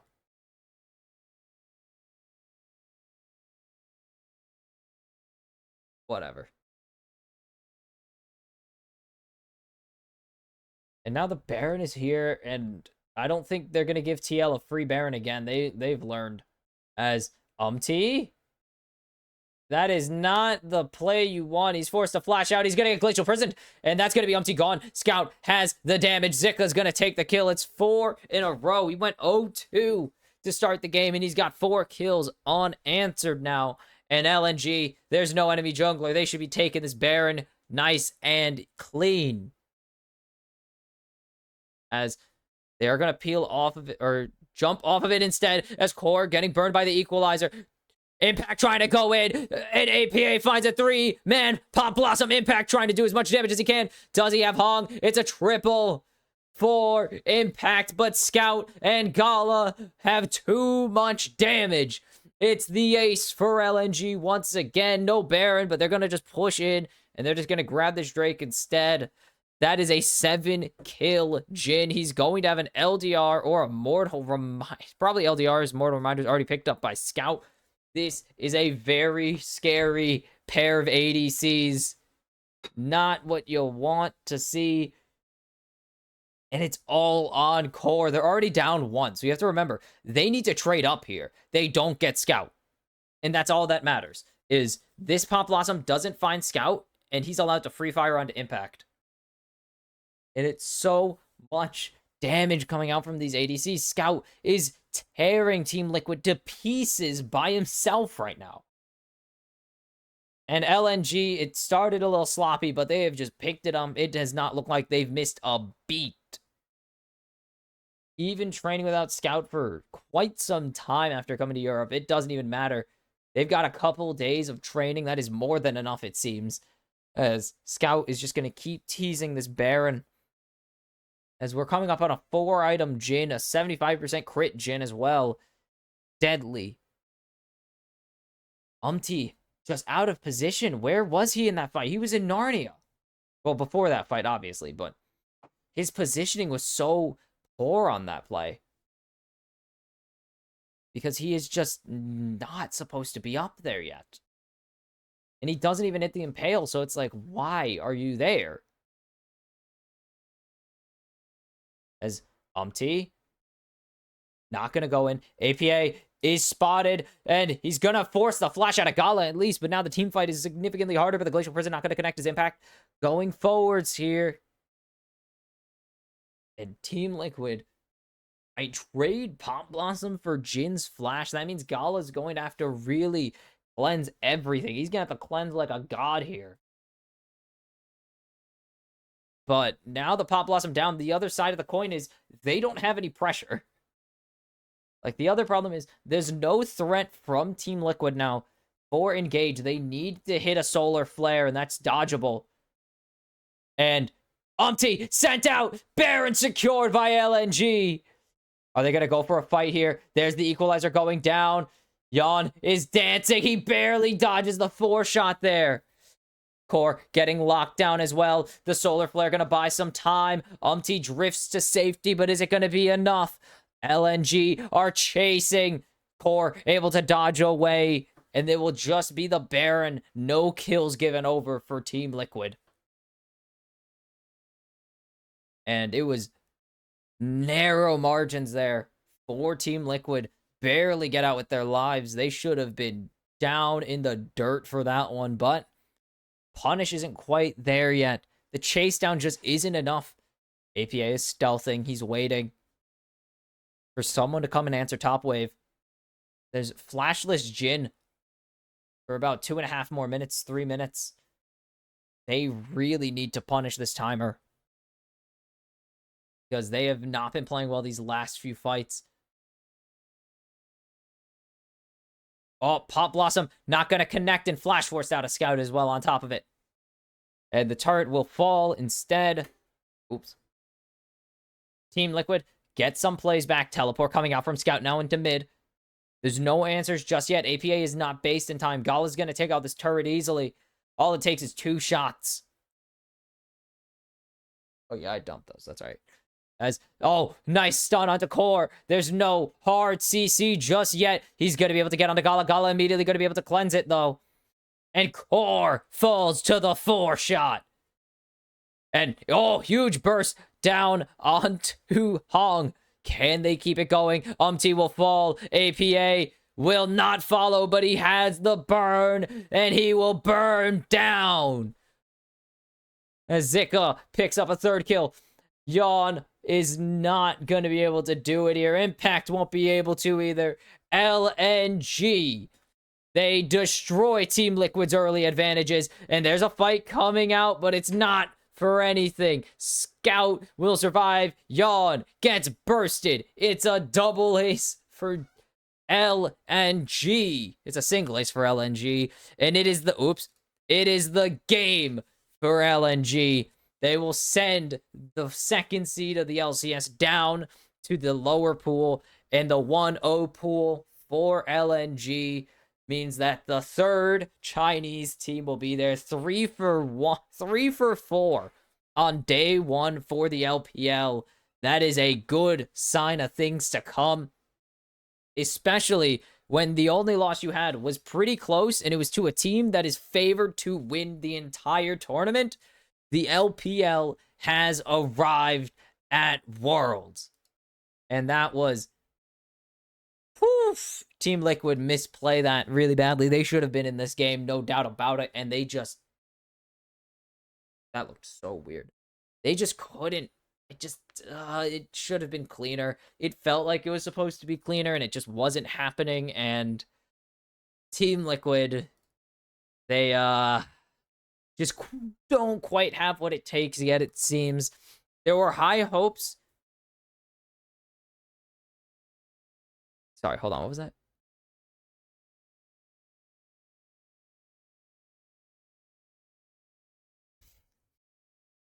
Oh, that was that. But the LPL looking dominant on day 1. Blew out the Mad Lions. Comeback win against T1. And they keep it... TL kept it close for quite a bit, but they just suffocated them out of resources. Even after the Baron sneak, TL just got snuffed out like a cigarette. And that is pretty good. Genji, again, you kept it close, and that is all you can ask for your 4 seed against the MSI champions. And again, one of the... maybe the best team in the world entering the tournament. Are you kidding me? That is insane. And maybe a sign of things to come. Maybe this is the LPL's year. It hasn't been their year in about 3 years. And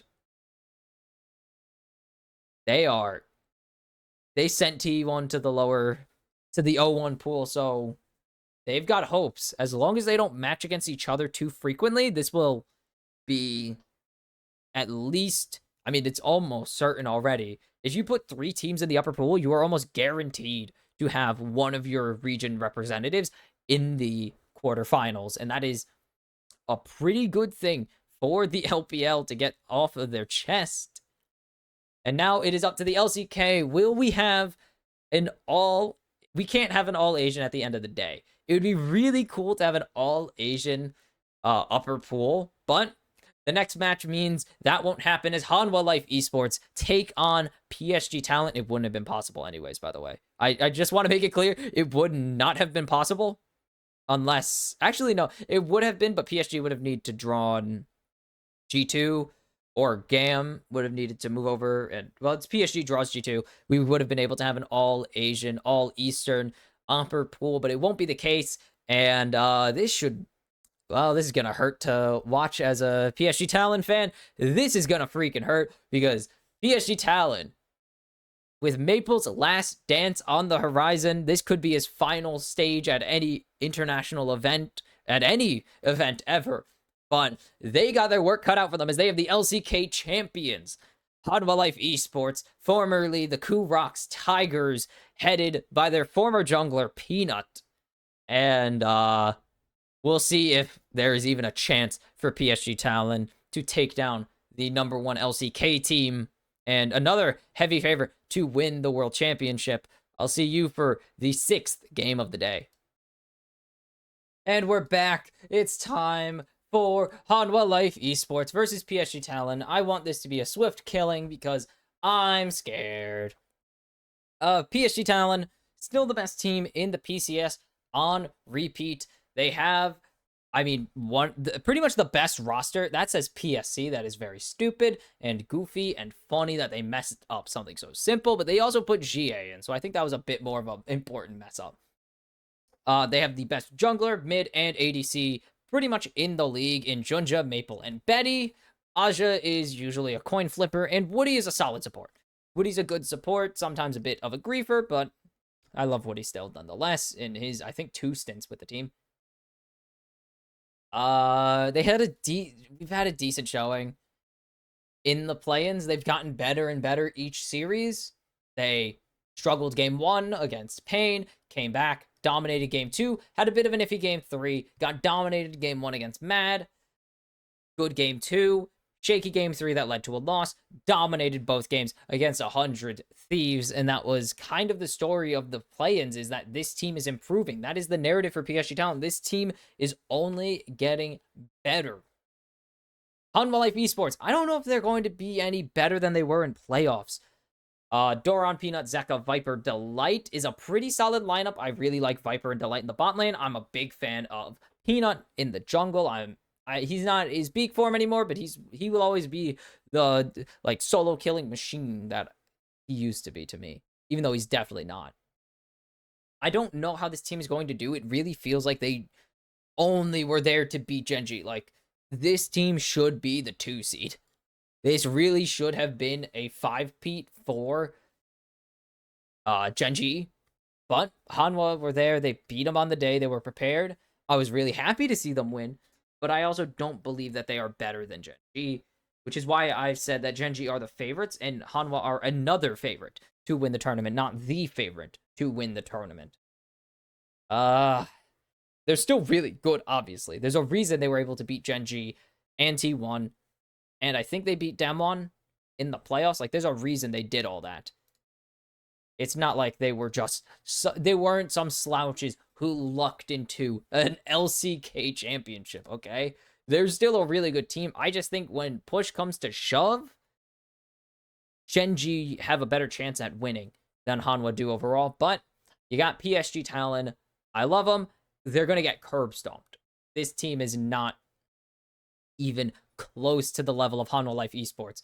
Maple's good, but he's fallen off. Junja's very good. Junja has only been getting better as the tournament goes on. Betty is really good as well, but I don't think blow for blow, Zeka should win, Viper should win, Peanut should body. I'm really hoping Junja puts Peanut on the poster. I really hope Junja puts up a really strong fight. I hope the whole team puts up a really strong fight, but Hanwha, they're really good still.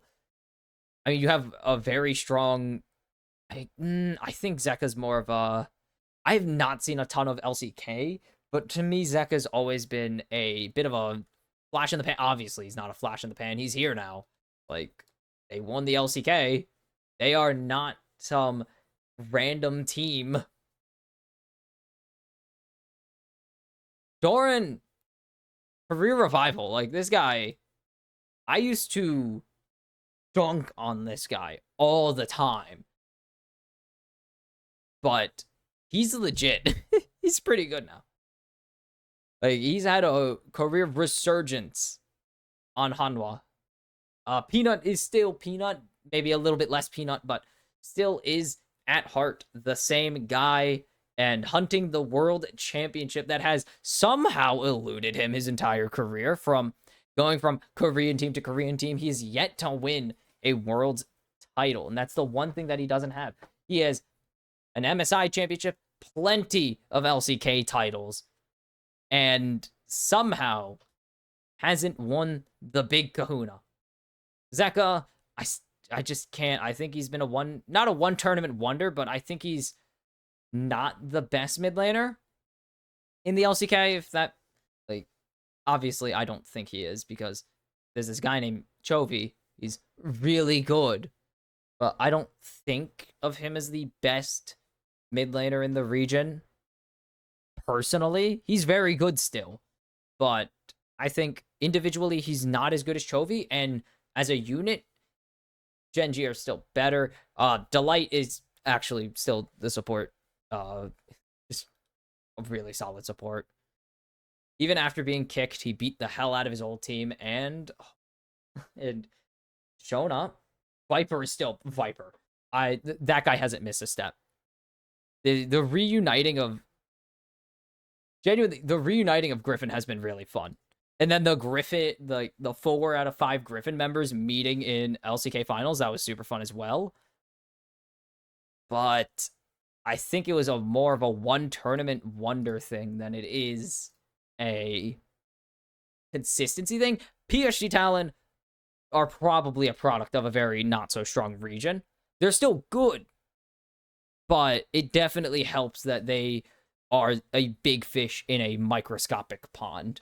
Even with the 3 regions combining, they are by far the best team in the PCS.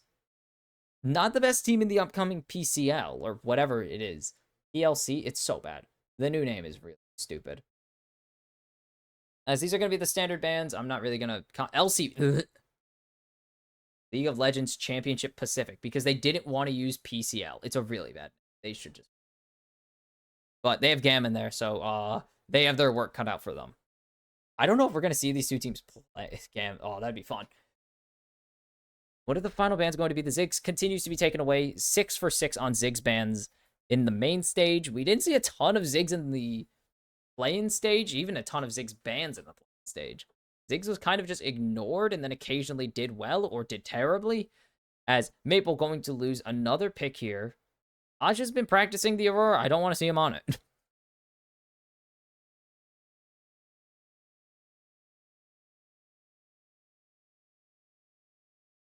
What is final ban here for PSG? As they got a lot of work to do. They got to get rid of Viper. They got to get rid of Peanut.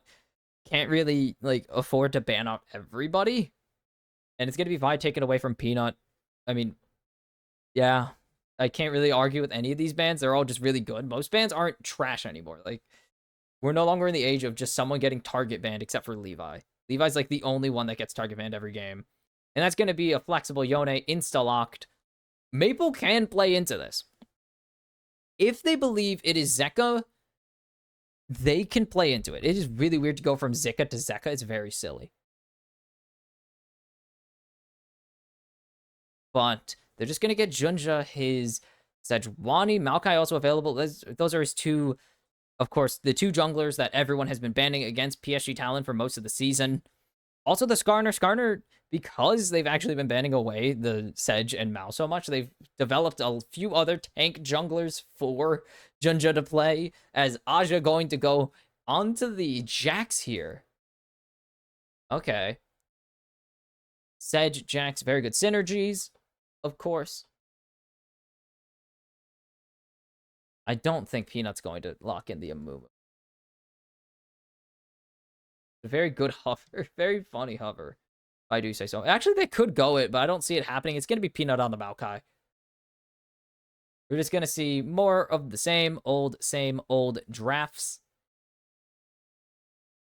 And It's going to be the Gnar Cassante. Okay. It's going to be the Gnar locked in. So this is Yone mid. So is Maple going to slam the pick that he's won both of his Yone games again? Actually, he won with one different champion.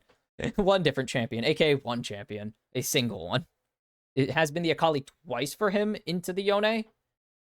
But I think they're going to play a little bit more cautious here with the Silas hover. Yes. Let's go. 2-0 on the Akali so far. I don't think it's sustainable, but he's 2-0 on the Akali. You can't argue that. Just saying. You can't argue that he is 2-0 on the Akali.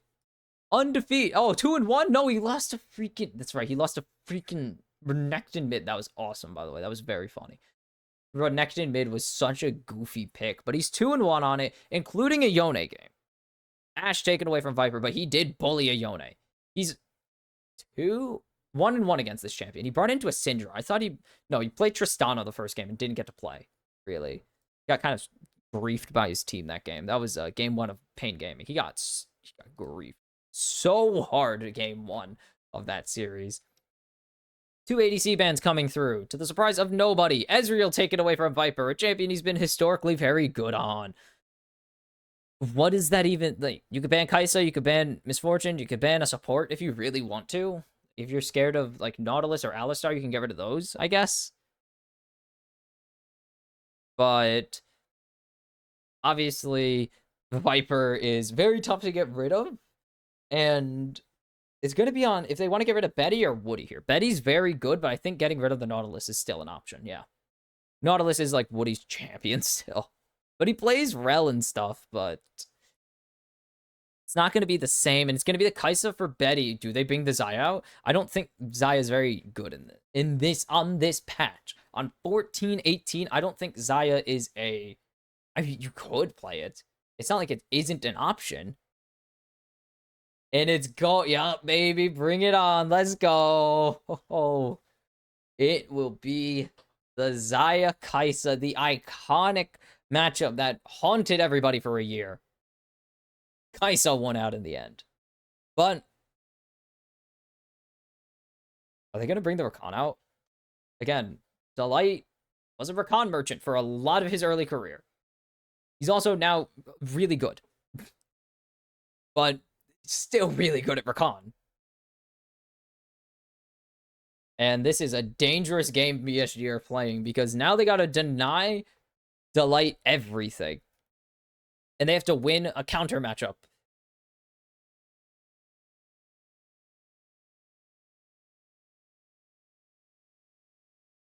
This is a dangerous game PSG play.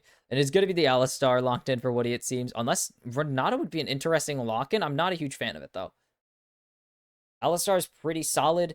Can lock down Delight with the Unbreakable Will. Not with the ability itself, but he can risk charming himself in exchange for getting rid of Delight's Engage.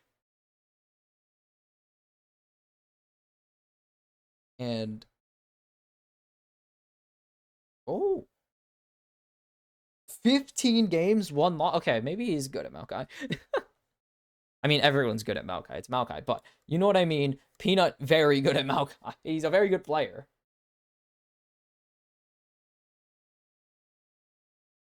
But this is a very comfortable draft for Hanwha Life, you gotta think. Yes, this is a very comfortable draft for PSG as well, but Betty getting the respect with the Jhin ban is kind of crazy. I think that was just a general Nautilus ban with the comp that they have more than it was anything else. Jhin is very good in this meta, but Betty's very good at Jhin. Hasn't shown it all the way yet, but these APAC teams are getting pretty good at the Mr. 4-shot himself, and I like to keep it going. The EDG Viper sides. Oh, God. The PCS, the last dance of the region, the last dance of its GOAT. Will PSG Talon shock the world, shock the fandom, take a game off of one of the best teams in the world, or will Hanwha Life Esports make it 6 Korean or Chinese teams, I guess Korean and Chinese teams. Either way, every team in the upper pool will be Asian after this. Even regardless of outcome, every team in the upper pool will be an Asian team. At least. That'll be potentially ruined next game as Fly take on Gam, and we'll see how that goes, because I believe in Gam. I don't believe in Fly that much. I really do think they were a flash in the pan team. But that is a future problem for future me to worry about, as current problem is I hope we don't lose by 40 kills.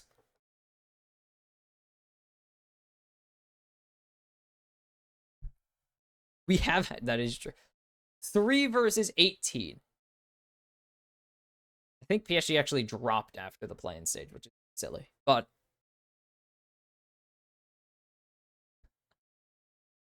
we've had 2 close games in a row. Actually, 3. And maybe 4 if you count TEST1. The games have been really close today. They've been dominant close games, though. Like Daewon Kia manhandled Fnatic eventually. And LNG just scrubbed the floor with Team Liquid in the late game. But we can accept it. It's a lane swap. Let's go. My favorite. 6 for 6 on lane swaps, man. The play-in stage didn't have that many lane swaps. It gave me hope. And that's the worst thing that the play-in stage gave me. It gave me hope for PSG, and it gave me hope that we wouldn't have lane swaps every game. So one of those things was true. Aja's gonna get bullied. Yeah, who cares? Aja and oh, Doran, yeah, just Aja and Doran are gonna get bullied in lane. Doran has just given up and decided he's gonna go dive bot lane. He's gonna hover mid, get level 2, and dive the bot lane. Because that's honestly more efficient than playing lane. It's so depressing that that's how things are to these, like, at this tournament already. Betty is gonna be left alone, but if they get this onto Aja already level 2 though. So it's gonna be really difficult. But if they can find an angle onto him, this could be devastating for PSG. That's just gonna be a teleport top lane immediately for Doran. He got level 2, and he's back, so we can actually lane into Betty a little bit. As Zeka looking for this Q3, and it's not going to happen. He's just looking to grief the wave now. As they're just going to keep jumping onto him. Woody is... That was very gross. I'm sorry. Woody is here to back up his top lane. Betty is perfectly fine. The waves are going to be in favor. Ooh, Peanut's up here too. Okay, so this is going to be another plating as Woody has come for the mid laner. Woody has come to help Maple as Zeka forced to flash immediately. Good engage by Woody. This will be another plating in the bot lane though. Going over, nice root for Viper. I think the feathers go through even if the auto is dodged. Because that would honestly make sense. That would make up too much sense. So it might not do that. As Betty going to get walloped there in a literal sense. Wow. Okay. Sure. Aja's just waiting. He's just catching waves right now. Literally catching waves. He's waiting. As they have no answer right now. Hanwha are just getting free platings in the bot lane onto Viper, and that is a dangerous game you play. Viper's very good at League of Legends, if you didn't know. It's kind of the reason he's a freaking world champion, if I'm not mistaken, as well. As, oh, Maple, that's not where you want to go. Will survive that, but that is not a play you want to make. Aja is just screwed. Why are they not sending any help to his lane? I don't know. But Viper is not going to ask any questions, of course. Are you kidding me? You think an ADC is going to ask questions of why the enemy team is letting him get money? No. Maple learned his lesson. Don't take that when Yone has Soul Unbound. Aja, please get that CS. So Aja's in pain. Doran in a lot better of a position because he has that partial range. It's not a great range, but Kai'Sa's actually a really good range, I believe. It's a pretty even range matchup for Betty and Doran here, which is interesting. And it's interesting that they haven't sent any help to Aja, but Aja's just been enduring, I guess, is the reason.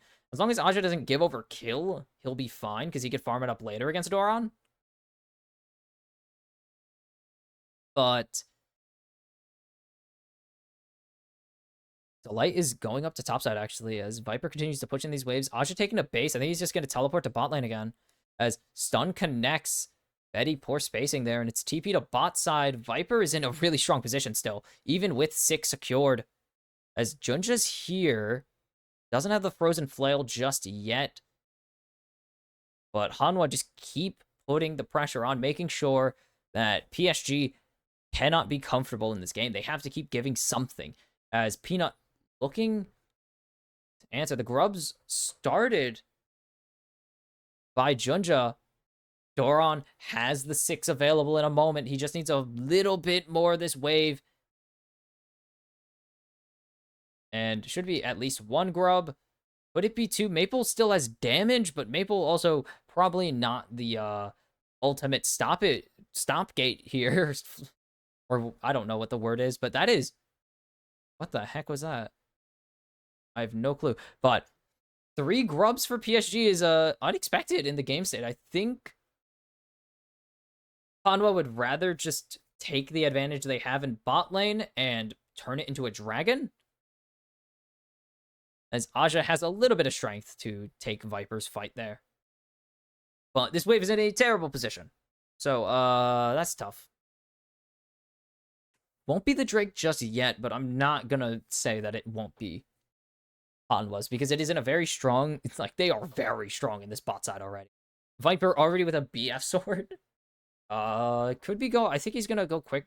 A little bit of Flicker Blades. Not Quick Blades. As the Quick Blades turned into one really big one. And Zeka and Maple just gonna keep trading each other. Maple had a much better time into Jinkeros. Yone? There we go. I was trying to remember. I had to remember the champion. As Ginger just gonna get hit with a Bramble Smash. Aja has the support, at least, of his jungler, to say the least. As here come Hanwha's mid and support. Actual support this time. As Zeka going... Oh, dodges away. What are you gonna jump in? Glacial Prison connects. And Zeka will fall. First blood goes over to PSG Talon.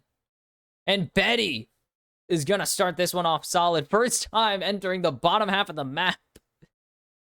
And immediately jumping in. Zeka, I don't think he gets out of there with his ulti. And also, I don't think he wants to burn his ult to escape there.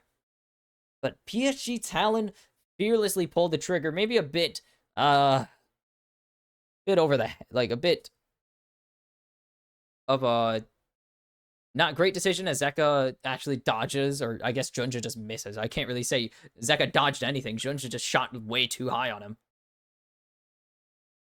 But they kind of need any advantage they can get into this bot lane, because Viper is just going to be able to do whatever he wants to Betty later on, because he has range advantage.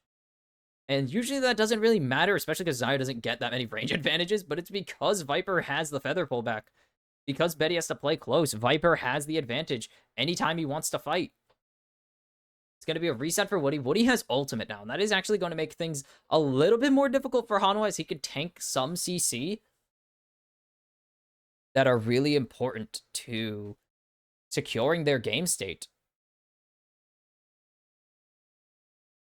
Now, this team did... Yeah, I feel like I did not... I just, like, completely glanced over it. This team has shown they can perform.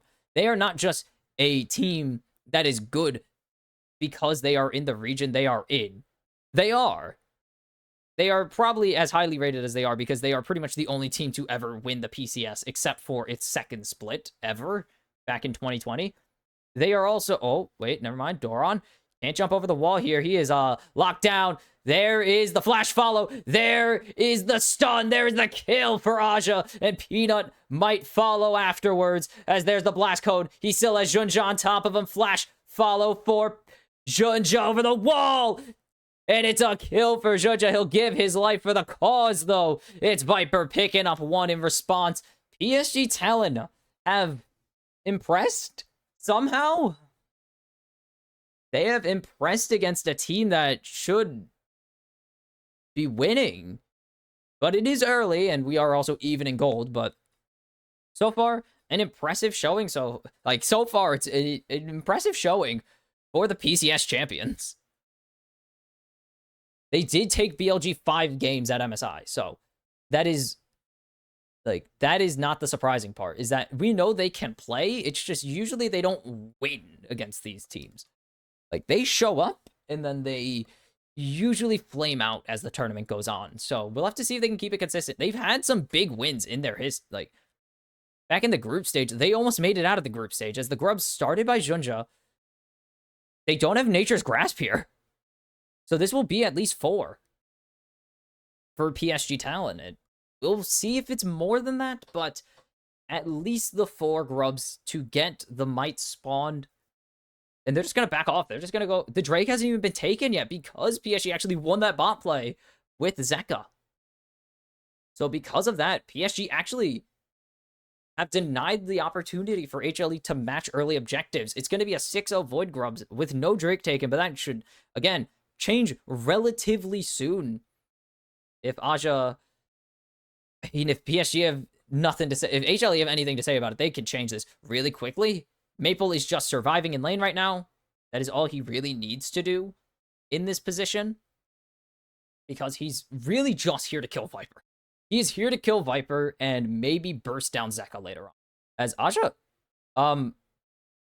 yeah, that's the Aja I know. That's the Aja I love, as they're actually going to get the engage onto Peanut. Here comes Maple, followed by Zeka. That's Peanut down. Aja's going to fall to Zeka eventually. There he goes. The follow-through from Maple. Does he have the damage? He can't go under the turret quite yet. The minions aren't there.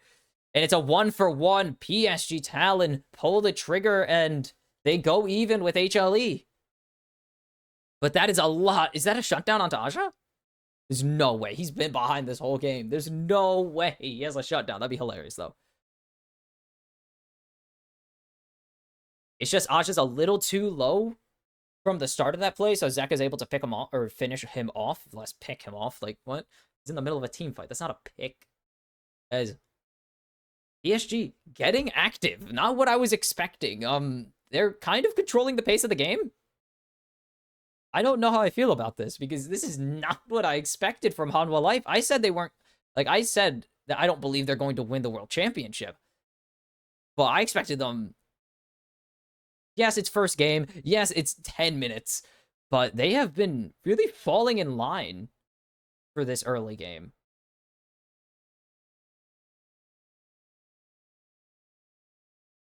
Zeka should be able to finish this turret off pretty easily. Maple will be here to just put some harass down. There's good damage, but the rest of Hanwha have rotated down, and that's just going to make sure Zeka gets out easily. That's all they really needed to do there. That's going to continue to expand this gold lead. First turret gone. Platings in. That's, I think, only one plating into Zeka, but that's still quite a bit of value for the Hanwha mid laner. And PSG are going to start this Drake. That's a bit of a bold call, as Hanwha have everybody here. They don't have Zeka's teleport, but they have Delight and Viper right there pushing out the mid lane. And it's a 13, it is a 14-minute first Drake, so I think Hanwha Life are just thinking, who cares? Like, fair enough. I agree. Like, this is not a huge deal for a dragon. Like, it is a very late first dragon. There is no real reason to stress over that. That is a lot of gold going over. Peanut should be able to get that, as Junja has no smite from using it on dragon. And this should be Rift Herald converted pretty easily for Hanwha Life Esports as well. Junja. Oh, they're not going to be able to do it. Junja has gone a bit too far forwards. And what the hell? The PCS's first Swiss stage is, this is a befuddling experience. I don't know if I should be, like, having a heart attack or not. I'm gonna have one later. I already know. As the, like, good jump away to safety.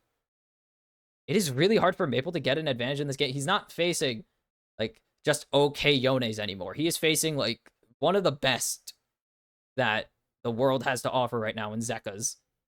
So it's very dangerous for him to just step forwards for no particular reason and try and trade him, as he has first item. Storm Surge is in response, but it's not going to really matter as the poke comes out. Peanut is starting this Herald. I was going to say Drake again. And they should have it. Doran doesn't have ulti, but look at the positioning and look where Aja is. Aja just has to answer this wave right now. He's going to rotate down, but I don't see PSG getting this. They have all their sums available, but it is very dangerous as he ultis. Peanut, the smite gonna be secured for Hanwha life, and this is gonna be a good fight for them as there's the lockdown onto Betty. Woody's here, but I don't think he's doing that much. Great E flash from Viper, and it's gonna be 4 kills for Hanwha. And that is baiting them in. 3 for Doran himself. What a great bait and fight from the LCK champions, and they're going to take down this mid-tier 1 on top of it. They will get a second crash. It's just going to be where they're going to go for it. They're going to go for the second charge on the tier 2. They're going to secure it. They're not going to be able to finish the turret off, but they get so much value out of that. As Gnar going to grab this top tier 1 as well. All the tier 1's gone for PSG, and that is more of what we were expecting. This is a teleport out from Maple here. He thinks he's going to get Doran down, but this is going to be really difficult as here comes the teleport from Zeka to match. He needs to get Doran down now, but there's the stun. Maple needs to run, and he's not going to be able to run much further. Zeka on a killing spree. And this guy is fed. I called him a bit of a one tournament wonder, and he's showing out now. This Yone pick. And PSG's gold lead, it was never there, and now it's definitely not there. And the team fight has been there. The counter catch-out is there for Hanwha. They just get 6 kills off of that play, isn't it? That's 6.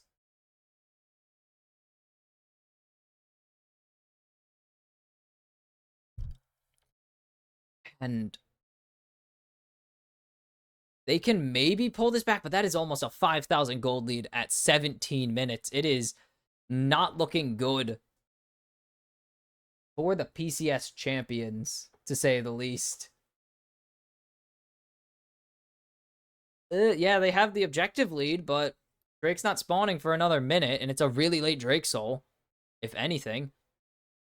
They also are trying to catch out a Xayah. That's really difficult if they can't force out the ulti beforehand. So, what are PSG to do here?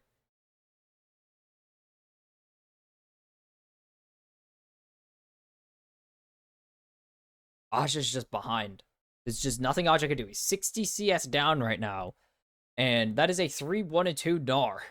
Just in a difficult situation, to say the least. How is he not based? Okay, no, that was a try. I thought that was a... I was like, hold on. He just not based in like 10 minutes? No, he has. He has a Triforce. Betty has the CS lead. He's pretty even with the Xayah right now, but Viper got the counter pick. And Doran's gonna get... Oh, he can't auto a thing. Well, I mean, he can actually. He's gonna wait for the Drake to spawn, and that's pretty much when he's gonna burn his Mega.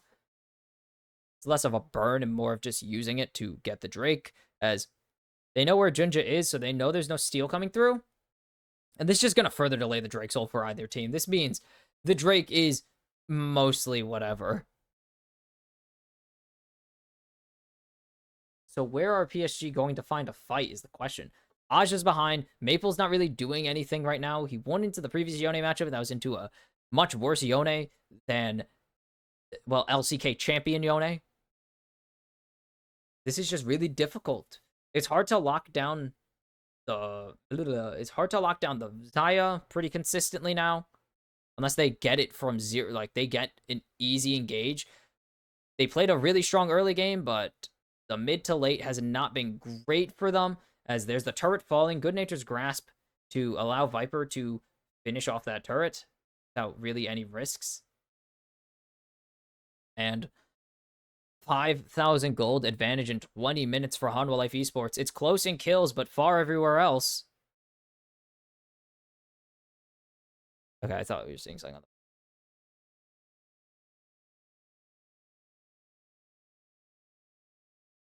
And should be also second item here for Betty. The Rage Blade is finished, but the Zaya is just going to continue to get harder and harder to take her down. Viper is really good at playing. He has all his defensive summoners. He has the Featherstorm available. There is no chance PSG can lock down Viper in a single play. They need to spend multiple attempts catching him out, and even then, not really likely. As this should catch out both of these wards, unless Woody... Okay, they get him to burn it, but this should catch out both wards. Eventually, if they ever get to sweeper it, they have no sweepers available. Oh. Half item ahead for Viper. Asha is just really weak.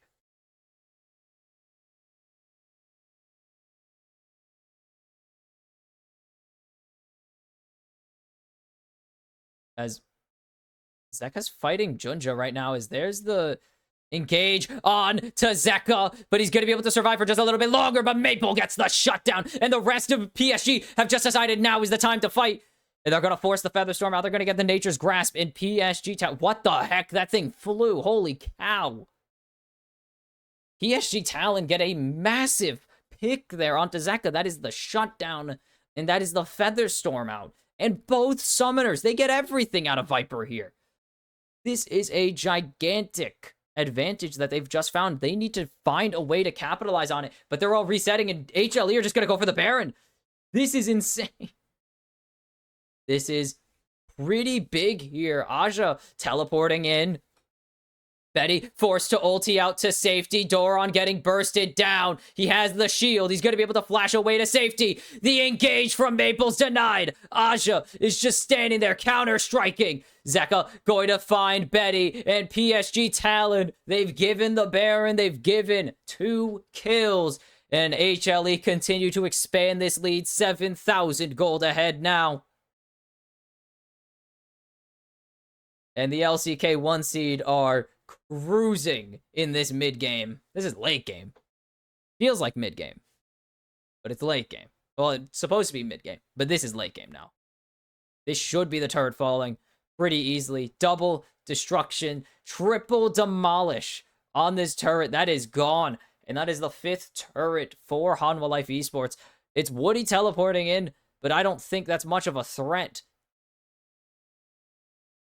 Woody just going to try and zone them off, but it's not even going to matter. What is he going to do? He's a single Alistar, and the rest of his team isn't even close. And they get Doron for what? They don't even get Doron. Doron lives. And then Maple does not need to go in there. Maple needs to play way more cautious. A bit too aggressive. And then PSG just have to back off. And, PSG feeling the pressure to engage, and it's not really working. Like, they're not getting anything. And Viper is just so strong right now, and Zeka is so strong. Like, everyone on Hanwha is very fed. As they're going to try and catch out somebody, but they're not getting any damage down. And now Zeka going in, the teleport coming in from Maple, but Betty's all alone. He's forced to flash away. The engage, huge engage from Delight. And it's all 4 members of Hanwha Life standing strong. It's a double kill for Viper. It's 1 for Doron Maple. Bang! On the banana. Viper with a triple. And that's a 4 for 1. It is game. Call it. That is all they need. Hanwha Life Esports have just made it too damn easy for themselves. And there is no need for them to worry. They'll get a second Drake, as if that even matters. These Drakes are so meaningless. They're pretty much just pure stats because they're not getting the soul. There's no chance either team is getting the Drake soul this game. That is 10 more minutes. This game won't go 3. As Woody not going to be able to cancel the resets there. Viper, 3 items. It is all on Betty to be the hero, and they have not set him up for success. I'll give you that much. They try to go in, but why are they engaging here? Like, yes, there's only 3 members, but Maple's not here. Look where Betty is. Look at where Betty is. Why are you engaging here? It's just not even worth it. The engage is not there for PSG. The numbers are definitely not there, and the gold is definitely not there. And Hanwha Life Esports are not even scared. 10,000 gold ahead. They could do whatever the hell they want. There were a few moments where it looked like maybe PSG were going to be able to pull off something. Maybe not even a win, but just something. And they had about 5 to 10 minutes of okay game. Like, they had a little bit of time where it looked good, and now it's just gone. Like, it is 100% over. Hanwha Life are marching their way to this win, as Maple is just so zoned off. And it is panic time for PSG Talent. This is not Fnatic. They do not throw 10,000 gold advantages. This is Hanwha Life Esports, the LCK champions. They will never throw a 10,000 gold lead away. Come on. Why would they be able to? It's only... Oh, wait. No, it's back to 10,000. I can't count. I thought it was 9,000, but that was 41 points. So I just can't count. This is dangerous. Why does Yone get full crit with 2? I still hate that mechanic. It's so dumb. It just allows him to itemize so defensively if he ever gets in it. If he ever finishes his crit item, he's just allowed to itemize however the hell he wants, and it's usually defensively, and it's very stupid. That's not the key issue here. That's more of a smart... Did he just... Okay, that's where he was. I was like, where the heck did he jump back to? I see a Yone flying across the screen. He flies back to Tribrush. He does not fly back to his own Hextech portal. That'd be a really sick play. I don't know if it works. It'd be a really sick play, though. To Soul Unbound from your Hextech portal, that would go crazy. That would be an awesome play. I don't even know if it's possible. I think Soul Unbound runs out before you even get that chance. And second, just gonna continue to pressure forward. Oh, no, look at that timer. No, it does not. We're running out of things to think about. Yes, you're not gonna be able to test. This is just a waiting game.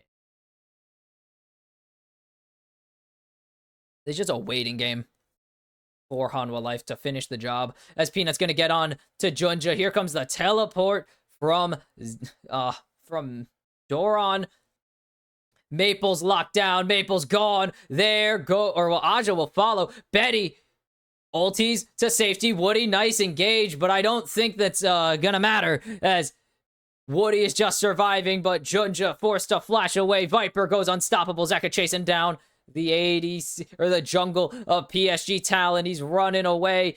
Maybe there's a play here with Dora, but there isn't. Doron goes unstoppable. 5 kills in a row. Doron gonna try and lock down Betty here, but the rest of the base is just in tatters. Hanwha Life Esports statement win here at the World Championships.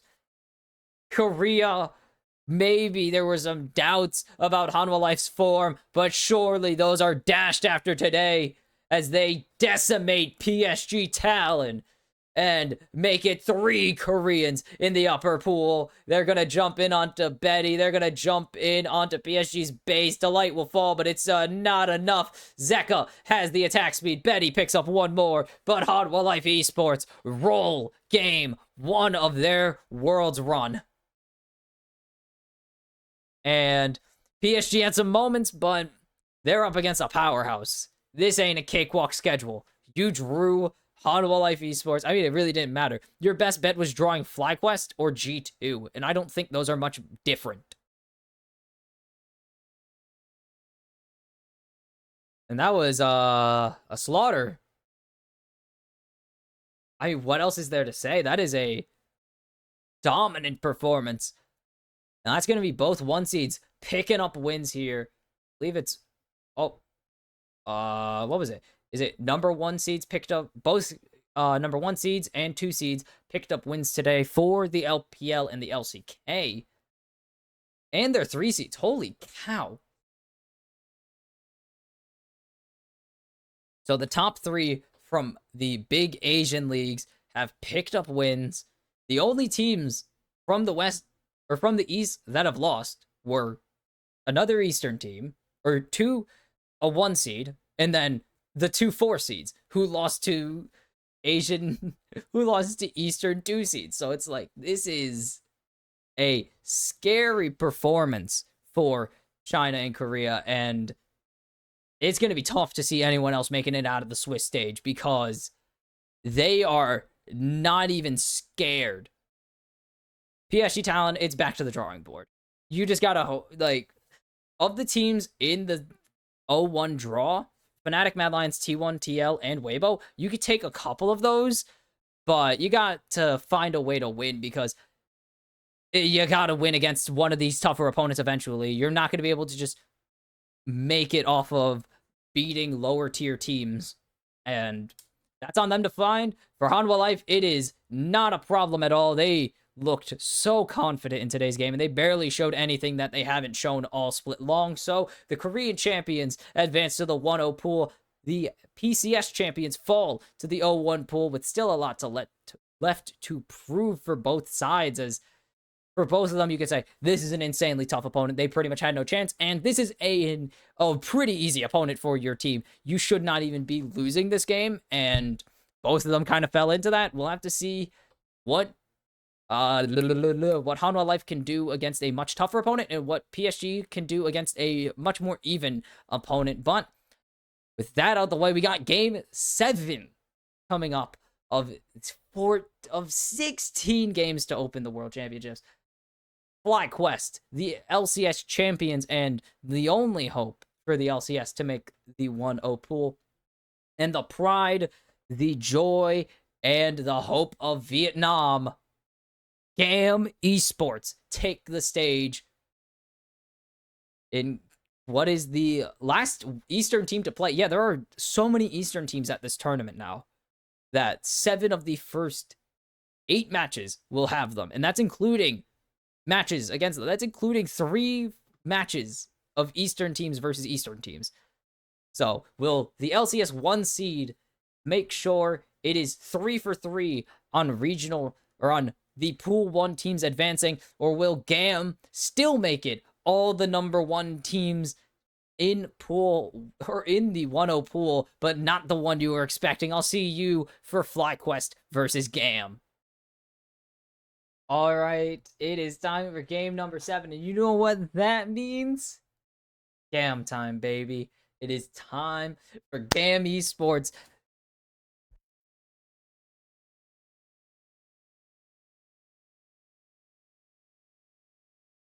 Minor interruption. Daily life. Yes.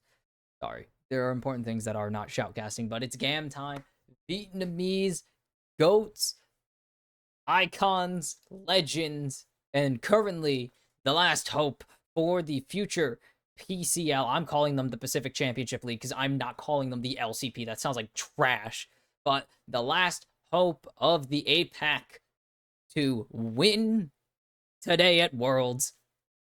And I believe it is GAM time. We've been supported, like, you may think we're rivals because we're soon going to share a region because we're kind of absorbing the VCS in a way, and that the PCS and Vietnam have beef with each other. No, we support each other because we gotta. When China supported us, that was weird. It was really out of place. I didn't appreciate it because we've never been friends before, LPL. Stop trying to be friends with us. No. But like PCS, we got smoked by the Mad Lions in game 3. We threw it straight over to GAM and said, you guys got this. And that is the support that I love between some of these regions. And the APAC has a good relationship with each other. Like, we always want to pull for each other. We were really hoping for the all APAC play-ins victories. Did not get close to happen. It kind of did. No, they didn't. Our two seeds got smoked. But the draft is going on, and nothing, I can't see it yet, so. Oh, I did not refresh this, and I did not refresh this. But GAM, a really good showing, obviously, to start the tournament. The only undefeated team to come from the play-ins. You can argue that they had a bit of a weaker showing than the rest of the field, as we finally get vision of the game. Little bit of a weaker field. Shiv and Aurora banned away. Aurora going to be a general strong ban, obviously, but Shiv and Aurora have been the two champions that, or two of the champions that Kiaya and Levi have 2 wins on already. They've played 4 games, and 50% of them are on those 2 champions. And it's kind of crazy. Kiaya is disgusting at Aurora. You cannot give GAM Aurora. It is illegal. FlyQuest, good team. I think they're a bit overhyped, or not overhyped, but I think they're a bit overrated. I don't know if they can take GAM. We'll find out if they can take GAM, but I do not think that FlyQuest can match up to them personally. I also think they are going to bomb out way harder than Team Liquid ever would bomb out. Like, they are going to flame out harder than TL will. As Masu immediately going to lock in this Kalista. I don't remember if Kalista won her game today. The heck is she? She's somewhere in the mix of a bunch of champions with one pick. She did win. She was in...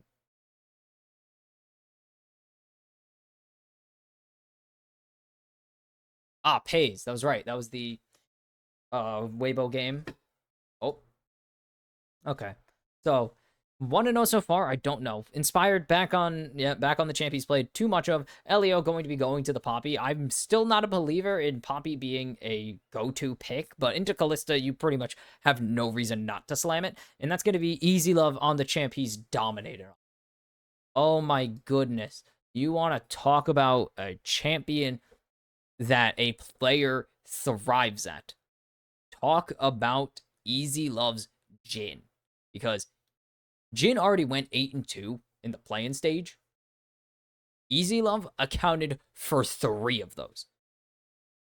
He has 3 deaths so far. Like, he is killing it on this champion. And it is not even a competition. Already at Worlds, he's rocking a 7.3 KDA. On Jhin, he's rocking a 12.7. It will be Busio getting this Leona, but that's just more things to get blocked by Elio. Elio also yet to lose on this Poppy. But yeah. You want to talk about a champion who is winning. You talk about the Easy Love Jhin. You talk about Elio's Poppy because they are showing out so far at the World Championships. Again, against slightly weaker competition. But, I mean, 100 Thieves couldn't beat Rainbow Seven. They did, and that is who they need to beat. Like, they don't determine who they face. That was the random draw determined who they faced. It only determined that the 2 APAC teams, the 2 VCS teams, and EU and NA could not end up in the same group. Rumble going to be taken away from Kiaya. There's just so much you have to get rid of. This guy is insanely good. But just everyone on GAM you have to worry about. When it comes to FlyQuest, it's widely agreed, get rid of Quad. Or, well, get rid of Bwipo. Bwipo is, like, stuck. Look at those 4 top lane bans. Usually I would say get rid of Quad, but they don't really need to. But they ban out Bwipo. They say you're not getting anything that we say you can't get. Or anything that you want to get? No. They spend 3 consecutive bans on him. That's going to be Orianna for Quad. But I mean, besides one combo, I don't really see this comp coming together. It's going to come down to the counter pick for Bwipo here. It really all comes down to this. Because all I can see is Quad and Busio comboing, and that is it. I mean, GAM are playing pretty reactive, as that is Emo on the Akali. We just saw Maple not have a good game of Akali. Maybe Emo can round this one out. And this would be insane, Kiaya. This would be insane, right? Kiaya would... I mean, he would. That's the thing. Kiaya would... What? That would be insane. Also bad. No, it's not going to happen. If anything, it would have been the Camille, but it's going to be the Nar for Kiaya. Vladimir would have been psychotic. World's worst lock-in? The world's worst lock-in. No joke.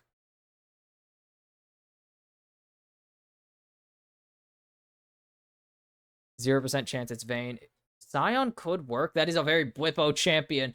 He just likes to play champs that are wide so he can take over the lane. Bwipo does not care what you think. Will play the champs he wants to, and Sion is one of those champs. I don't love it into the Gnar, but it can work. It's really going to be down to the execution, because I still don't see... I don't really see the execution coming in. Okay, I think they swapped. I think it's just a visual error. Yeah, on the UI side, I did not assume they were going to lane swap Masu and Quad, have Quad play support, and have Busio play ADC. Just don't think, hey, Nuke Dog, it's Nuke Duck. Oh, we like Nuke Duck. God, this hot water needs some flavor. Should have got something from that, but it's fine.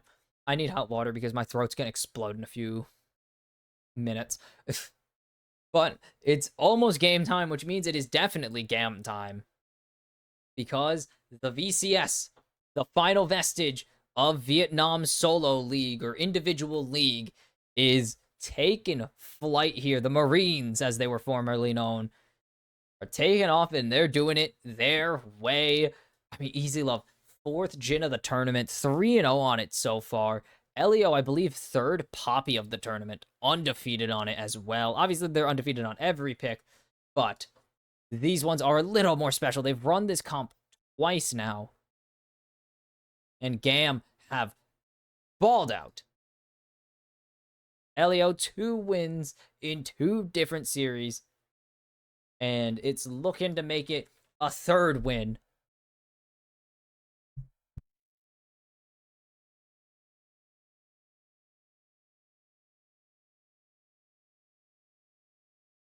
This is kind of a problem for GAM because they don't really have a combo either.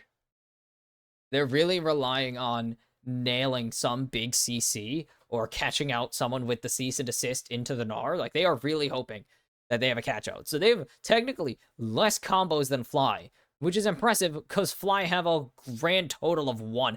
How are GAM 33rd? They had a bad MSI showing, but 33rd? Also, this is only the 2nd time FlyQuest have made Worlds. I feel like I forgot to mention that. I was so excited for GAM. But Levi, 10-time regional champion, like one of the most decorated players in regional history. Definitely the most decorated player in Vietnamese history. And again, he's only played for about 5 years.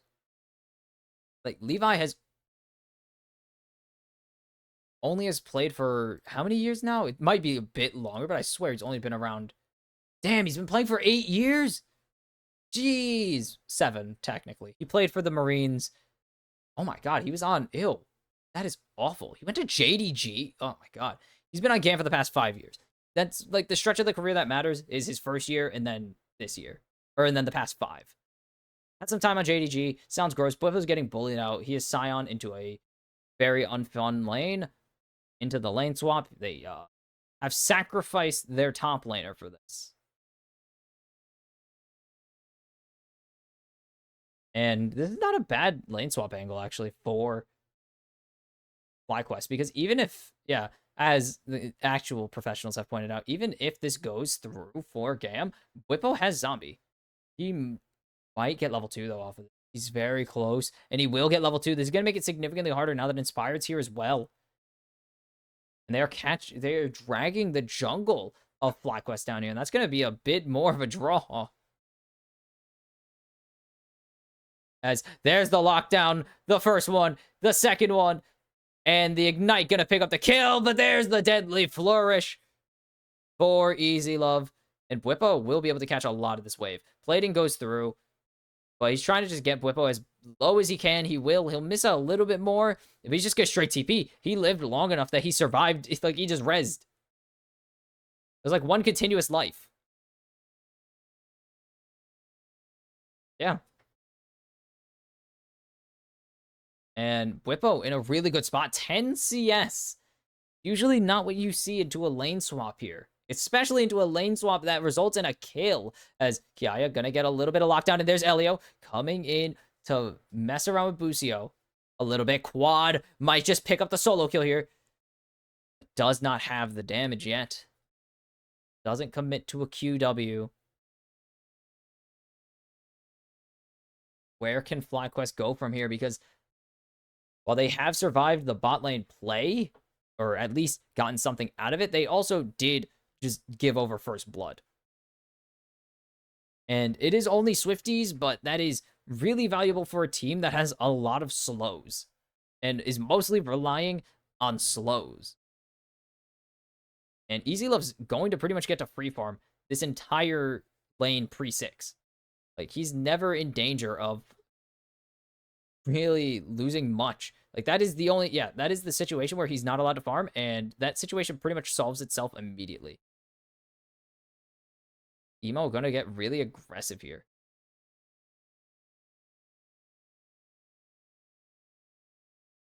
Ugh. As Kiaya is just, he knows someone's here, and he's gonna find Busio.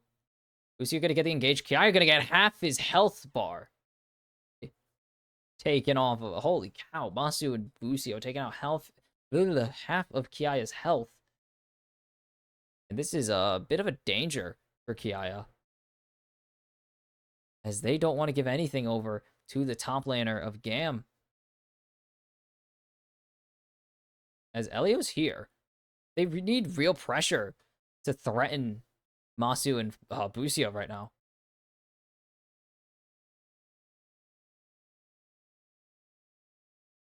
Elio looking to, trying to block the spear. But Busio, or not Busio, Bwipo just going to be able to kind of farm up a storm in bot lane. He's matching the Jhin, which is only possible because he's Scion. And this is going to be a reset. Yaya has no teleport. This is going to be a lot for Bwipo. He should get a plating off of this. Already at 200 stacks of the passive. This should be a plating as well. This is just disaster in this Scion matchup.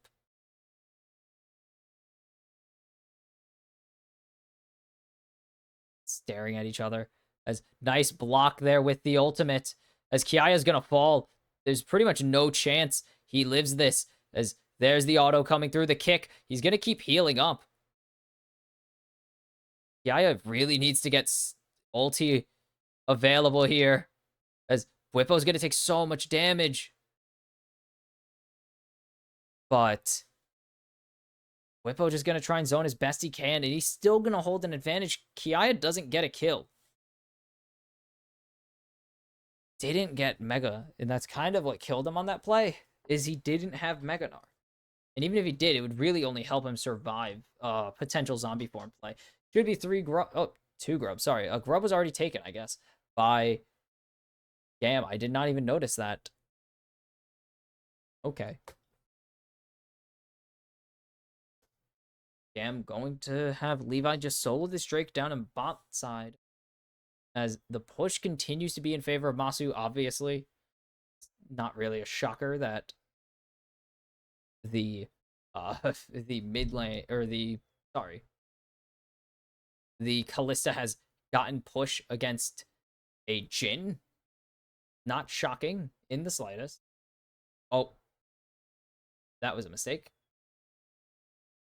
That one up. There's the engage on to Elio. Is it going to be one? He's going to be able to flash away. He's going to be able to survive. And I think Masu has the damage here. The 4 shot, if it connected, would have been massive. But he just can't afford to flash forwards for that. If he flashes forwards, he dies. And not gonna happen. Easy Love is really in a bad spot. He needs to be careful right now.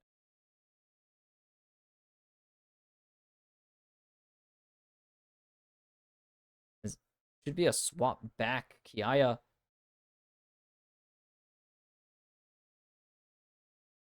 Kiaya is so screwed.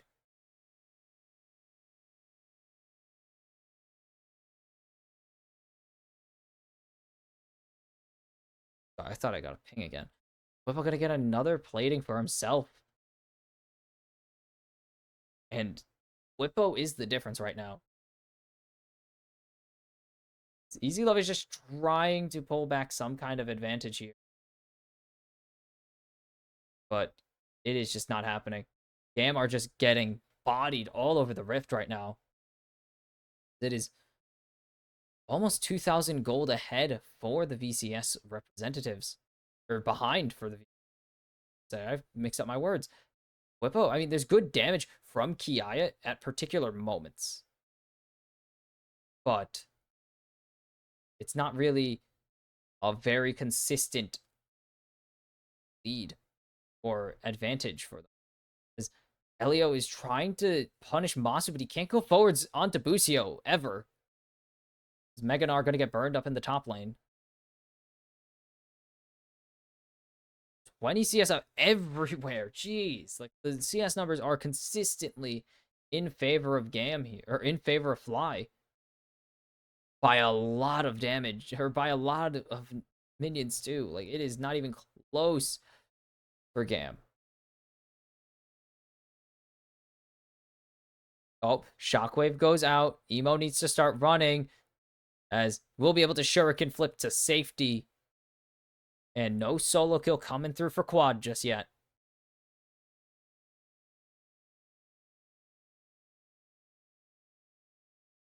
Now, what is the Akali going to do here?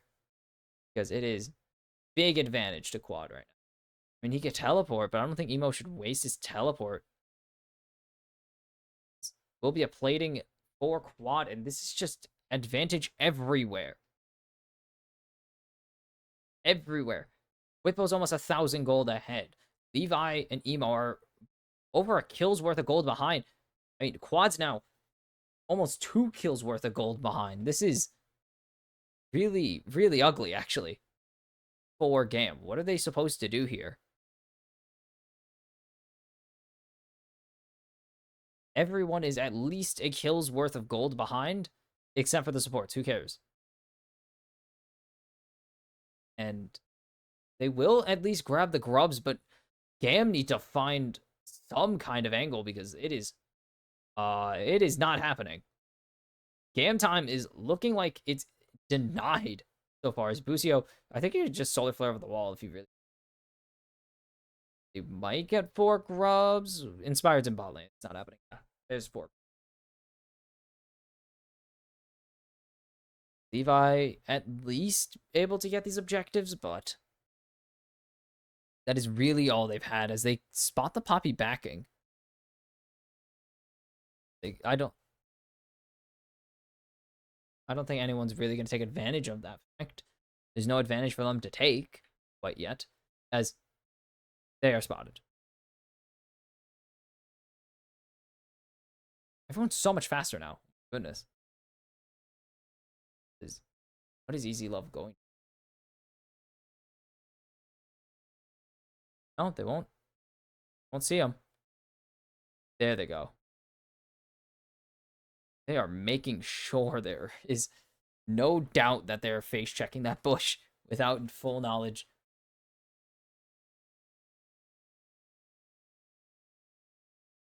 They can dive Masu here, but they're going to spot it out again.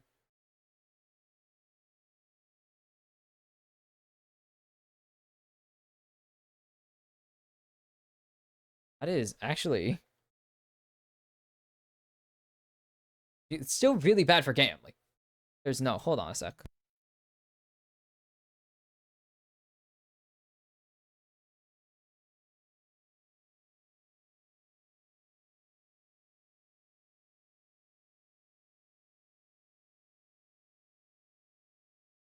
I got a call.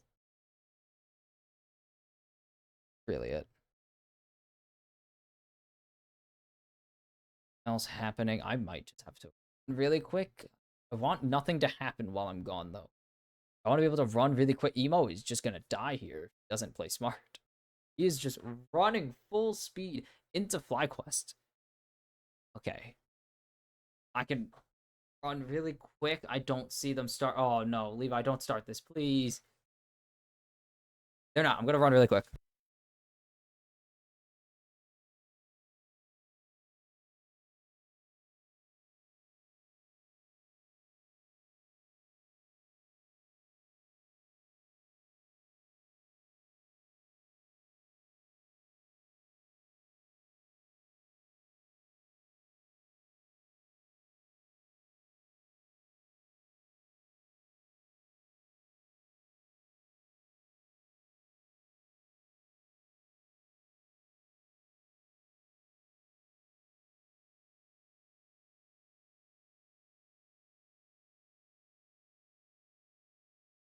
And in goes Elio, 2-man.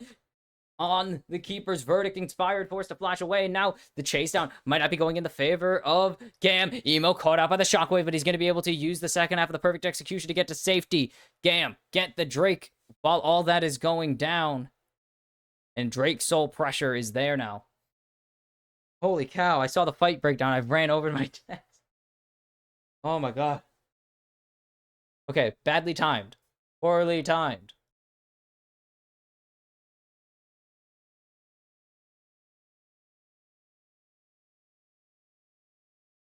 Ugh.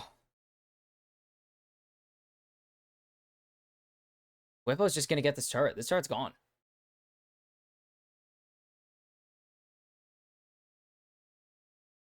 That is Whippo worth a lot there. They really did not draft anti-tank at all.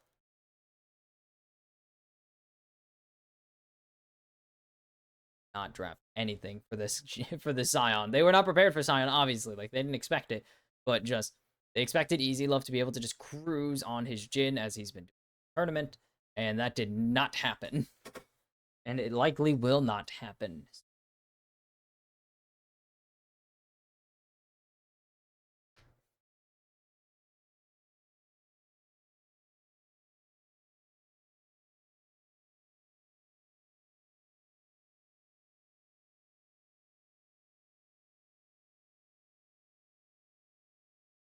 I don't think I've ever seen I rarely see on a spare, like, consistently.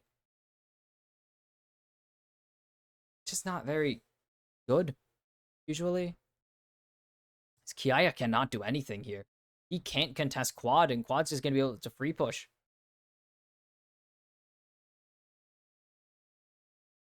What is the angle for Gam? Is they're just gonna keep falling further and further down.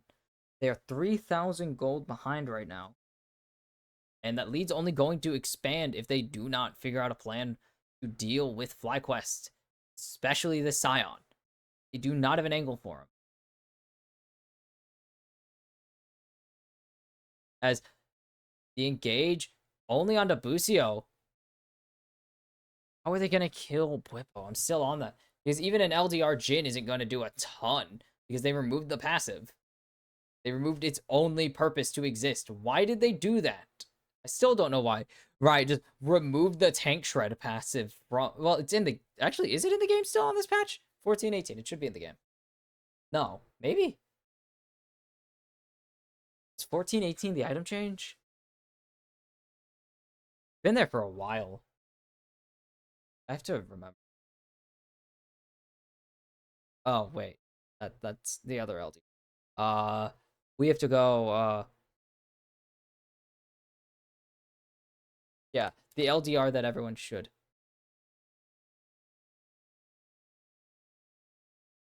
Yeah, it's been for a while now. The passive is removed.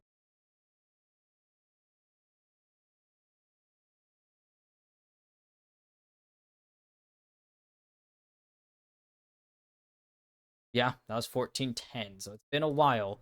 I just could not remember because they just reworked like every item. But that is, yep. The tank shred item is absolutely terrible. It gives, what, 40% instead of 35% armor pen? Which means nothing. Doesn't it not do that anymore? Like, oh my god, just the fact that they got rid of it is very stupid. They're going to need a Black Cleaver from one of their members. Elio is just going to get onto Bwipo, and look at Bwipo's health bar. See if he gives a damn. Like, see if he cares. This Scion's never going to die. Like, just... Bwipo's not going to die anymore. Because there's no item... Like, besides a Kraken Slayer, there's nothing you can do. And none of these champs build Kraken Slayer. They have Black Cleaver and hope to high heaven that LDR or Mortal Reminder do anything to this Scion. And that is just not a fun gameplay mechanic, not a fun gameplay loop. And Gam are going to be experiencing this not very fun gameplay loop because Riot removed the tank shred. And I don't get why. And they removed the other tank shred, even though it wasn't really tank shred. It was, I'm talking about wild arrows. They were not tank shred at all. Oh, you have Bork. Jhin can't build Bork. Bork Jhin is a not good item. It is. I mean, I don't even think this Akali's gonna do a ton to Scion. As that's an airborne. That's not what you want. And yeah, Boipo's just able to walk at Emo. Like, this is an absurd thing that just is allowed. As this should be an easy Drake Shred. They have Masu on this Callista. It's free. And Daisy's back. I don't know if Daisy just died. I actually have no clue how long it's been since Daisy died, but Daisy's back, and this should be pretty easy secure. Will be traded for the Rift Herald up in topside. But I don't think this is actually worth anything. They're in 3,500. They're 3,500 in the hole. Why is that so hard for me to say? And GAM don't really have any angle to win this game right now. There is not a single angle I see where GAM come out on top of this game because it is just not happening. Like,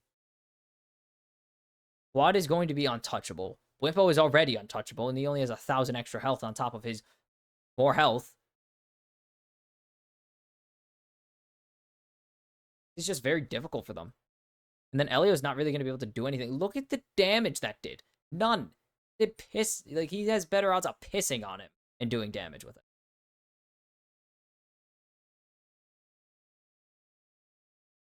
It is just so difficult for GAM to break the flow of the game right now. As they're going to jump in onto Busio, but that is not really someone you could burst down with the comp you have. As here comes the Scion, and it's going to force the flash out of Elio, and Bwipo's just going to be able to eat these shots. He's blocked nothing. Bwipo. I mean, he didn't really need to. They have a ton of shielding, but Bwipo, your goal was to block any of the bullets. You blocked actual 0. You blocked literal nothing there. Bwipo. Oh my goodness. Come on, man. This is the easy part, Bwipo. Damn, they're just getting smashed here without try. FlyQuest don't need to try to win. There's nothing that GAM can do to them at this phase of the game. It is really, really hard for GAM to find a win now because they just didn't draft a Jinx or anything, actually. They drafted a Jhin.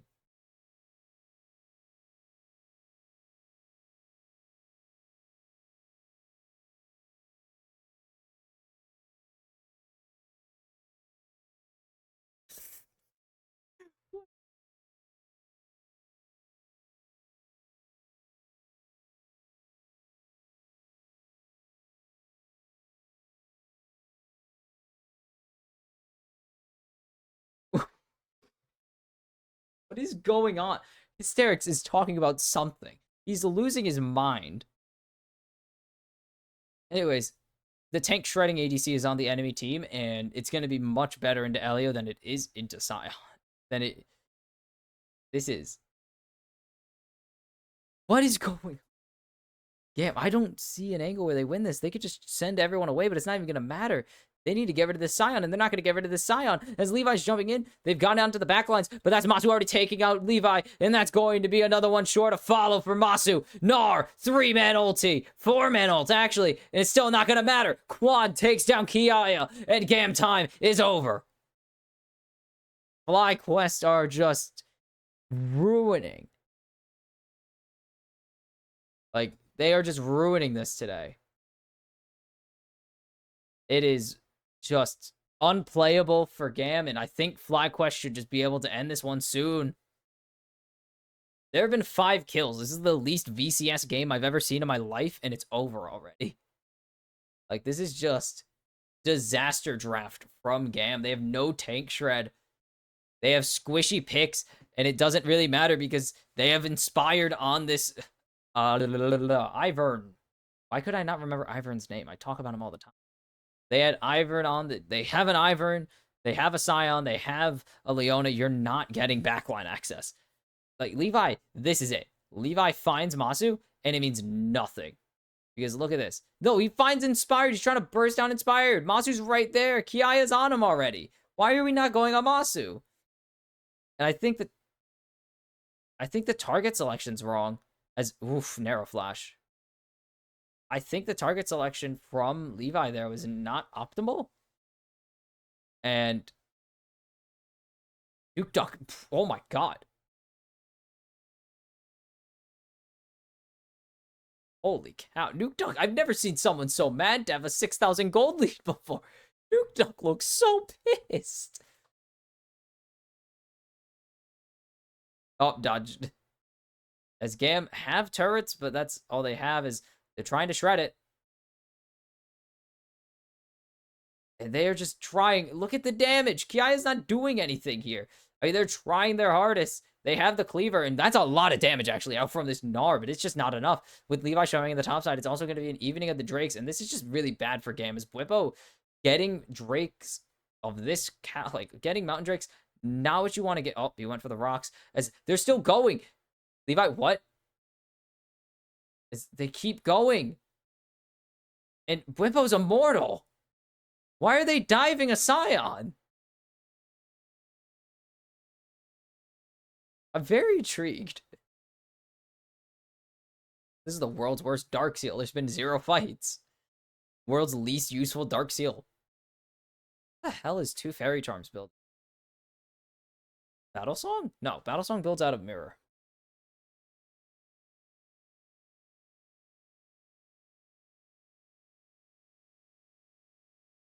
I'm just befuddled this game. It's a very uninteresting game. It's a Scion game. It's always going to be uninteresting because it's just farm until you don't need to farm anymore and then the game ends. Dawn Core builds out of 2 Fairy Charms? That's illegal.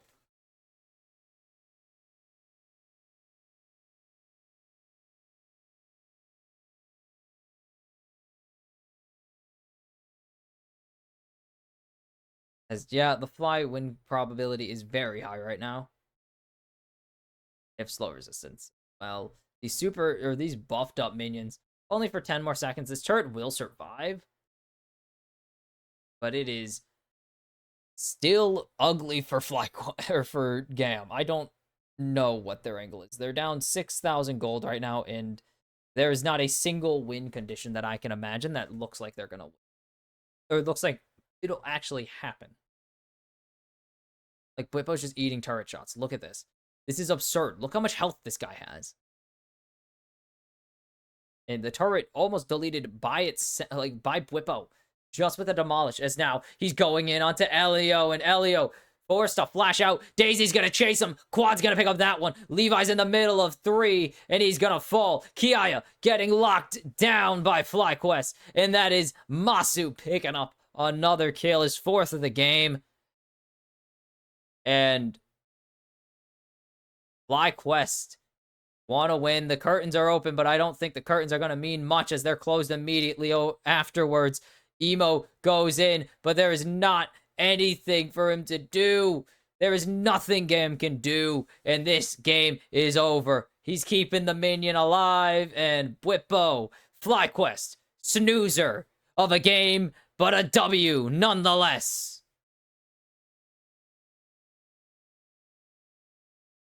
Yeah, that was boring as hell. That game sucked. Genuinely, that game sucked.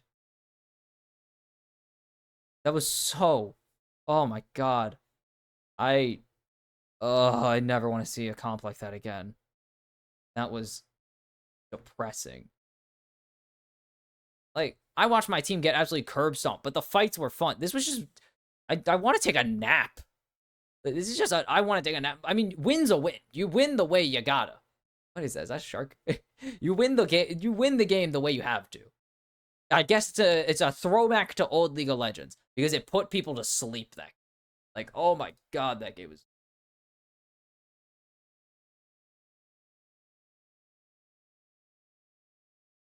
Yep. I have literally nothing to say. That was literally just Scion. Scion happened to us, and that is it. So, yeah, that's it. Game 7 in the books. We're down to the final game. We're gonna be free. G2 take on Pain Gaming. Titan has looked like the best ADC in Champs Queue entering this. Will he maintain that form?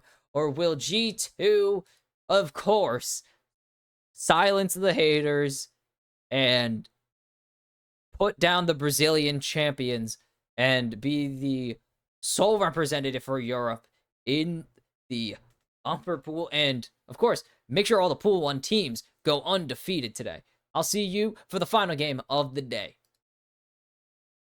Last game of the day. We're free after this. G2 take on Pain Gaming, and this is a mismatch of all mismatches, I guess. G2, I think, somewhere in the power rankings.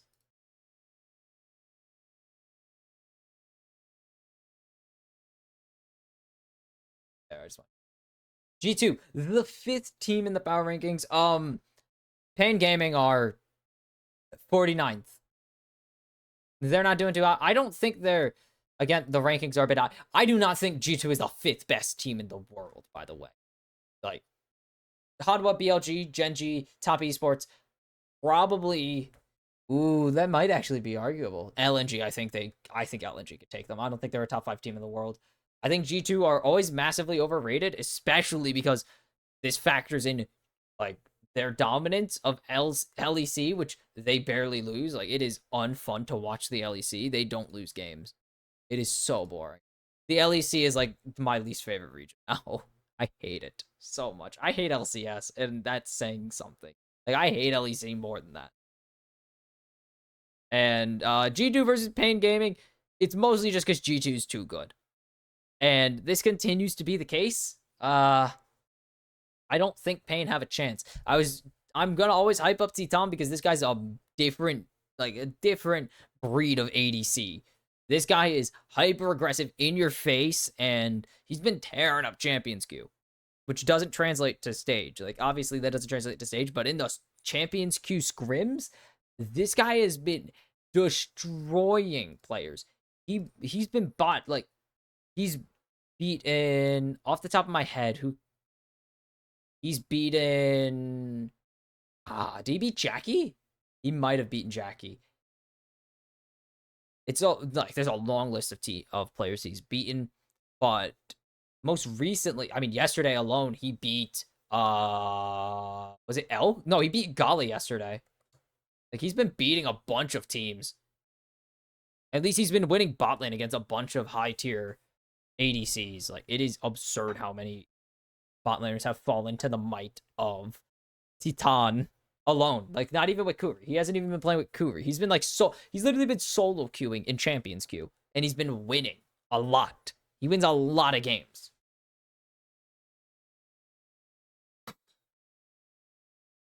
Okay, I just want to see how loud that was. Sorry. Keep doing it. It's a bad habit. It's a bad habit.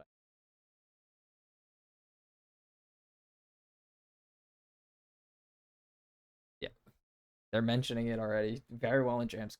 But Pain Gaming, it's not about how good your ADC is. It's going to come down to how good as a team you are. And this is going to be Broken Blades Yone already. It could be Caps. I would not be surprised. We're seeing a lot more mid lane Yone. I'm just used to top lane Yone being the default Yone, as that's going to be Wiser locking in Aurora. And that's a flexible to the flex. That's a flex on the flex. Like, they have so many flexes available now. They were going to flex the Yone, but now they have the Aurora to worry about. So this is difficult. And is it going to be Maokai on the for karaoke here? And it will be the Maokai locked in, the Twisted Treant. Is that still his tagline? It might be. It might still be his champ title. But it is something that a lot of junglers have just been handshaking over because you can't really afford to ban out Maokai anymore. Like, covering Caps' favorite champion. I think that is that confirmed Caps' favorite champion? I've been saying it because it kind of has been. He's played a lot of it. Or not a lot of it, but he always talks about it. That he likes Anivia. It's gonna be Brand. I'm still not in love with the Brand game. Like, I don't. Still not a fan of it. I'm just gonna put it out there. It is not. I didn't know it's Frog. And it's gonna be the Rel. Not bad for the comp that they're already putting together. We saw the Rel. Oh my god. You want to talk about Rel Yone? Humanoid and Jun terrorized LNG with that. Oh my god. Was it LNG they terrorized? Or was it them getting... It was them getting terrorized. I feel stupid. And Smolder going to be locked in. So multi-flexes now. Multi-layer flexes. No, it was. It was Humanoid and Jun terrorizing Damwon for a little bit with it. Ban away the Renekton from Broken Blade. They think this is going mid. It would be very likely that it's going mid, but it is very likely this is. But Wiser is actually going to probably be piloting this Aurora, with Jinkero getting the Smolder. Ash taken away from Titan. They've not taken away his Jhin. He's a ferocious Jhin. He's just a menace on the Jhin. If they don't take that away from him, I think they're gonna lock it. I think there's no reason for Titan not to lock in this Jhin and then save counterpick for support. Draven gonna be taken away from Hansama. G2, I think I've played it every single tournament since picking up Hansama. Don't quote me on that, but I think G2 have picked up a Draven game every single tournament they've played. It's like very recent. Like, I think they've pulled out every split as well. It's very weird. They like Draven a lot. Kalista going to be taken away from Titan. What is the angle for the bot lane of Pain Gaming? Because they could also just lock in a mid laner and send the Smolder to the bot lane. Ooh, a champ. I have not been expecting to see a ton of Xayah. They really need to find... G2, what is the ADC pool that they have? No Lucian, no Ashe, no Kalista, no Draven. They have Ziggs. They don't need AP. It's going to be Rakan cover, which is very silly, yes. It's going to be the Jhin, obviously. Like, probably the best ADC available, and that's just going to be an insta-lock. Ooh, Yasuo, this is going to be Broken Blades. Okay. This is Broken Blades Yone. Had a hunch. Hunch was right. But I was very confident it was going to Caps after seeing the draft order, but no.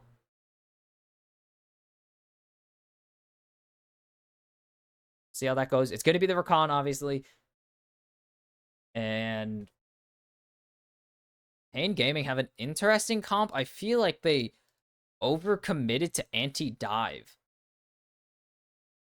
for a team that doesn't have a ton. Actually, this is going to be Broken Blade in top lane for the Aurora. Okay. I mean, it could go either way, but it is interesting to see Broken Blade on Yone or on Yasuo. It's so weird to me. Okay. Swamps are locked after with 20 seconds to go, I think. So it is interesting to see Yone mid Yasuo top. Usually you would think the other way around, so the Yasuo can get active on the map. Now, are they gonna lane swap this is the question. Is there a reason for either team to lane swap here? Because I think Pain Gaming want to have Wiser into this Yasuo. It's not really a reason to have it not go there. That's a weird... I don't want it. 2024 World Champs G2. Ugh, that's a bold statement because they aren't doing that. They are not. But, well.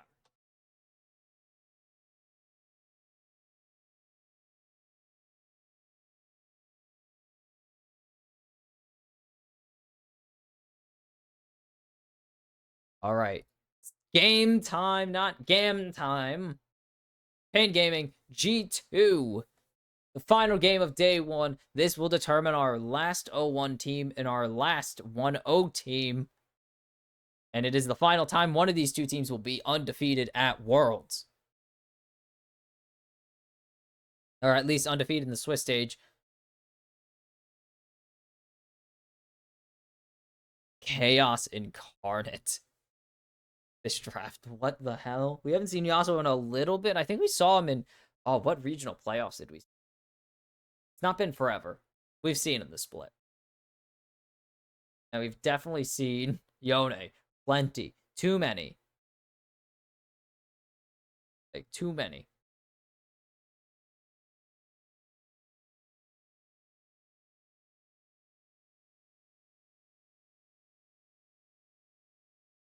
Okay.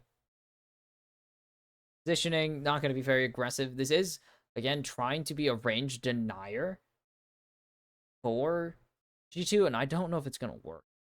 We'll have to see, obviously.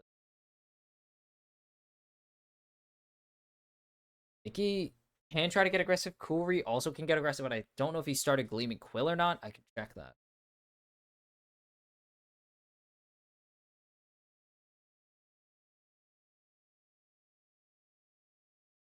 I don't know when. Kuri hasn't evolved anything. Or leveled anything. Evolved. What is it? Kha'Zix? And he's going to get the Gleaming Quill first. Usually how it goes. For Rakans, early grab that healing and then grab the damage with the, or grab the engage with the W level 2. And they will get zoned off here. That's usually how they go. It is interesting to see it into a Jhin, but yeah, how it's going to be. Level 2 secured for Pain Gaming now.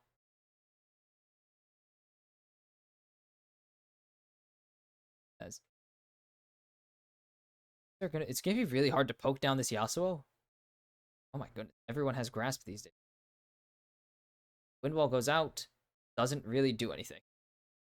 Not yet. It's gonna be doing a lot later when it actually will be blocking important spells and not just random auto attacks onto minions. Otherwise, this is gonna be a pretty tame early game if I had to guess, as most of these players want to scale up. Hans wants to scale up as there's a nice stun landing onto Titan. Who are you going to jump away? As Titan's going to tank a 4-shot there. Not what you want to see happen. Yike's going to be power clearing. It has been nerfed, but he's into a Maokai, so it's not that bad. Gedo going to get jumped at. Dinke. I don't speak Portuguese. I'm like massively like Portuguese.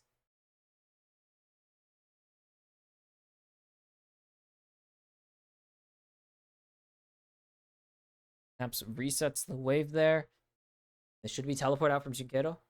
With only refills. This is a really odd base then.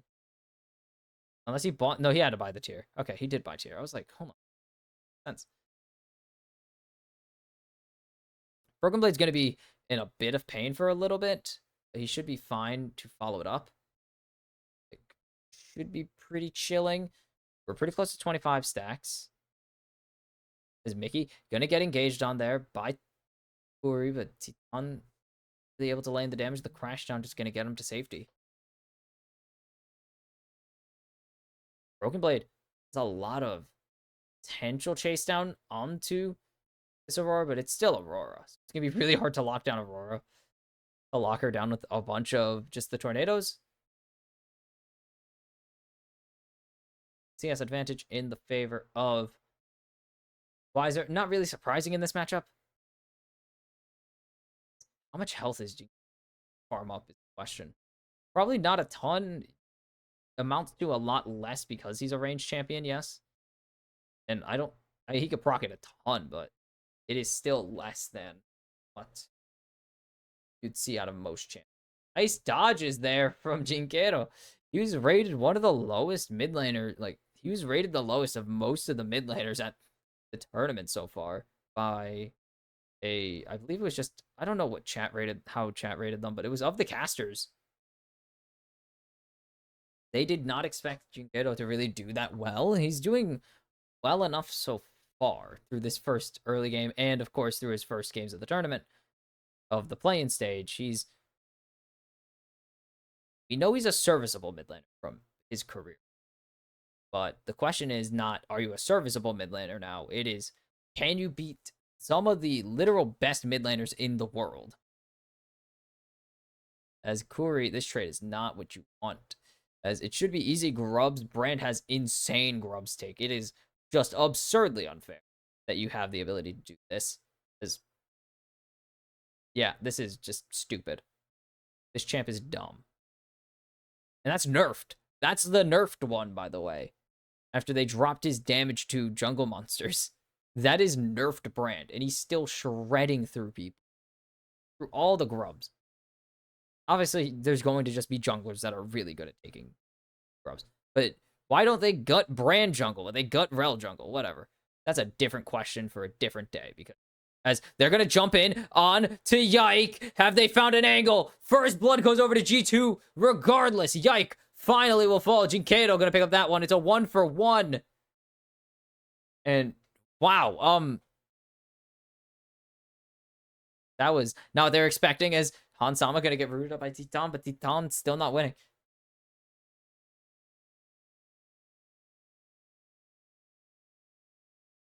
That was it. Oh, that block is...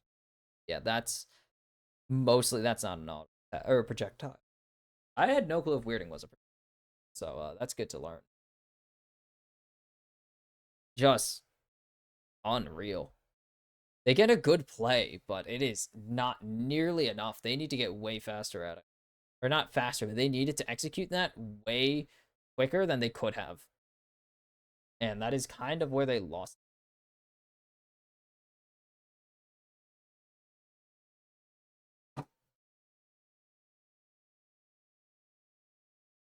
I should be able. Gonna pull that back. Dylan. Seeing reset from Titan. Uri. Yep. Finished boots and some swords going through.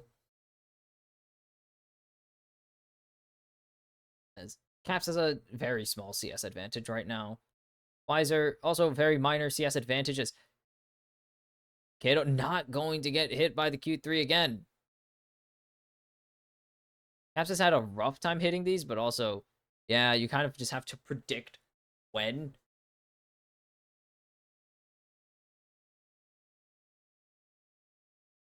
Ooh, statement. If we do not win this year, I don't know what will be. Yeah, that's kind of true. This feels like it's the year for G2 to win if they are indeed going to win it. And they got to prove it because they have been close once and have never gotten that far again.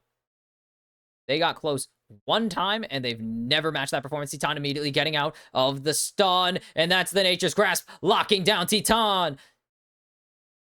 The ulti coming out, the curtains open. That's flash out of Karaoke, and Kane Gaming have found a fight win.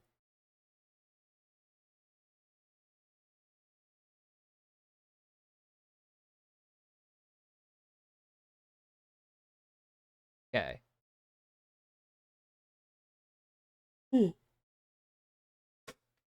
They threw a lot into Mickey there, but they still get the kill.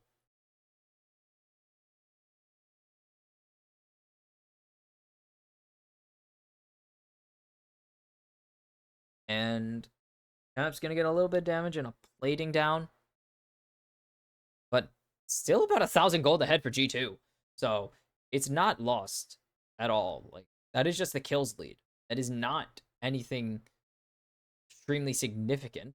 Xayah gets a kill, yes, but it is simply not everything. CS advantages are really important for G2 to hold on to, though. Because they lose the CS advantages, that's kind of where they're going to lose a lot of their actual... As they should be the grubs pretty easily done. They have push in top lane here, and they have a brand. This is too simple.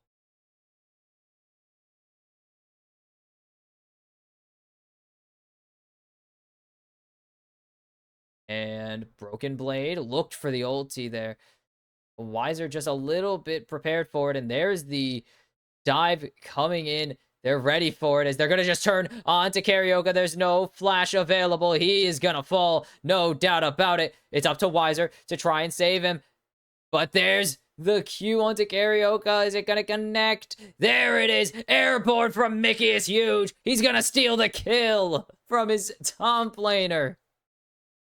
But this turret's gone. There's no doubt in my mind this turret's gonna be demolished. Double demolish comes through. And they're gonna get a lot of platings out. Dinkedo gonna be able to grab something in mid at least. And that whole turret's gone. G2, that is pretty much textbook from them. Carioca, no face checking. Like,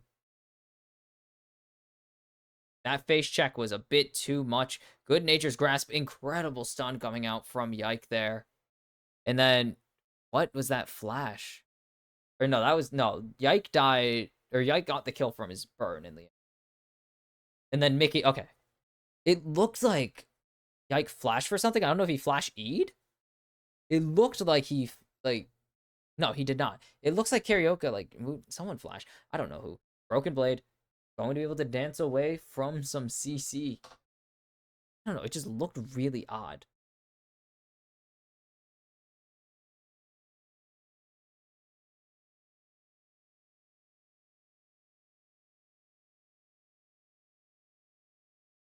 As Han's gonna lock down Kuri, but gonna be Kuri getting a rooted shot, or getting a rooting shot.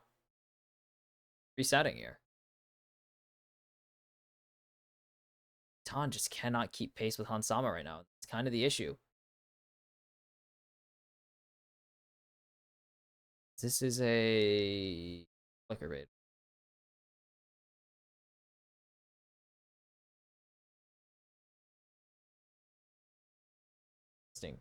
For almost like, this is really tiring stuff. As Caps going to get followed by Carioca all the way. But should be pretty easy to just not. As this turret might be gone as well. There's a lot of damage coming out from this Yasuo. They have 3 members down here. This turret's gone. It's just too late from Jinkedo and Kuri. Yeah. And now they need to be careful because if Mickey lands an engage, they die. And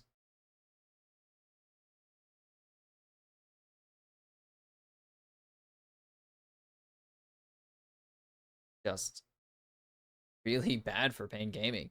They're down everywhere, obviously. But they're down so much farm pretty much everywhere except for top. And that's only still in this game. And they're behind in top lane because they gave over those platings. Like, they have not played for turret plates, really, and they have not been able to match G2 on trying to take them. Pain Gaming going to go for the dragon here. Can they snipe? And is that what my fan sounds like? It is an attempted Drake. Are G2 going to contest this? They might look for a fight here. Curtain's open. And Nature's Grasp goes through. It's still going to find one as there's the airborne onto Carioca. And Carioca is going to be the sacrificial lamb for this Drake advantage. And G2 continue to just get advantages. Even losing the Drake, they get the fight win.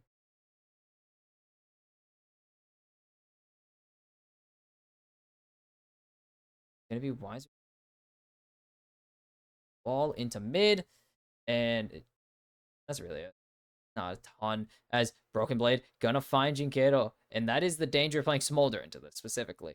That Smolder is not strong enough to really withstand any.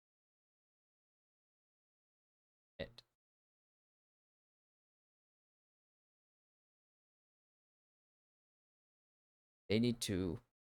What is Pain's angle here? That is the question, I guess. Teleport in from Wiser as there's a nice engage from Kuri. Maybe they find Yike, and they will. Titan picks up 1, but I don't know if there's much follow-up left in the tank. Here is Broken Blade going to land a nice tornado. They'll get one thing out at least. But a lot of commitment into this bot lane. Hansama's going to just delete the turret.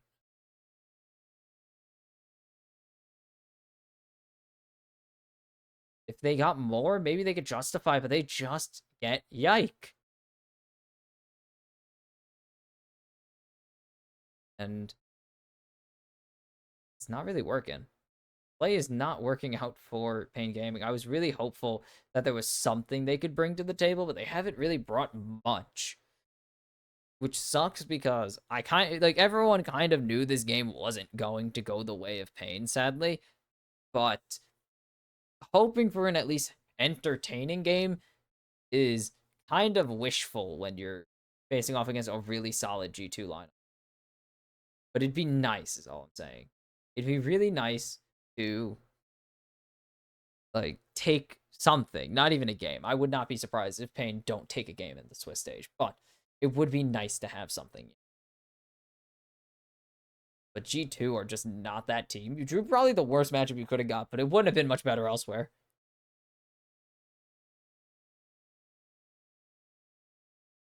There is the angle. It's mostly for G2. There's no angle for Pain Gaming. They need to find a miracle fight, and I just don't think they can. They're already 5k down, and we are 7. Baron isn't even up yet, and we're seeing a 5k gold advantage for G2. This is really difficult to find an advantage or a bright spot for Pain Gaming, because I don't think there is a bright spot for Pain Gaming.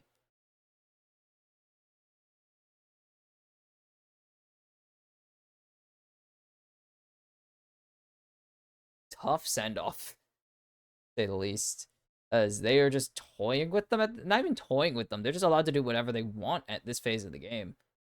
And Endgaming just have to watch as they are just going to stack this bot lane 4 members, and they're just going to have Caps sit in top and do whatever he wants.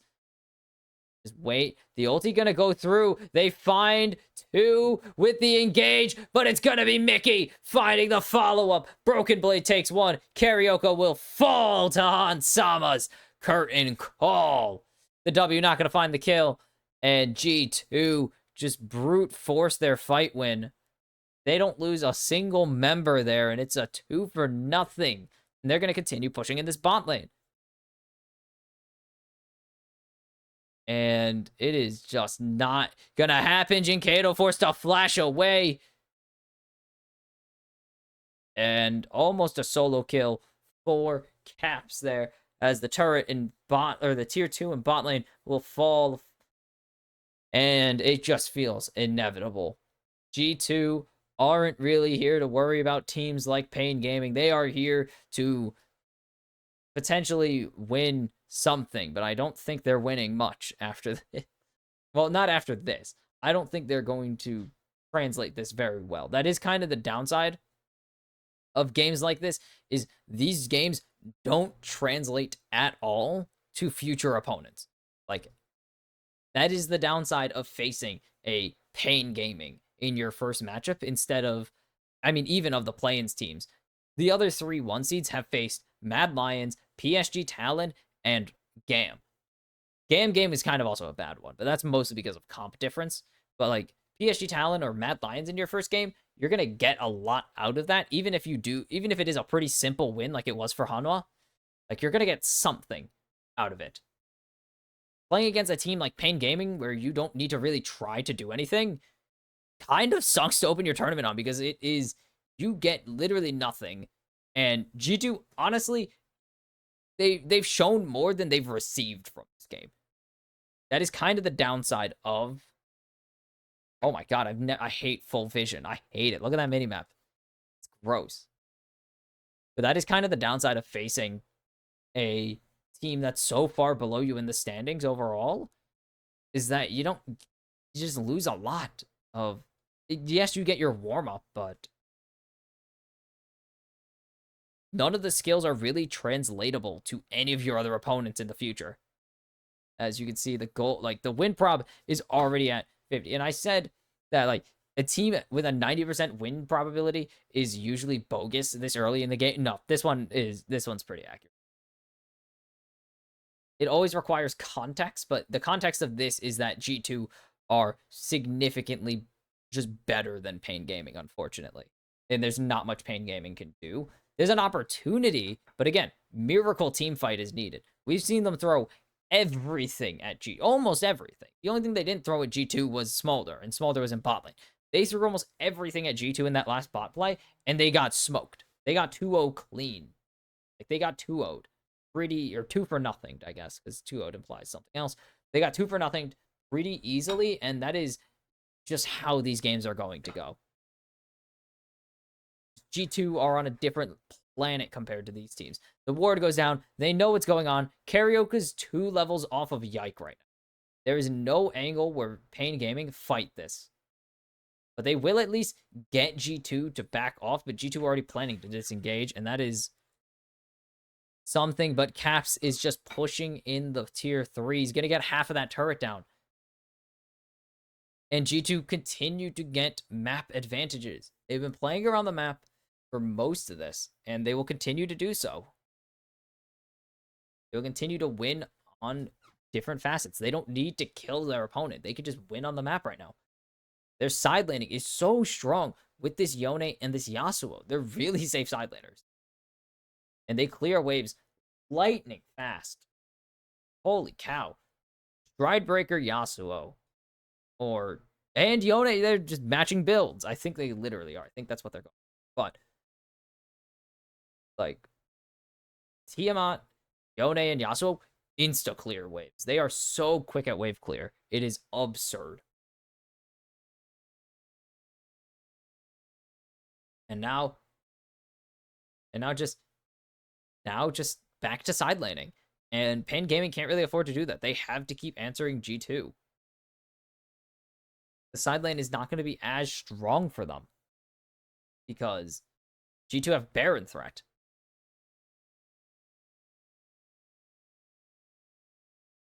They're just going to wait. Look at this. G2, Broken Blade just pushes in top lane, and he's just going to wait as Weiser forced to ulti out. Good ulti. But that is a burned ulti, and that is just further proof that Weiser is not going to be able to anything as Karaoke gets locked down, flashes out, and a lot of damage. That is another summoner out, and G2 continue to get advantages. That's the crash down Magnet Storm burned. There's a nice engage for Puri, but can they capitalize on it? Jinkato gonna finally get a kill here. Weiser's teleporting in. Karaoke's gonna get dropped. Hansama getting chased. Weiser finds the kill. It's Jinkato versus Yike, and now teleporting into the fight is Caps. Weiser needs to find an angle here as Caps has no fate sealed, but he knows he can beat Jinkato, and he's gonna take him out. 2 members of G2 remain. It is a 3-for-4. It is Weiser and a Dream. As Pain Gaming are gonna have to give up this Baron. Caps has so much damage, and Yike going to tear this Baron to pieces.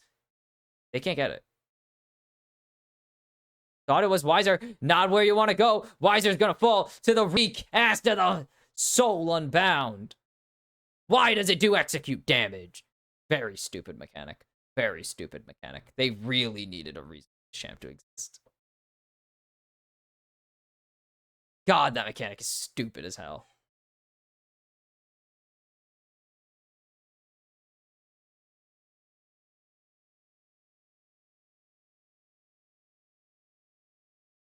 Smolder is strong, but still very down, and Titan is strong, but still very behind. Like, it is unlikely. Everything has been not happening. Ori's had some nice engages, but that's about it. As Broken Blade going to grab this objective pretty much solo. Has a little help from Hans, but should be able to finish this off clean. As it's just going to be back to side laning and wait. In fact, they're just going to switch. Actually, why is Caps going to bot lane? Caps doesn't have teleport. Okay.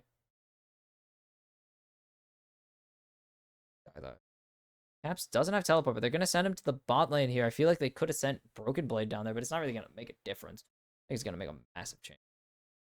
Come on. Not that big a difference. Still fine.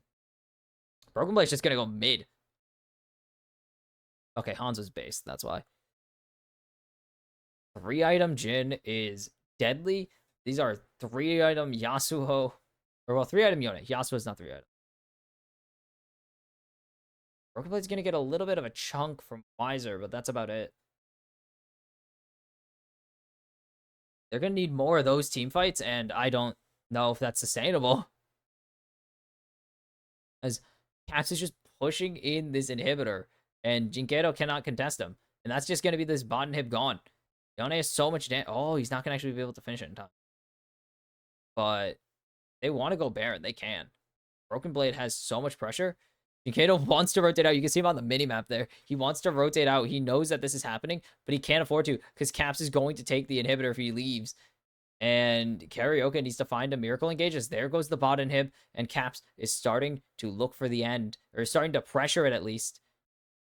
And Mickey going to get locked down. Mickey will fall to Titan. As Titan forced to ulti. But G2 continue to push their advantage. Titan gonna get locked down by the, not captive audience, the deadly flourish, but it's not really gonna make a difference. As the reset's coming up from Pain Gaming, is it?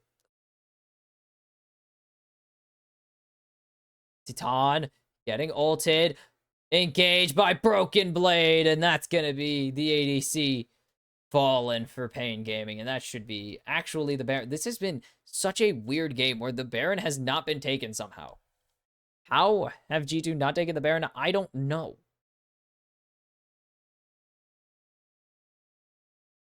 But finally, it seems G2 can Baron, because surely, as Caps is, yeah, finally, they're going to get Baron, as Caps is just not going to join. He doesn't care. He can end the game. He's just going to finish the game if they don't respect the fact that he can, as Caps is going to ulti out to safety. And Karaoke not going to steal this one. That is Baron finally for G2. This feels like they're playing way too safe, but you don't want to take any chances against a team that you don't know what they. But still, so slow pace. Oh my goodness, G2. It's such a. It's the smart play, but it's also the frustrating play. So it's too slow, man.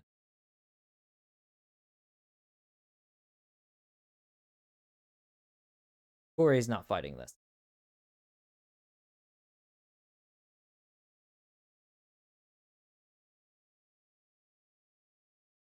Hans going to tank, or potentially, I thought he was just gonna blow up Kuri there. He should have just went for it. I absolutely believe he should have just.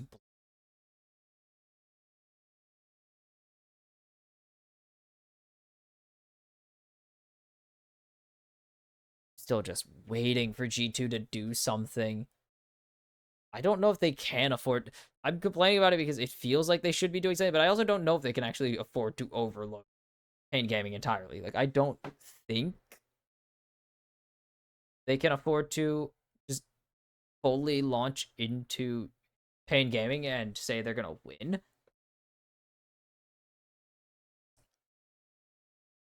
I don't know if it's they're being overly cautious, or they just know they cannot take a fight and win it all the time, as this should just be Windwalled. Well played. There's the ulti coming out from Wiser, the Between Worlds. Crash down Magnet Storm. Titan gonna get ultied by the Yasuo. And Broken Blade already found one. Titan tanking up these shots, as it is a 2-for-1. I was gonna say, there's no way G2 went even in that, right? 2-for-1, but I think they can't keep going.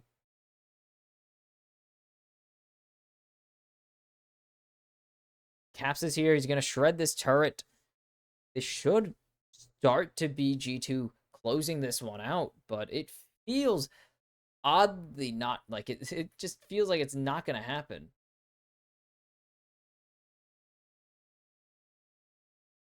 But this Nexus turret is really, really low, and it might just so happen that they will fall. Hold on. Oh. No way. Stupid. Hey, Yasuo and Yone, they only need to build 2 crit items so they can just be defensive and cover up their flaws. What is defensive? What is preventing a brute? Purely defensive. And still getting to do it. What is that? That's fake. Look at the damage charts, man. I mean, yeah, Yike and Jingedo doing a lot of damage. And then everyone else. It feels like I mean, it does feel like that. Yeah, you could kind of. I feel it in the team fights that it's mostly Yike doing a lot of the damage. Brokenblade does damage, but it just doesn't feel like he's doing everything.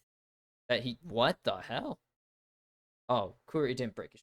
If it breaks shield and does damage, then. But shields block. Can't cancel recall without breaking. Shields are really effective for saving resets.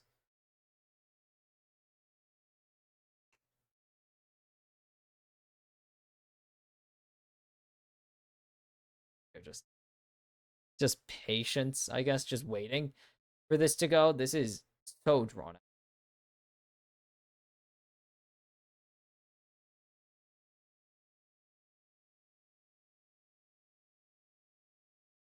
They're starting to pile into the top side. The 4-1 split should be pretty efficient. I don't. Okay, no, Yike is just flank prevention. Yike is just making sure that Weiser or what do you call it? He's in position just in case of anything going down, but he's also here in case Weiser or Karaoke try to go for a flank. As Caps is just free to. The Inhib is back up. This tower only regens to 33% though.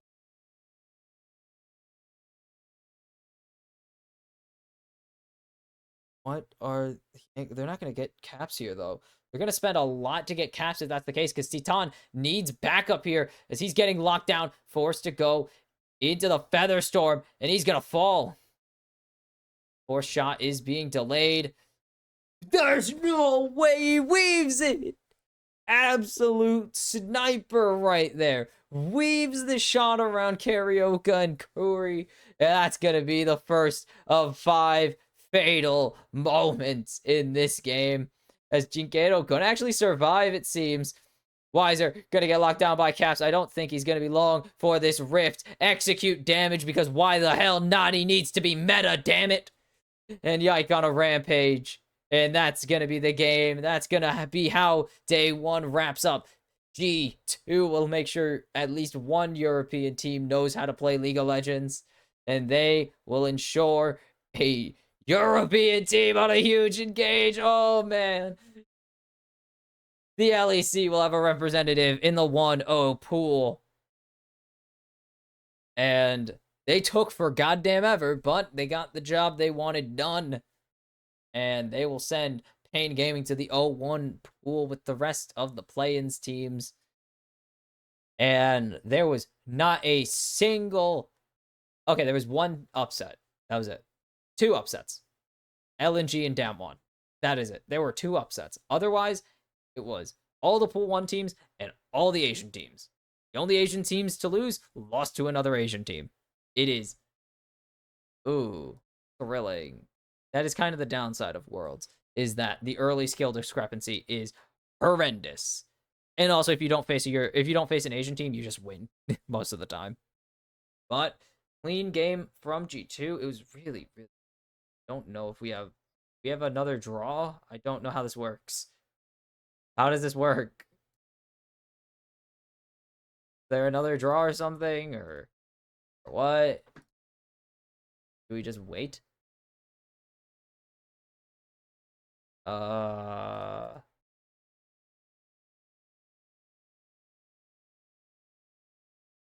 actually like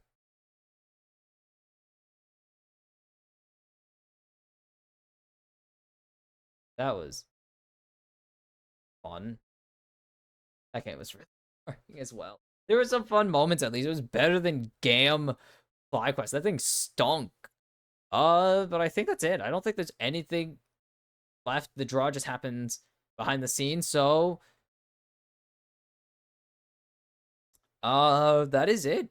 Unless something happens, I think we're done for the day. And day 1, a long day 1 because it went like 30 minutes to an hour over because of a delay in game 2, but we don't need to worry about that because we are through it. We are free. And so, oh my goodness, the winners of today, your 8 winners: Billy Gaming, Damwon, FlyQuest, G2, Gen G, Hanwha Life Esports, LNG Esports, and Top Esports will all be drawn against each other, and the losers are Fnatic Gam, Mad Lions, Pain Gaming, PSG Talent, T1, Team Liquid, and Weibo Gaming, who will all be drawn against each other for tomorrow's games.